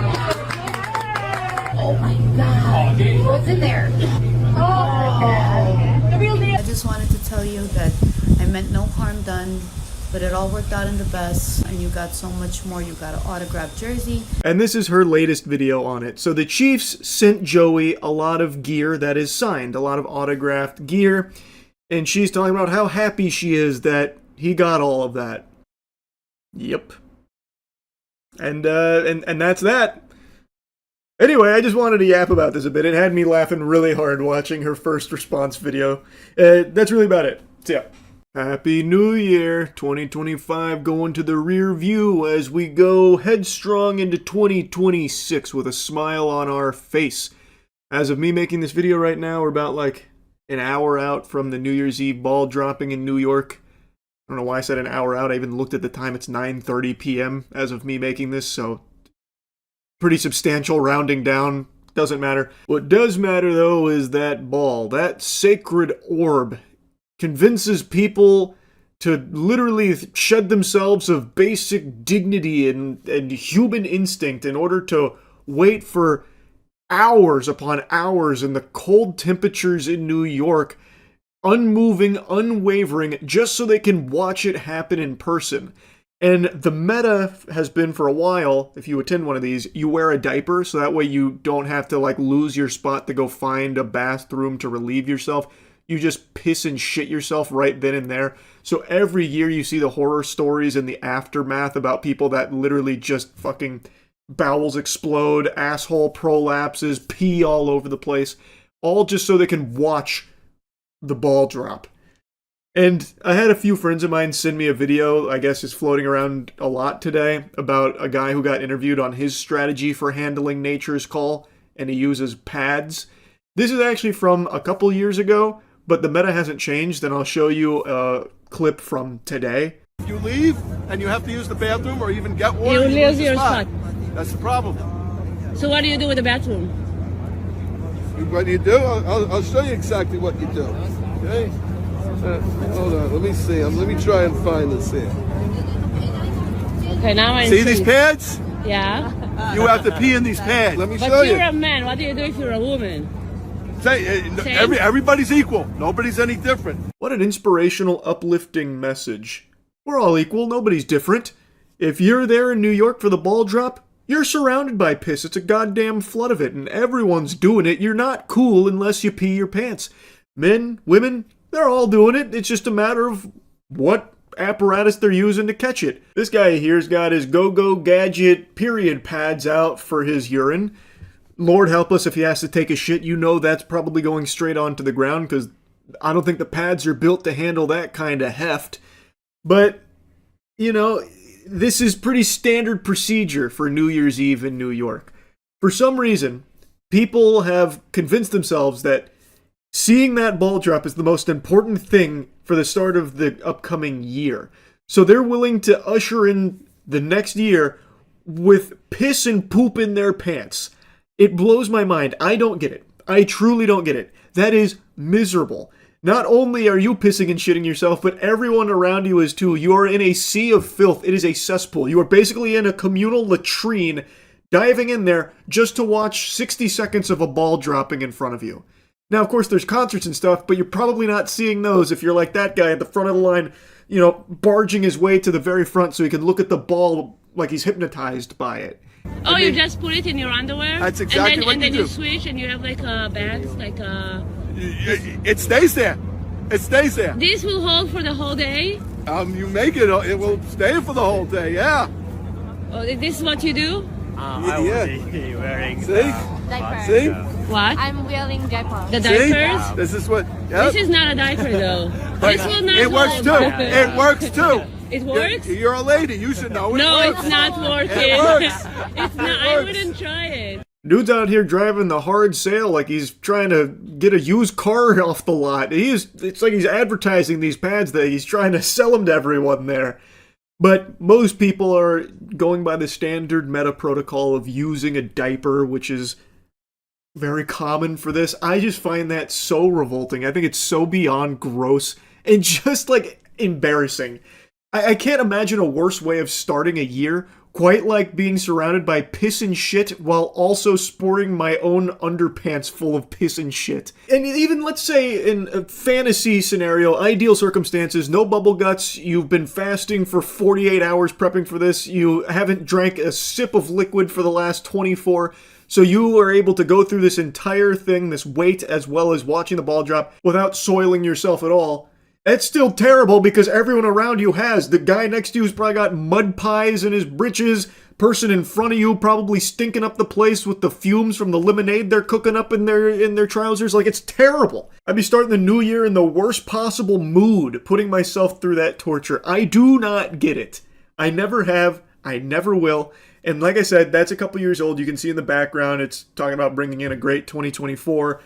But nothing's changed. This is still very normal for New Year's Eve, it seems. So here's a clip from today. Are you coming prepared by most people wearing diapers here? Yeah, I wear a diaper. I'm wearing a diaper now. Okay, do you have extra just in case anybody needs one? Yes, I got this. A diaper.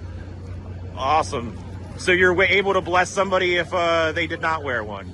I bless them not peeing, especially in front of me, you know. Awesome. Well, thank you for coming out, guys. Hope you guys have a great New Year. Can I get you guys to say Happy New Year? I gotta tell you, no one is happier about New Year's Eve celebrations than Depends. The executives at the top of the food chain of that company must just be the happiest people on the planet every time New Year's Eve rolls around. Sales skyrocket. But anyway, I mean, if people enjoy it, all power to them, I suppose. I don't personally understand it, but if you're out there right now, piss, poop all over the place, waiting for that ball to drop, Godspeed to you. I hope it's a cherished memory going forward. Hopefully it'll kick off your 2026 in the best possible way. For me personally, I think it's a lot more convenient just to hang around friends and family to start the year off right, being around people you know and love that aren't soiling themselves around you, attacking your senses with their waste fumes. But anyway, 2026, right around the corner. That's about it. So yeah. I recognize this isn't a new phenomenon with grown adults stealing items from children at sporting events, but I would make the argument that it's becoming more and more common now. Maybe all those 5G towers really did take a toll on some people's brains here, because it is crazy how often I am seeing footage of these grown-ass adults just stealing candy from babies, like literally at these sporting events. I just learned about another one from last week at a Chiefs game where Patrick Mahomes was giving his headband to a 10-year-old who was actually there celebrating his birthday, apparently. And as Patrick Mahomes is giving the headband to the kid, this woman comes over, snatches it out of his hands, and then runs away, gets called out on it, and then makes the dumbest fucking TikTok video about it I've ever seen. But first, let me show you the evidence here that she stole it. Yo,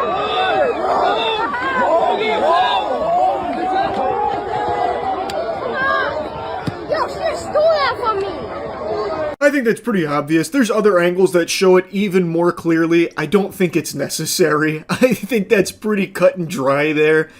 But she then made a TikTok video after people were giving her shit for it. To make something straight, I did not steal a headband from a little kid. Yes, an excellent job cropping this photo to try and prove your innocence here. This would fool even the most seasoned of forensic experts, I would say. Irrefutable proof that she was the intended target, which you can tell because she's nowhere to be seen. In her own evidence here, you can see that she is reaching out in front of the child to take it from him. Like, come on, this is unreal. Also, she was dressed in Giants accoutrements. She was a Giants fan. I don't think Patrick Mahomes was intending to give you the headband. He didn't even register your presence there. This is so ridiculous. Oh my god, my voice is cracking. It's so absurd. I just need to explain myself because everyone's having heart failure over this. You just need to understand, I'm at a football game. Last 2 minutes of the game, I allowed many people to come and sit down next to me or stand up or whatever you want to say. But I paid for my damn tickets. I paid. Well, Michael paid. All the same money. We paid for our tickets. It was 2 rows back.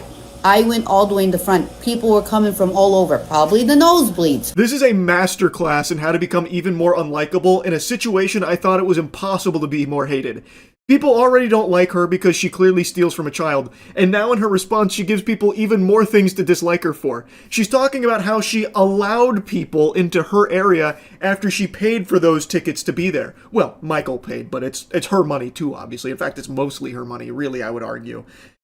Lady, the game is over. That is now moot. You can go wherever you want in that area. You don't own it. But she's talking about it as if it's her fucking stadium. And being the benevolent saint she is, the angel, she allowed them with her grace to be in this vicinity with her. That's crazy. That is actually crazy, the delusion. And she even says she was 2 rows back, so she also went up. But then she's like, talking about how, like, these people came from everywhere, probably the fucking nosebleeds or something. Those plebeians, these heathens, invaded my space. I don't know if that kid was from the nosebleeds. I don't know if those were his seats or whatever. But people were saying, could we come and sit over there, stand over there? And I was saying, yeah, sure, whatever. Last 2 minutes of the game, they were all KC fans because the Giants lost, so all the Giants fans left. But I wanted to stay there and see if anyone's going to come down. Michael stood 2 rows behind me. Couldn't have even seen me because so many people were around standing up. Who gives a fuck? It doesn't matter here in what happened. The game was over. You can now move around freely. If you were letting people in around you, that's so nice. What a superstar you are. Oh my goodness, that's the sweetest thing I've ever heard. But it also has nothing to do with you stealing the headband intended for a 10-year-old. At the ending of the game, the KC players was coming. Not gonna lie, what's his face? McDuff, I think his name is, came right to me to give me his gloves. But I was looking behind him and was looking at Mahomes, and I was screaming, Mahomes, Mahomes. He sort of got upset. Looked at me and said, I'm not Mahomes. So he gave the gloves to the next door little girl next to me. She started crying. I felt bad for her and I was rubbing her back. I said, are you okay? Don't worry about it, baby girl. They're just people. Don't cry. I don't even know what that means. What kind of yappuccino are you serving up here? What the fuck? Jiminy Christmas? What? What the hell is even that? What are you even... Huh? What are you blabbering about? So, the pieces to this puzzle I don't think are going to fit together. Like, following the breadcrumbs that she's sprinkling out here, she's farting out a poop that I just don't understand. So she's saying she was screaming, Mahomes, Mahomes. Turns out it wasn't Mahomes, it was McDuff. I think she means McDuffie, would be my guess. She can't even bother to get the player's name right. Also, side note, she's a Giants fan. Why does she even want Chiefs gear? I imagine she just wants to resell it. That'd be my hunch. But anyway, so apparently McDuffie got upset, like, I'm not Mahomes, and then gave his gloves to a little girl next to her who started crying. So then she started to console the little girl, reassuring her that it's okay. They're just people. Yes, of course. Now it's all starting to make sense. A confounding mystery, but it's becoming more and more clear. It's coming into focus now that I say it out loud. This must be how it feels to, like, do whippets. Like, listening to her speak actually makes me stupider. I am not a thief. That little boy, when Mahomes came, if you look at the video, both of our hands was on it. He was right to the left of me. I didn't look in Mahomes' eyes to see where is he looking. I just seen he's handing out something. I put my hand, both of our hands was on it. I took it. Yeah, but you definitely knew. The kid even said the lady just stole that from me. Like, you definitely did know. You reached out to put your hand on it. He didn't just, like, set it in both of your hands and say, like, good luck. It wasn't like the Dark Knight with the Joker doing an initiation. Like, he was clearly giving it to the kid. You reached out to grab it and put your hands on it and then take it from the kid. Like, that is clear in the video that you keep urging people to watch.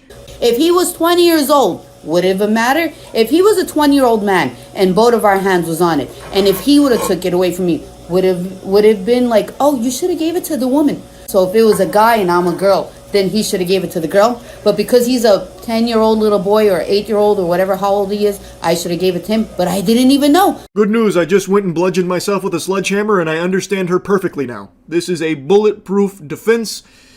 She's got us all in a checkmate. So, I think what she's trying to say here, very convoluted, is that if it was a 20-year-old man that she stole it from, would people still be upset?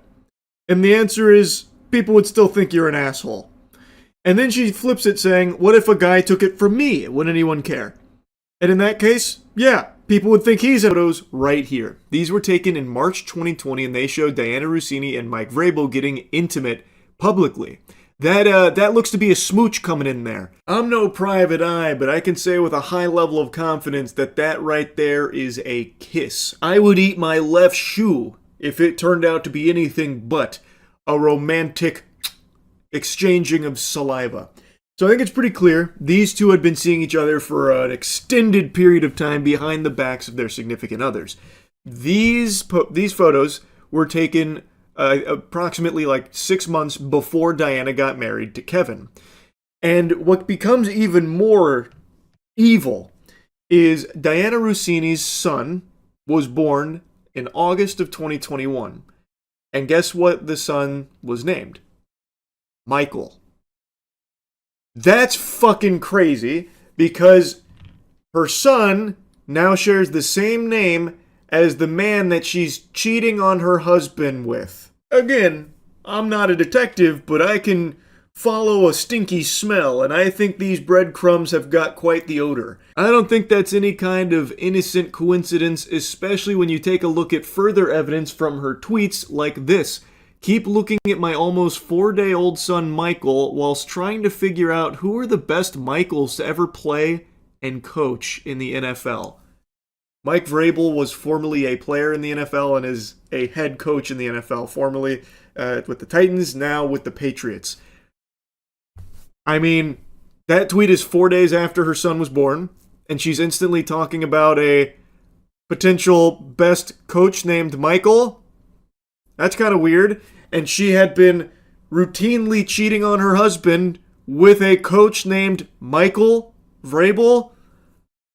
I mean, it doesn't take a genius here to piece this puzzle together.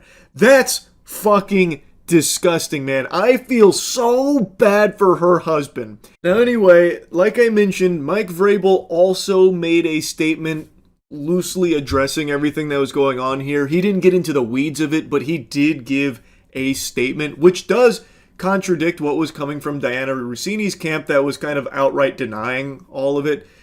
Mike Vrabel's is a little more pointed about what's going on. You know, I've had some difficult conversations with people that I care about, with my family, the organization, the coaches, the players.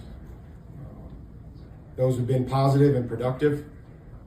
We believe in order to be successful on and off the field, you have to make good decisions. That includes me, that starts with me. We never want our actions to negatively affect the team. We never want to be the cause of a distraction. These are comments and questions that I've answered for the team and with the team. We'll keep those private.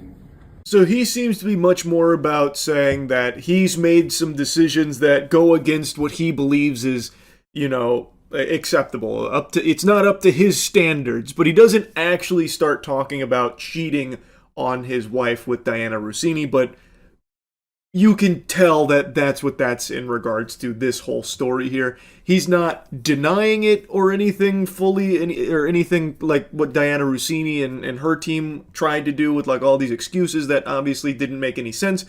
So his is a little more directly talking about it and not just shooting it down. And he's talking about how like he's talked with the team and stuff, that kind of thing. He's keeping other things private and he's talking with his family. But yeah, anyway, pretty crazy how much has come out now about these two. I am blown away by the amount of photos that exist of these two together over the years. I don't know how they were able to keep the cheating a secret for this long. It's fucking gross stuff, man. Especially Diana Rossini naming her son Michael, seemingly after Mike Vrabel, the man she is cheating on her husband with for 6 fucking years. That actually had me audibly go, oh, when I saw that. Crazy stuff, man. It really is. Anyway, I just had to give you the follow-up. That's about it. See ya. Really appreciated that. I really like the vibe of just, here's a crazy little wacky boss fight with mechanics that really come out of nowhere and don't make any sense in a lot of cases, but are really fun to engage with like a ton of tiny little mini games within the fight. I really appreciated the creativity of things like that. And like I said, the story is already better. The characters don't talk as much, and the writing on them is better, so it's not as nauseating, it's not as eye-rolling. That's not to say everything hits. There's a lot of shits. There's a lot of jokes in here that definitely don't land, but for the most part, it's a lot better. It's a huge improvement in its writing. And another huge improvement is its gameplay. Like, it is much tighter. High on Life 1, I thought, was so janky and so slow, it was just a slog every time you got into a gunfight. Here, it's really enjoyable. They don't really change the formula all that much or anything, but with the addition of the skateboard making it faster, and also just the guns being fun to use here, like, I think there's a lot of, like, creativity with the guns. Of course, you have, like, the trick hole things that you can use that change the way that you approach a fight. So, like, Creature, for example, you mind control an enemy, he'll fight with you for a while, and you shoot out his, like, kids that'll do damage and, like, start fighting the enemies for you. And you're skateboarding around the whole time, and you can fling your skateboard at people to hit them with it and do damage. The melee is kind of non-existent. Like, there's not a whole lot to do with melee. You just swing knifey sometimes for a little bit of damage, so it's not like there's, like, a big, you know, emphasis on melee or anything. But overall, the gunplay was better, the gameplay was tighter, and it was faster. So it's just a huge improvement across the board in its gameplay. Now, I do want to make it clear that doesn't mean that it's like the best gunplay you'll ever play in your life, but it is good. Like, it's above serviceable. Like, I enjoyed fighting things in the game. But it's very bare bones, and enemy variety is kind of non-existent, so you're fighting the same enemies a million times over and over and over again. And the upgrades you get for your guns are mainly like ammo count, damage count, and then there are occasionally like a couple of like tweaks to the guns that you can find through upgrades, which are, you know, appreciated. But for the most part, it's very simple stuff. Like, there's nothing overly deep about its gameplay or its mechanics. It's all very simple, but it's done well enough that it's enjoyable. Another nice thing about the game is there's quite a bit to do. So I spent 9 hours on it, and I only did one side quest. I didn't do like a whole lot of exploring or side quests. I did like a little bit, but not much. And I was looking into it. There is like actually quite a lot of meat on the bones here. There is a handful of like important stuff outside of the main story, and a lot of like really creative things as well. So like there's an escape room that you can do, which is completely optional. I didn't even find it in my playthrough, even when I was exploring. And it can actually change the entire ending. I don't want to spoil it. It's a very, very cool thing that can unfold. And there's a lot of things like that in High on Life 2. So if you're someone that really likes to get lost in a world and likes to see, you know, some things change as a result of choices you make, High on Life 2 actually has that. Which, again, I would have never fucking expected. The end of the game, a lot of choices I made throughout the game ended up playing a significant role. Again, I don't want to spoil it, because it's very, very creative in how it utilizes your choices at the end. It was impressive. Really, everything about High on Life 2 shocked me. Because, again, I hated the first one, and I had no expectations at all with this one.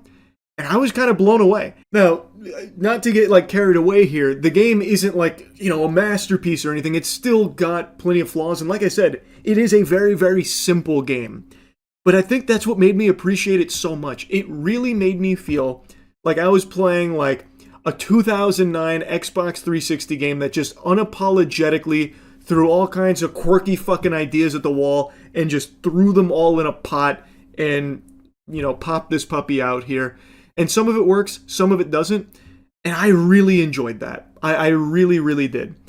So, yeah, I wanted to just make a review on this one, because this is probably the most surprised I've been with a game in a while. It's not my favorite game of the year or anything. That still goes to Neo 3. But, man, was this delightful. That's really about it. So, yeah. There are only two certainties in life. Death and Charlie being wrong with one of his predictions.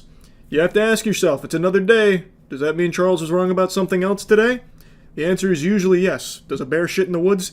So, for a while, I've been very excited about Hollow Knight Silksong. I am a huge fan of Hollow Knight, but I have been a bit of a Scrooge when it comes to hopium in regards to Hollow Knight Silksong. I have said many times it probably won't be coming for quite a while, because there just hasn't been a peep in so long, except for like a couple of like tiny little tidbits, these little tiddlywinks that they drop occasionally over the years, but never anything substantial enough to convince me it would release. And we even had that song and dance with Phil Spencer a couple years ago showing Hollow Knight Silksong at one of the Xbox conferences and saying that it would be out within a year. Well, a year went by and it didn't come out. It just petered out once again, never arrived. This year, there was more hype and a lot of hoopla about Hollow Knight Silksong coming out in 2025, and I just didn't put a lot of stock in it. I just didn't believe in it. I'd been hurt before. We've already been through this song and dance when it comes to Silksong, so I kept saying, probably not, and don't get your hopes up. Well, turns out I was wrong. It is definitively confirmed to come out this year. Team Cherry even has a tweet announcing a special presentation on Thursday for it, which I am beyond excited for. And today at Gamescom, Jeff Keighley confidently stated that it will be out this year and even showed an extended teaser. It is apparently even playable at Gamescom, so it is a real game that exists and will actually come out this year. For 6 years, Team Cherry has been crafting Hollow Knight Silksong. It is highly anticipated and Steam's most wish-listed game. Well, tonight, I can finally definitively tell you that Silksong is 100% actually launching this year. And behind me, you're seeing some brand new Silksong gameplay, the first extended look since the last trailer in 2022. And starting tomorrow, you guys here at Gamescom can play a demo at the Nintendo and Xbox booths. There you go, Silksong is real. Now, when it comes to my gaming predictions, I'm usually really happy to be proven wrong about them because it typically means a game I'm looking forward to is coming out. Which is, yeehaw, big whoopee moment for me. So I'm happy that I was wrong about Silksong not releasing this year. Though, admittedly, it's not in my hands yet. Shit's not here yet. So, who knows? It could go tits up all of a sudden at the finish line. It's not 100% in the books yet. I guess we'll see. But barring a catastrophic, unforeseen circumstance, the game will release this year, which is extraordinary. Now, I don't want to just yap solely about Hollow Knight Silksong, albeit I definitely could, because I really am pumped for it. I'm going to need to replay Hollow Knight again soon here for the gaming channel. I want to blabber about a couple of other topics I've been getting asked about a lot recently. But before diving into that spaghetti and meatballs, I would like to also talk about something that I've been getting asked about a lot over the last few hours. So earlier today, I posted that video announcing that Queso is an owner of Cheeky with us. It's our soap company. We're extremely excited to have Queso on board, and a lot of people learned about Cheeky for the first time. So some people that were really interested in trying Cheeky went to order it, only to notice that international shipping is astronomical pricing. And I want to just talk about that briefly here. We do not set the international shipping rate. All of our soap is made here in America. We make it in Montana. We also make some of it here ourselves in Tampa when we're testing it. But it is manufactured in America, in Montana, thus it ships from here. So we are subject to really expensive international shipping rates for this product. That is out of our hands, and initially, when we launched, and for the first few months, we didn't even have international shipping turned on because it is so expensive. You literally pay more for the shipping of our soap than you do the actual product. But we turned it on by popular demand for people saying they don't care, they just really want to try the soap, doesn't matter the shipping cost. So we turned it on as an option for them. But we recognize how crazy the price is. That is not us. We are not trying to hose you down with international shipping rates for our benefit. Trust me, if we could, we would get it much lower. And hopefully in the future, as Cheeky grows, we will be able to have warehouses internationally that we can ship inventory to, so it'll ship from there to you. Thus, it wouldn't have that huge international shipping price attached to it. But I wanted to mention that because I know a lot of people were really shocked by that and a little confused on why that's the case. Trust us, we know it's frustrating for us as well, and we'd love to get that down in the future, but at our current size, it's just not feasible for us to open up warehouses overseas, but hopefully in the future. So now, the next thing I wanted to talk about is a movie review I didn't do. I have still been seeing a lot of movies that I haven't been reviewing, and one of them was Nobody 2. I haven't heard a lot of buzz about the film in general, but on stream I've been getting asked a few times about well, why am I not reviewing Nobody 2? Because I've talked about seeing it and I said it was fine, I liked it, and people were like, well, what the fuck, why didn't you review it? This is ridiculous. Sometimes there's movies I'll see that I just really don't feel like reviewing, and Nobody 2 is one of them. I really liked the first Nobody movie, and the sequel here is fine. It's very clearly a cash grab off of Nobody. That was a movie that kind of I don't know, I wouldn't say it was like a huge breakout success that everybody talks about, everyone knows about. It wasn't like John Wick where it just blew up and spawned a whole franchise. But Nobody is a film that a lot of people are familiar with, really appreciated. So now they came back around here looking for what I consider would be an easy payday of just making a sequel. It doesn't really have a whole lot that it wants to say. It does kind of jump the shark a bit as well, but it is fun. Like, it's a silly, fun action movie. Bob Odenkirk back in the saddle again, going on vacation with his family to Plummerville, and they end up uncovering a huge drug operation, and he ends up killing a bunch of people. His family kills some people too. Like, it's a good time, but it's nothing special. It's like the most popcorn flick, and then when you leave the theater, you'll think about it maybe a couple times, and then it'll just kind of fade out. It's not as good as the first one. It doesn't really even try to be. It's content just being like a fun ride for like an hour and a half. I just don't have a whole lot to say about it. That's it. Like, that's the only reason I didn't review it. But like, if you just want to see an action movie, you probably won't be disappointed. Moving on to the next thing, Resident Evil. So I've been doing a Resident Evil marathon for like a month and a half now, playing all 30 Resident Evil games. And a lot of people have been asking, am I going to be doing a tier list or a ranking when I'm all done? And also, how many do I have left? I've been getting asked this a lot. So yes, I will be doing a ranking of every Resident Evil game from worst to best, like the definitively most dog shit to the absolute goated Resident Evil game. I have currently done 24 Resident Evil games, so I'm almost finished. Tonight I'll be finishing Resident Evil 5 on stream with Matt. Then it's Revelations 2, then 6, then 7, then 8, then Mercenaries 3D, and then finally Degeneration. But Degeneration I am having the hardest time setting up because it's an N-Gage game, if you remember the fucking N-Gage from back in the day. The emulator is such a bitch to get going. I cannot get that to work, so I think I'm just going to skip it. This is me making an announcement that I'm probably just skipping Degeneration. It is a throwaway title anyway. I tried. I even reached out to Bakba Soup about it, and when he tried to get it working on his end again, because he had it working at one point, it no longer works now. It is a huge headache to set up. It is really not worth the struggle, so I'm probably just going to cut that one. So, yeah, I wanted to let you know that right now. But to answer the main question, yes, I will be ranking them all. And I'm very excited to do that. I've been having an extreme amount of fun playing through every Resident Evil game, and I plan on doing more of these marathons for other franchises going forward. I don't know if there's any other franchises like Resident Evil where it'll be this many games, fucking 30 games, but I'm certainly open to it. But Final Fantasy was the other one I was thinking about, but I don't know if those are fun to stream, so I'll probably do Final Fantasy like over a long period of time off stream for the gaming channel. Now the next topic I think I'll just go ahead and close out the video with because it's a very big topic and it's one I've already talked about quite a bit, but it continues to just snowball. Roblox and everything happening with Roblox.